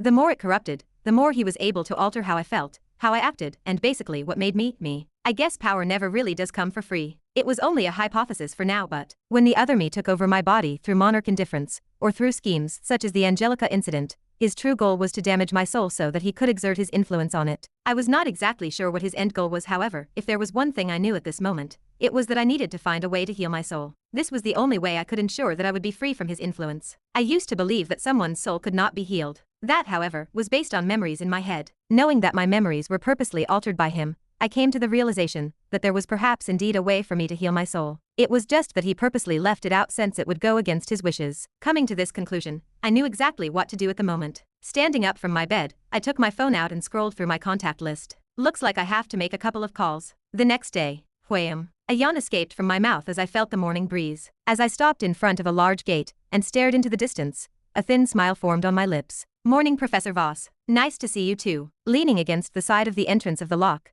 Kevin rolled his eyes. Under his eyes were glaring black circles, clearly showing his exhaustion. He was dressed in Locke's black professor uniform, which perfectly highlighted his bulked-up body. Moving toward me, his face turned strange as he cocked his head a little. Did you dye your hair? You did not strike me like the guy that would do that. Circumstances. Just like everyone else, I decided to be vague regarding the situation about my hair. Despite Kevin already knowing about the entity inside of me, explaining everything was going to take a long time, so I brushed the subject aside. Let us set the topic of my hair aside. Care to bring me to Douglas? All right, but do not forget to meet me after you are done. We still need to talk about the trip. Sure. Turning around, Kevin scratched the side of his head as he entered the gates of the lock. Letting out another yawn, I followed him from behind. I hope this helps me. Last night, after making a couple of calls, I was able to make an appointment with Douglas. Given his age and experience, I thought that he might have a clue with regard to something that could heal my soul. After all, this was now my current top priority. Further adding to that, I also was planning on making a trip to the Lock's treasury, the Cube. Since I had accomplished the task they had given to me last time, it was only right that I took what was owed to me. If there was nothing that could help me with regard to souls, I still had a couple of things in mind that I really needed for myself. One such example would be a cure for all the mental problems that I was currently having. With potions no longer being as effective as they were in the past, I needed to find a solution right now. Though I was not sure yet, I had a feeling that if I did not keep this in check, I might end up losing myself again. It was only just a hunch, but I did not want to risk it. Chapter 545. Good morning, Professor. Morning, Professor. While we walked around the academy, we were greeted by students who were heading out for their classes. The students seemed unable to recognize me since my hair had changed, so most of their greetings were directed at Kevin. This was good since I did not want to be recognized at the moment. That being said, the fact that my hair was white did attract quite a lot of attention, as I felt multiple eyes pause on me whenever we went. How are we going to explain to Jin about the system and everything? It was while we were walking that Kevin spoke. Staring at him, my brows knit. What are you talking about? Did you not previously mention that we should bring Jin with us? Oh, that. Right, I did suggest to Kevin to bring Jin with us during the trip. Although I was not sure how strong he was right now, he should not be any weaker than Amanda, who was on the verge of breaking through to A- the last time I saw her, which was yesterday. That said, it would indeed be quite troublesome to explain to him about Kevin's system and everything. Unlike Kevin, who believed most of the words I said, Jin was not one to be fooled easily. As much as I hated to admit it, I was afraid my bullshitting skills would not work on him. Well, we can just not tell him anything. Ha! Kevin's feet came to a sudden halt. Turning his head to glance my way, he asked, "What do you mean we do not have to tell him anything? He is currently working to take over as the next guild master of the Starlight Guild. If you want him to come with us, we should at least give him a proper reason to follow us." Listening to his words, I slowly nodded my head. You are right. His words made sense. Just like Amanda, Jin had a lot of responsibilities for himself. If we suddenly sprang the idea of going to another world to him without a proper explanation, he might end up refusing our offer. Although I knew a couple of other people that could replace him, ideally I wanted Jin to be the one that came with us. Considering his skill set, he was the most appropriate person to come with us. Squinting my eyes, I asked, "What is the time difference between here and the place we are going?" "Let me check." Waving his hand in the air, Kevin carefully looked at the air in front of him. To be honest, had it not been for the fact that I knew he had a system, I would have thought he had some mental problems as he tapped and swiped the air randomly. It was quite a comical scene. This persisted for a good couple of minutes before Kevin turned around and informed me. The time difference between here and there is about half of that of Imura, so about 5 times. Yeah, 5 times, HA? This is a lot longer than I expected. Even though I did not know how long I would be away, I did not think it would be a good idea to take another long trip after just getting back. I might end up suffering quite a bit before leaving. Mother aside, it is also quite a pity to leave Earth. Presently, the best place to train was on Earth. Although time flowed slower on the planet that I was just about to go to, there was a major flaw in the place, and it was the fact that it lacked mana. Just like the demon world, the place was filled with demonic energy. Compared to Earth, whose mana density is increasing day by day, the time difference advantage would simply be negated by the fact that the mana there was thin. The same went for Imura, which unfortunately also had little to no mana in the air. Had the two planets had more mana, I would have without a doubt spent my time training over there. What a pity. While my thoughts paused there, I had a sudden thought as I opened my mouth and voiced it out. Wait, if the time is 5 times slower, why do we not just kidnap Jin? Ha! Kevin's face changed the moment those words escaped from my mouth. Snapping his head to look at me, he frowned. What are you talking about? Do not misunderstand. Raising my hands, I quickly explained to Kevin my thoughts. Since it will be troublesome to convince Jin, and even tell him about your secrets, might as well just open the portal, and send him in before he knows it. Come back before his guild members notice something is wrong. It is not like this trip will be a long one. A dumbfounded look crossed Kevin's face as he stared at me. Are you serious? Just an option. As I approached the enormous structure in the distance, I shrugged my shoulders. The goal of the operation, from what he told me, was to prevent the mana on the planet from corrupting and becoming demonic. If everything played out well, then I did not see why we would need a lot of time to do it. We just had to find the device that converted the mana and destroy it. Furthermore, since the system judged that the difficulty was around A rank, it should not be too hard for us to deal with it. Who knows, perhaps I might even find a way to break through to S- rank. Though, I doubted it since it was actually hard to break through. Thinking about breaking through to S- rank, I let out a long sigh. Although I was closer to it than ever, it still felt as though I was quite far away from it. I am probably still a year or two away from breaking through. Sounded slow, but by then I would be around 23 years old. A 23 or 22-year-old S- rank hero. The news would probably shake the whole domain, as not even Monica, who was considered one of the greatest prodigies humanity had ever seen, had accomplished such feats. If I do not remember incorrectly, Monica reached it when she was just 25. For me to do it at 22 or 23, it would probably alarm a lot of people. As I imagined Monica's face once I beat her record, the edges of my lips curled. We are here. Jolting me out of my thoughts was Kevin's voice as we stopped in front of a large wooden door. The headmaster is already waiting for you, so all you have to do is just knock on the door. Glancing at the door for a second, Kevin soon turned around. About your proposal of kidnapping Jin, tell me more about it later. I have got classes to teach now. I will see you later. Bye. Waving Kevin goodbye, I turned to glance at the door in front of me. Without wasting any time, I raised my hand and knocked on the door. Knock. Knocks. Come in. Following my actions, a familiar aged voice echoed out from behind the door. Without hesitation, I twisted the doorknob and entered the room. Clank. As soon as I opened the door, an old wooden smell filled the room, while sunlight filtered through the large window at the end. Sitting in front of it, and behind a large wooden desk, was Douglas, who slowly stood up and smiled in my direction. Haven't seen you in quite a while. His aged and tranquil voice echoed throughout the room. Extending his hand, he pointed at the leather chair in front of his desk. Have a seat for now. I heard you wanted to talk to me. What do you need? Smiling at him, I complied with his request and sat down on the chair. Brushing my hair up, I thought for a moment before I decided to go straight to the point. I need a favor. Do you have anything that can heal the soul? Right as those words escaped from my mouth, Douglas's face changed as he asked. Did something happen to your soul? Sort of. I nodded my head before explaining. I sustained a bit of damage to my soul, and I need to find a way to heal it.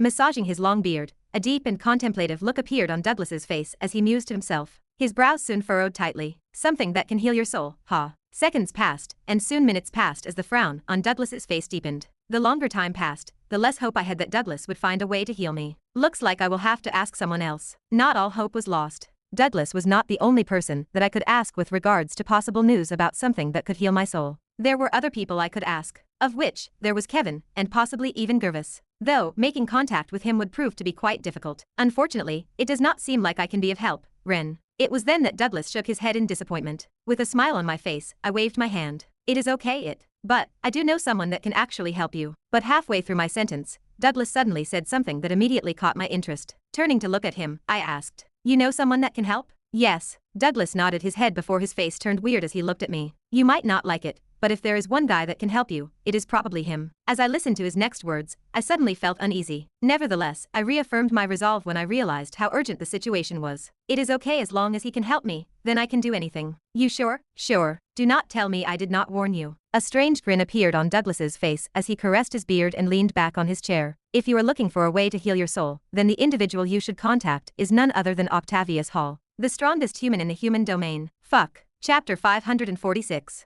Ugh. A groan escaped from my mouth as I thought about asking Octavius for help. Out of all individuals, it had to be him. Just my luck. Glancing Douglas's way, I sighed before asking, how sure are you that he can help? I am fairly confident. Caressing his beard, Douglas slowly said. He also seems to have had a problem with his soul, so if there is anyone you should ask, it should be him. Ugh. Letting out another groan, I leaned back on the chair and sighed. It does not look like I have another option. Things had just turned a lot more problematic. To be honest, I did not really want to see him. However, because this was one of my top priorities at the moment, I really did not have much choice. Somehow and someway, I had to meet him. This is the only way I can finally regain my memories before reincarnation and dispel my other self's influence. Although just a hypothesis for now. After my soul healed completely, I believed all my memories of the future would disappear, and my old ones would reappear. Not only that, but I would also know which feelings of mine were real, and which ones were fake. I think I have answered your question. Do you need something else? Jolting me out of my thoughts was Douglas's voice. Turning to look at him, I thought for a moment before answering.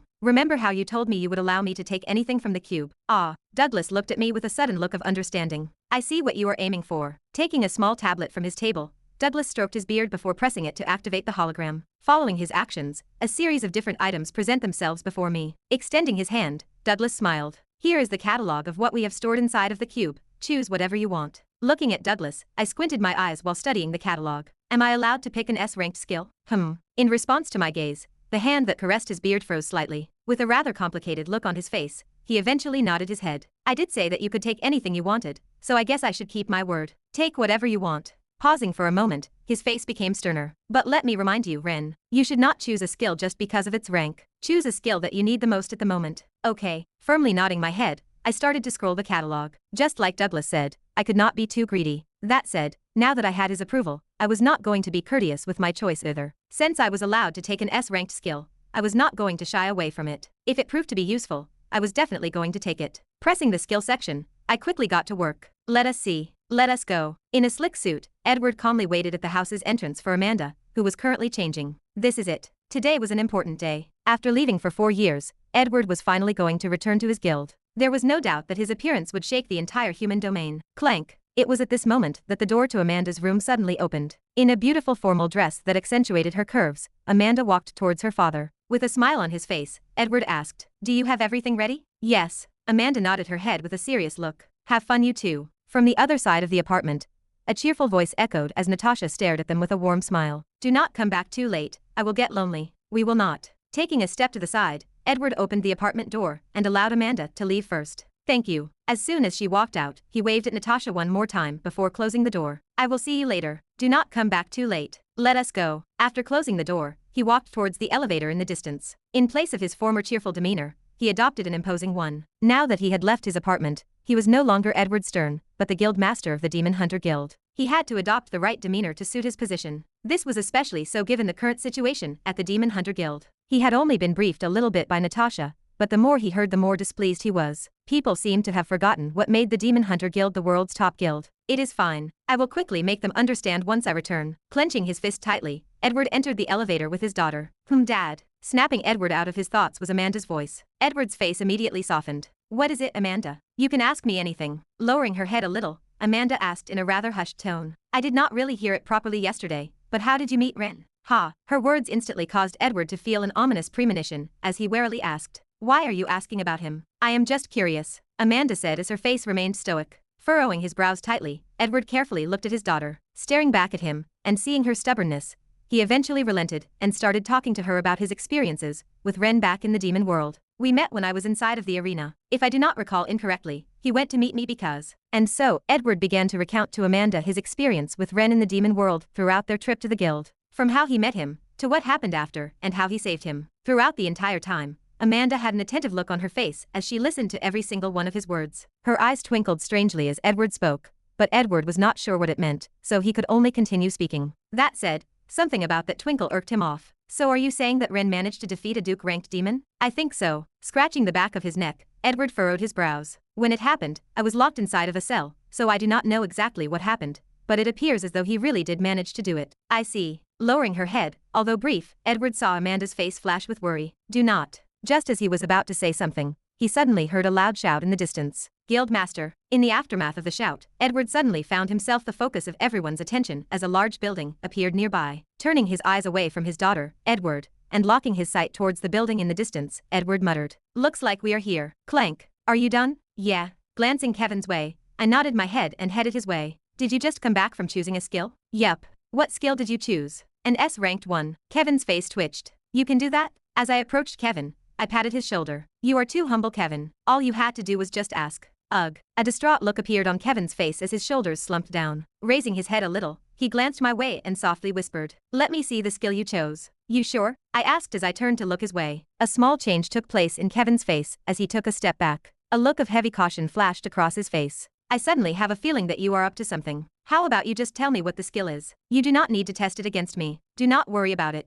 Extending my hand toward his head, I softly smiled. "Come, Kevin, let me show you my new skill." "Hold up." "Nope." By the time Kevin could do anything, I had already pressed my hands against his head. It was at this point that my face became serious. "Stop moving." "How about no?" Shrugging my shoulders, I replied. "Because I am about to use the skill. Do not blame me if something bad happened." Ugh. Letting out a groan, Kevin's face twisted as he eventually gave in. "All right, fine. Good." At that instant, I channeled my mana before he could regret his decision, and a faint hue started to sprout out of my hand as he watched. Staring directly into Kevin's eyes, I solemnly said, "It should not hurt, but just in case, be prepared to experience some pain. Also, make sure to leave your mind unguarded." "Leave my mind, Hyuk." In the blink of an eye, I had already activated my skill, and Kevin's eyes went wide as his body started spasming. My expression changed a little when I saw this, but I continued to use the skill. It was too late for me to stop. This should not be enough to kill him. There was no way, right? Fortunately, my worries were unfounded. Kevin was much more durable than I thought as I soon let go of his head, and his eyes regained some clarity. "Ha ha." Supporting himself with his knees, his heavy breathing echoed throughout the corridor. "You." As he raised his head, he glared at me as his voice grew groggy. "What did you do to me?" Instead of answering him, I squinted my eyes and carefully scrutinized his body. "Oi, what did you do to me?" Cutting him off, I asked, "What is your name?" "Ha." Raising his brows, Kevin looked at me strangely. "What is my name? Why are you asking? Should you not already know? Just answer it, okay?" With an extremely confused look on his face, Kevin opened his mouth and answered, "Cringe Lord." Placing my hand to cover my mouth, I tried my best to stop my body from trembling as I shook my head and murmured in disappointment, "It looks like I have failed." "You failed?" "Yeah. My skill did not work." "Really?" Cocking his head a little, Kevin's brows furrowed tightly. "This is the first time that I have ever heard of a skill not working. Are you really sure that it did not work?" "Just to make sure, what is your name?" I asked again, to which Kevin answered immediately, "Cringed Lord." Pausing for a moment, his head snapped up to look at me. "Wait, why are you even asking for my name?" "Nope, does not seem like it worked." Ignoring his words, I shook my head. Then, turning around, I slumped my shoulders down and exaggeratedly sighed. "I guess I still have not gotten the hang of my new skill. I will have to experiment with it more." It was while I was talking that I finally felt a hand pat me on the shoulder. It was Kevin. He had a supportive smile on his face. "It is all right, Ren. Maybe it actually worked, and there is a slight delay. Only time will tell." "Yeah." Nodding my head, I gratefully looked at Kevin. "Thank you, Cringe Lord." Chapter 547. Memory Manipulation. That was the name of the S-ranked skill I picked.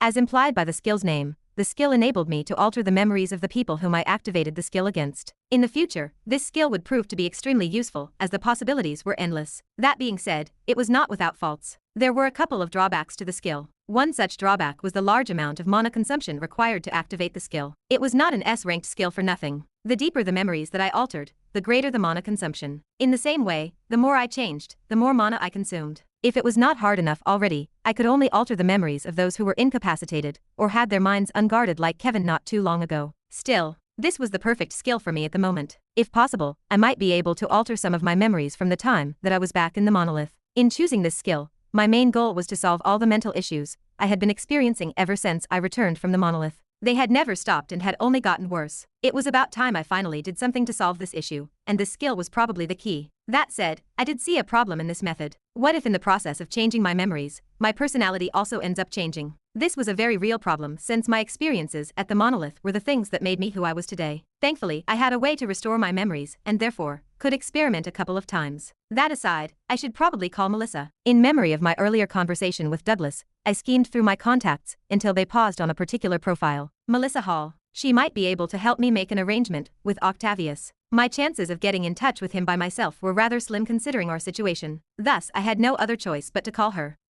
Letting out a long sigh, I pressed on the contact and called Melissa. I might regret this. So bright. With her eyes squinting, Melissa had trouble keeping her eyes open while camera lights flashed before her and shutters clicked all around her. Click, click, click. So annoying. Waving in front of her, Melissa forced herself to smile. We would like to once again congratulate Melissa Hall for her exemplary research on mana dissemination amongst beasts. Thanks to her research, humanity has once again advanced several steps, as expected of her. In the meantime, a loud voice echoed throughout the large auditorium as a man dressed in a black suit handed her a certificate. He was the president of the National Group of Science, the largest scientific community in the human domain. "Thank you." With a bright smile, Melissa thanked the president and reached out for the certificate. How much longer do I have to do this for? After taking the paper, Melissa glanced at it casually. It is with great pleasure that I congratulate Melissa Hall for her outstanding capabilities in the field of research and development. Her outstanding achievements over the past year have earned her this award from the National Group of Science, and how useless. Putting on a bright smile, Melissa hugged the certificate to her chest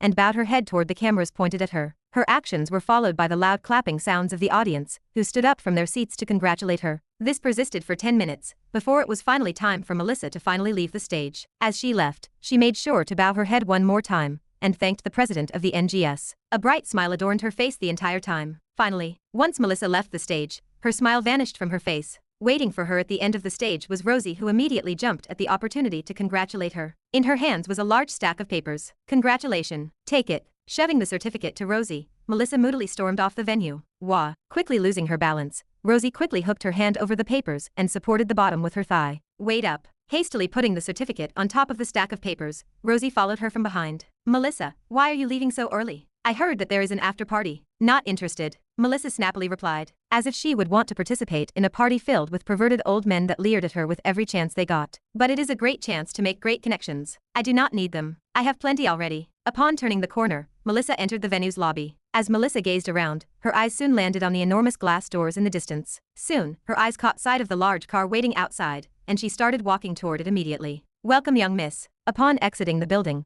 a man dressed in black stepped out of the vehicle and opened the door for her. Melissa glanced at him briefly before entering the car and crossing her legs. Clank. "Wait for me, young miss." Moments after she entered the car, entering from the other side was Rosie. She looked rather tired as she still held onto the large stacks of papers. Briefly glancing at her, Melissa nudged her with her head. "Get in, I do not have more time to waste." "Okay." Carefully putting the papers beside her, Rosie put on her seatbelt. Knock. Knock. A knock on the glass door signaled the driver to start the car. Within a few seconds, the car had disappeared into the distance. The next few minutes were spent in uncomfortable silence as Melissa stared at the ever-changing scenery outside of the car. In the midst of the silence, on a sharp turn, one of the papers fell down toward Melissa's lap. It was the certificate of today's achievement, NGS National Award Certificate. With a clench of her teeth, Melissa crumbled the paper in her hand before throwing it away. Useless. That was all she thought as she stared at the reward. Rather than feeling any sense of accomplishment from it, all she felt was disgust. "Young miss, I do not think you should throw away your reward." Lowering her body, Rosie carefully picked up the certificate and unwrinkled it. "There are many people out there that would be very envious of your reward. They can have it for all I care," Melissa replied as she continued to stare at the ever-changing scenery outside. A low whisper escaped her lips as her eyes closed for a moment. It is not like anyone else cares anyways. To others, such achievements would have been their greatest accomplishments in their life, but to Melissa, it was just like any other reward out there. One of many, and one that nobody else she knew cared about. It would be more accurate to say that no one in her family knew she had won the award, and even if they did, they would most likely not even care. The world was ruled by strength. In her family, science and technology were considered nothing but a waste of time. Had it not been for her father's influence, Melissa would have probably already been thrown out of her house. Even then, it was not as though her own parents liked her. "I do not think it is a waste of time." Rosie's voice echoed inside the car. Finally unwrinkling the whole paper, she carefully placed it on top of the stack of papers. "Just because your family does not accept the fact that you are a scientist, does not mean that there are people out there that do not accept you for who you." "Shut up." Brushing her hair behind her ear, Melissa glared at Rosie from the corner of her eyes. "Do not talk about them. You will only end up souring my already bad mood." Opening her mouth, Rosie stared at Melissa for a good couple of seconds before she nodded her head. "As you wish." As the two sat in silence following her words, a tense atmosphere permeated the car. Reeing. Breaking the silence was the sound of Melissa's phone ringing. Furrowing her brows, Melissa took out her phone and looked at the user ID. Rendover. Oh fuck. Unable to keep herself from swearing, Melissa's face twisted as she stared at the user ID. This was probably the last person that she wanted to talk to at the moment. However, as she considered her options, she realized that ignoring Ren would only lead to him calling her through other means. He was as persistent as a fly. Ugh. With a groan, she picked up the phone. "What is it?" "Melissa. My favorite money-making machine." Melissa. How have you been?" He was about to say money-making machine, was he not? Clenching her phone tightly, Melissa forced a smile. "I was doing great until you called me. Now I am doing terribly. Thank you so much. You have my condolences." "All right, what is it? Spit it out. I do not have time to waste. Straight to the point. This is why I like you, Melissa." "Shut up and speak." While covering her hand with her face, Melissa tried to remain composed. You can do it. "Okay, I need your help setting up a meeting with your dad." I cannot do it. Firming her grip on the phone, it took all of her willpower to not open the window and throw it away. Opening her mouth, she irritably asked, "Tell me you are joking, right? Do you have any idea who my father is?" Yes, sadly I do. And that is why I am asking you to help me set up a meeting with him. Disguise it as you have a meeting with him, but instead, it will be me who will go. That is the dumbest. Halfway through her sentence, Melissa's mouth stopped moving. Wait a second. It was at that moment that Melissa suddenly recalled something. And it was the fact that her father hated Ren with a passion. If I pretend to set up a meeting with my father, but instead have Ren go. Once her thoughts passed there, the edges of her lips curled upwards as her hand started trembling. Taking a deep breath to calm herself down, Melissa asked, "Is the meeting very important?" "Yes, very," Ren replied in a very serious tone. Ha. Letting out an exaggerated sigh, Melissa pretended to fall into deep thought before asking, "What do I get in exchange for setting up a meeting between you and my father?" "My eternal love." Melissa's mouth twitched. "This fucker. I am hanging up. Wait. Wait." It was then that Ren's rushed voice echoed from the speakers of the phone. Pretending to be irritated, Melissa spoke. "Make it quick. I do not have time for your jokes." Okay.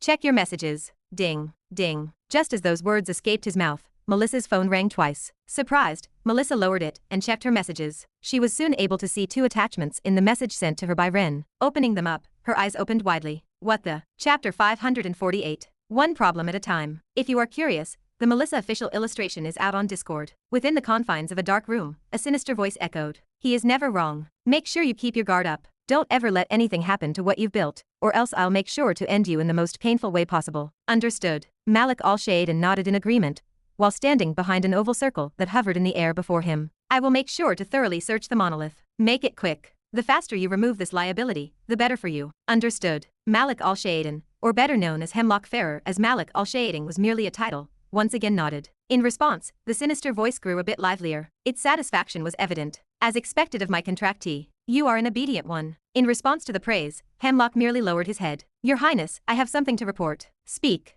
"I am close to breaking through."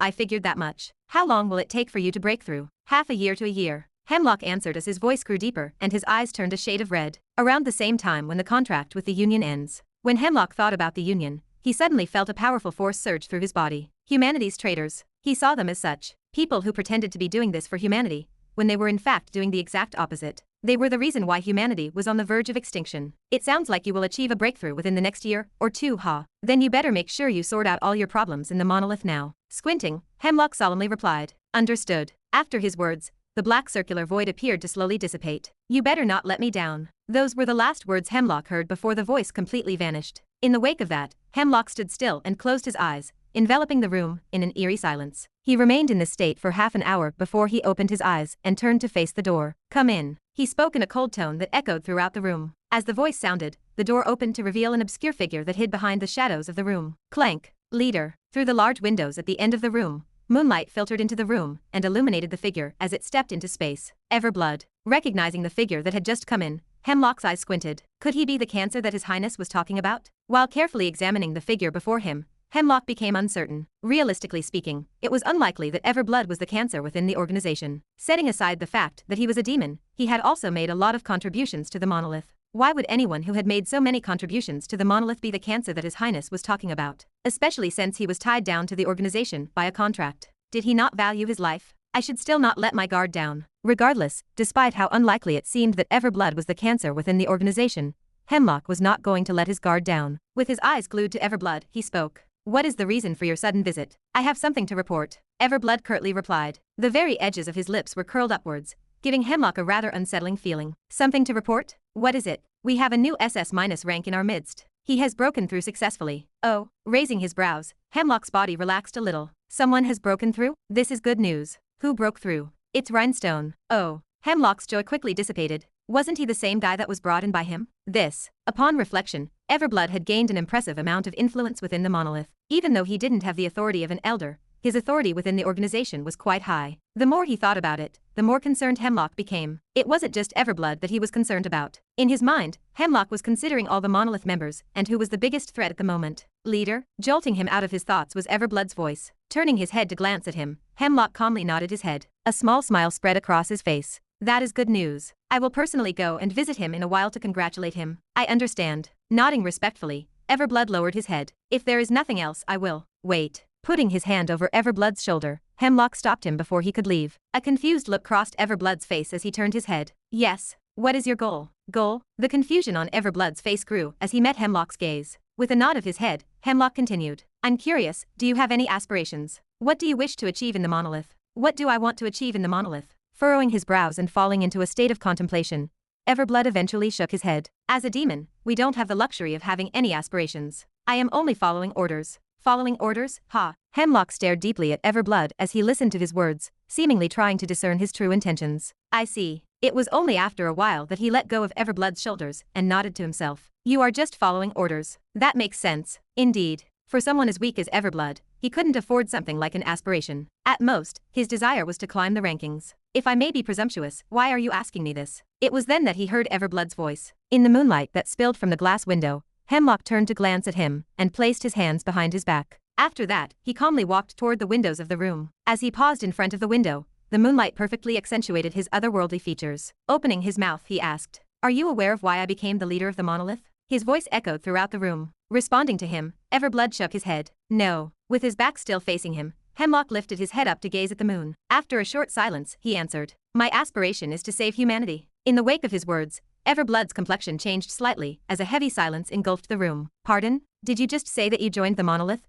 because you wanted to save humanity? You didn't hear wrong. With a shake of the head, Hemlock asked a question. In your opinion, what are the chances of humanity winning over demonkind? Not even 1%. Everblood's answer was rather direct, leaving no room for doubt. It prompted Hemlock's lips to curl upward. My thoughts are the same as yours. Outstretching his hand toward the moon to block the moonlight, Hemlock slowly opened his mouth. They may not understand what I'm doing, but they will soon realize that my actions are all performed for the sake of humanity not going extinct. They may call me a tyrant, but I don't care. My conscience is clear. Magically, the moonlight dispersed as he clenched his hand. I can only open their eyes and make them realize that the only way for humanity to continue existing is to join hands with the demons. Fighting against the inevitable is futile. It will only lead to humanity's imminent extinction. What I'm doing is saving our race from extinction. Hemlock's voice darkened after a short pause. While they may see me as a villain at the moment, they will proclaim me the savior of humanity in the future. Your statement makes sense, leader. With his gaze locked on Hemlock's back, Everblood's voice echoed throughout the room. Your actions are truly praiseworthy. Instead of letting humanity perish at the hands of the demons, you are trying your best to save them by making them join our cause. If that's not a hero, then what is? I'm glad you understand me. Turning his head around to stare at Everblood, Hemlock smiled.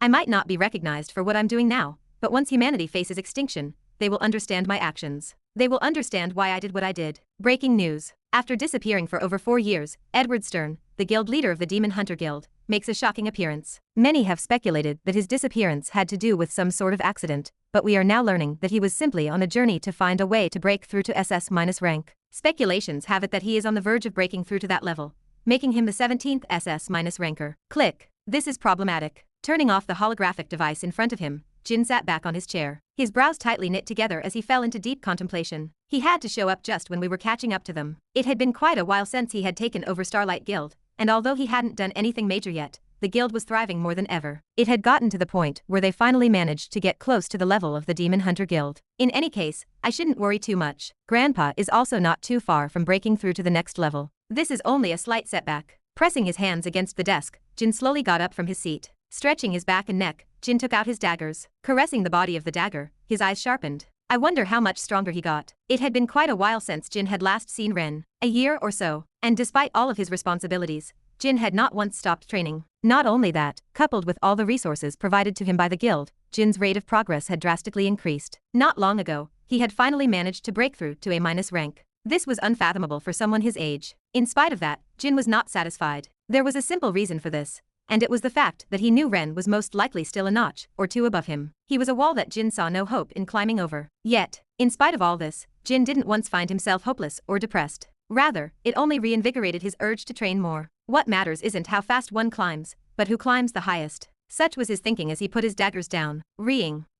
Just as he was about to leave for training, Jin suddenly heard the sound of his phone ringing. Pressing onto the table, a holographic image formed in front of him. What is it? I am in. Young master, you have a guest. He is currently waiting in the guest room. Cutting Jin off was a female voice. It was his assistant. A guest. Furrowing his brows, he swiped the holographic image to display the camera of the guest rooms. Moments after he swiped his hand, his eyes opened up a little as he recognized the individual waiting in the guest room. It was none other than Ren. Speak of the devil. Turning his attention back to the holographic projection, Jin spoke up. Let him in. Chapter 549. So, following Jin from behind, I looked around me. Even though I wasn't entirely certain where we were, a glance at the room told me we were in a training room. Its design was reminiscent of Amanda's training room back in the Demon Hunter Guild. Just a simple and clean white room, with large windows on each side of the room, The space was about half the size of a football pitch, making it quite a large space to train. Take it. As I stood there watching Jin, a sword suddenly swung in my direction. A curious look crossed my face as I instinctively grabbed the sword. What is going on? Let's spar for a minute,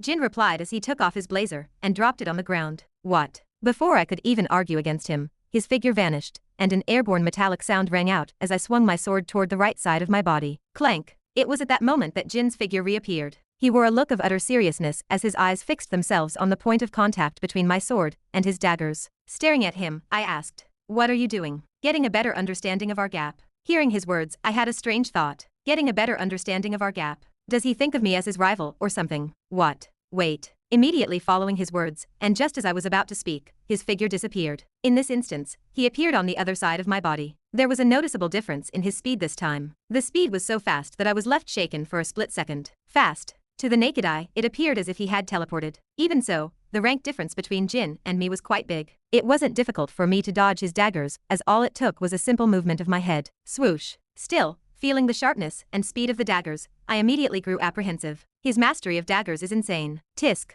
A click of his tongue caused Jin's figure to disappear for the third time. In the midst of this movement, I noticed a sharp dagger head pointing straight at me. Swoosh. But just like before, I was able to easily dodge his attack. Following the path of the dagger, my brows furrowed a little bit as I opened my mouth and asked, "Are you satisfied?" Instead of answering, Jin once again disappeared. This time, he reappeared right behind me as I felt the sharp tip of his dagger head for the back of my head. Dangerous, I thought as my eyes sharpened. As opposed to his previous attacks, this one felt far more dangerous. In addition to its speed, it felt more terrifying because of its hidden power. It was akin to a move from an A-rank individual. As I rotated my body, I twisted the heel of my foot. Ha! Upon turning my body, I was struck by a series of black threads that sprung forth from the ground, encircling my entire body and halting my movement. Shit. It was at this movement that I finally realized the severity of my situation as Jin's dagger continued to head my way. All of this happened within a fraction of a second, and before I knew it, his dagger was only inches away from the back of my head. Clenching my teeth, I muttered, "Come out." Within an instant of saying those words, I saw a black shadowy figure appear in front of me. Immediately after that, Jin's dagger struck its head, and half of the mana inside my body disappeared just like that. Jin's face was flushed with surprise as he watched the shadowy figure disappear into thin air. Taking advantage of the moment, I distanced myself from him by pressing my foot against the ground. As I brushed my hair up, I complained, "Oi, oi, you can't just pull such moves without even warning me." There was a moment when I thought my head might fall off. Without a doubt, that was his strongest technique. Do your enemies warn you when they attack you? No. Then what is the problem? In my attempt to refute his words, I was only able to curse myself inwardly once I realized I was unable to do so. He has a point, damn it. Although you have a point, you could also argue that I was here to meet a friend. Someone that I didn't think would attack me the moment they saw me. Without saying anything, Jin put his daggers away. I was left a bit surprised by his actions. Wait, didn't you want to spar? If you want, I can still go a couple of rounds. I am good, Jin answered as he picked up his jacket from the ground and put it on. I am already satisfied with what I have seen. Tilting my head to the side, I grew curious.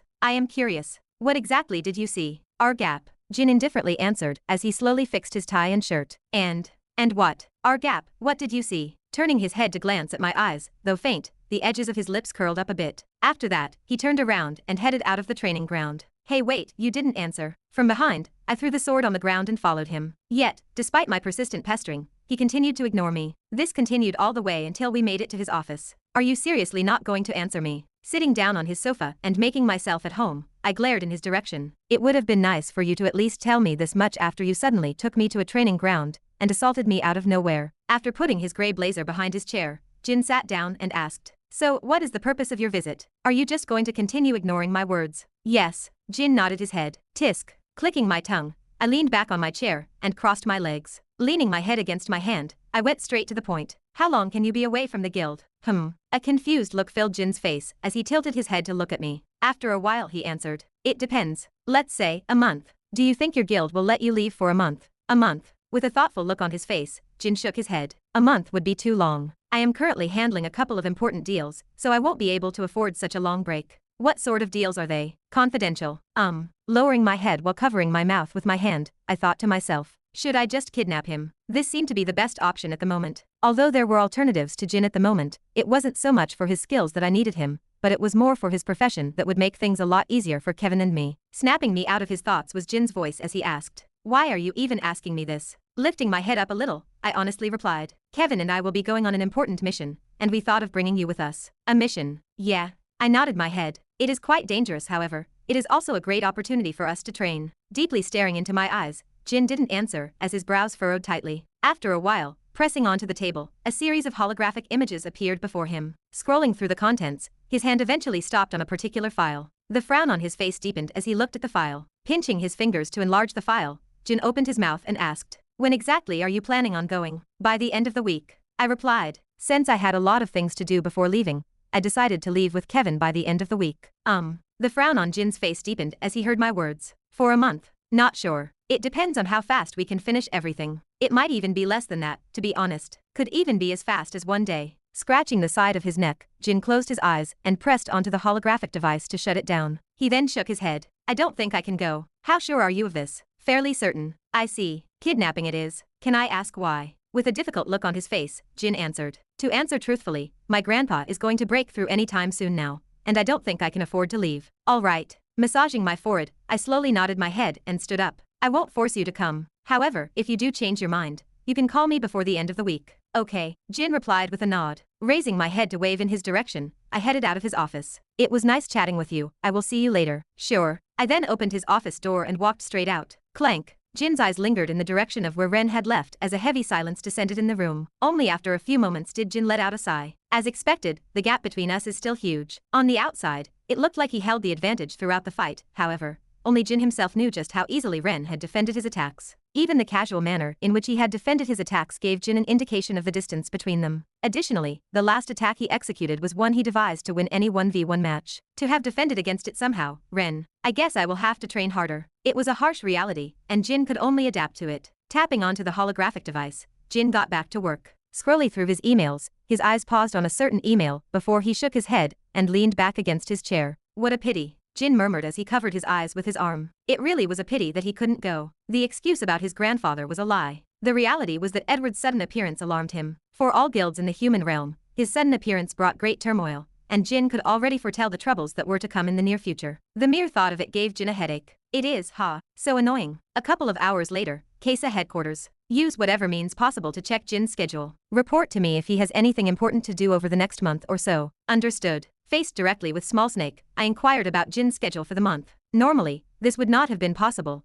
but I trusted Small Snake and Ryan had the means to make it happen. Particularly Ryan, who was now very adept at hacking systems. As for Jin, his excuse about his grandfather almost breaking through was bullshit. There was no doubt about this. Given everything that had happened, it was most likely that he was concerned about Edward's future actions now that he was back. Assuming that was the case, I could just tell Edward to not touch the Starlight Guild, and after that kidnap Jin without any problems. Is there anything else? A look at Small Snake snapped me out of my thoughts. Taking a moment to think, I shook my head at him. "I am good." "All right." As Small Snake stood from his seat, he waved his hand and left the office in a lazy manner. "If you need anything from me, you can just ask me." Clank. It was not long after he left that a tranquil silence engulfed the place. Nevertheless, someone soon knocked on the door, interrupting the silence. "Knock. Knock. Come in." In anticipation of who was about to arrive, a smile spread across my face. Clank. "Excuse me." On the other side of the door, a familiar figure appeared. In an instant, I recognized him. Why would I not? Recruiting him had been on my mind for quite some time, and I knew that he was the key to improving my physique. As I rose from my desk, I smiled. "It has been some time since we last met, Han Yufei." Chapter 550. So this is the martial manual. As I slowly opened the pages of the book in front of me, I stared carefully at the words on the pages. It was then that I noticed that it was not only filled with words,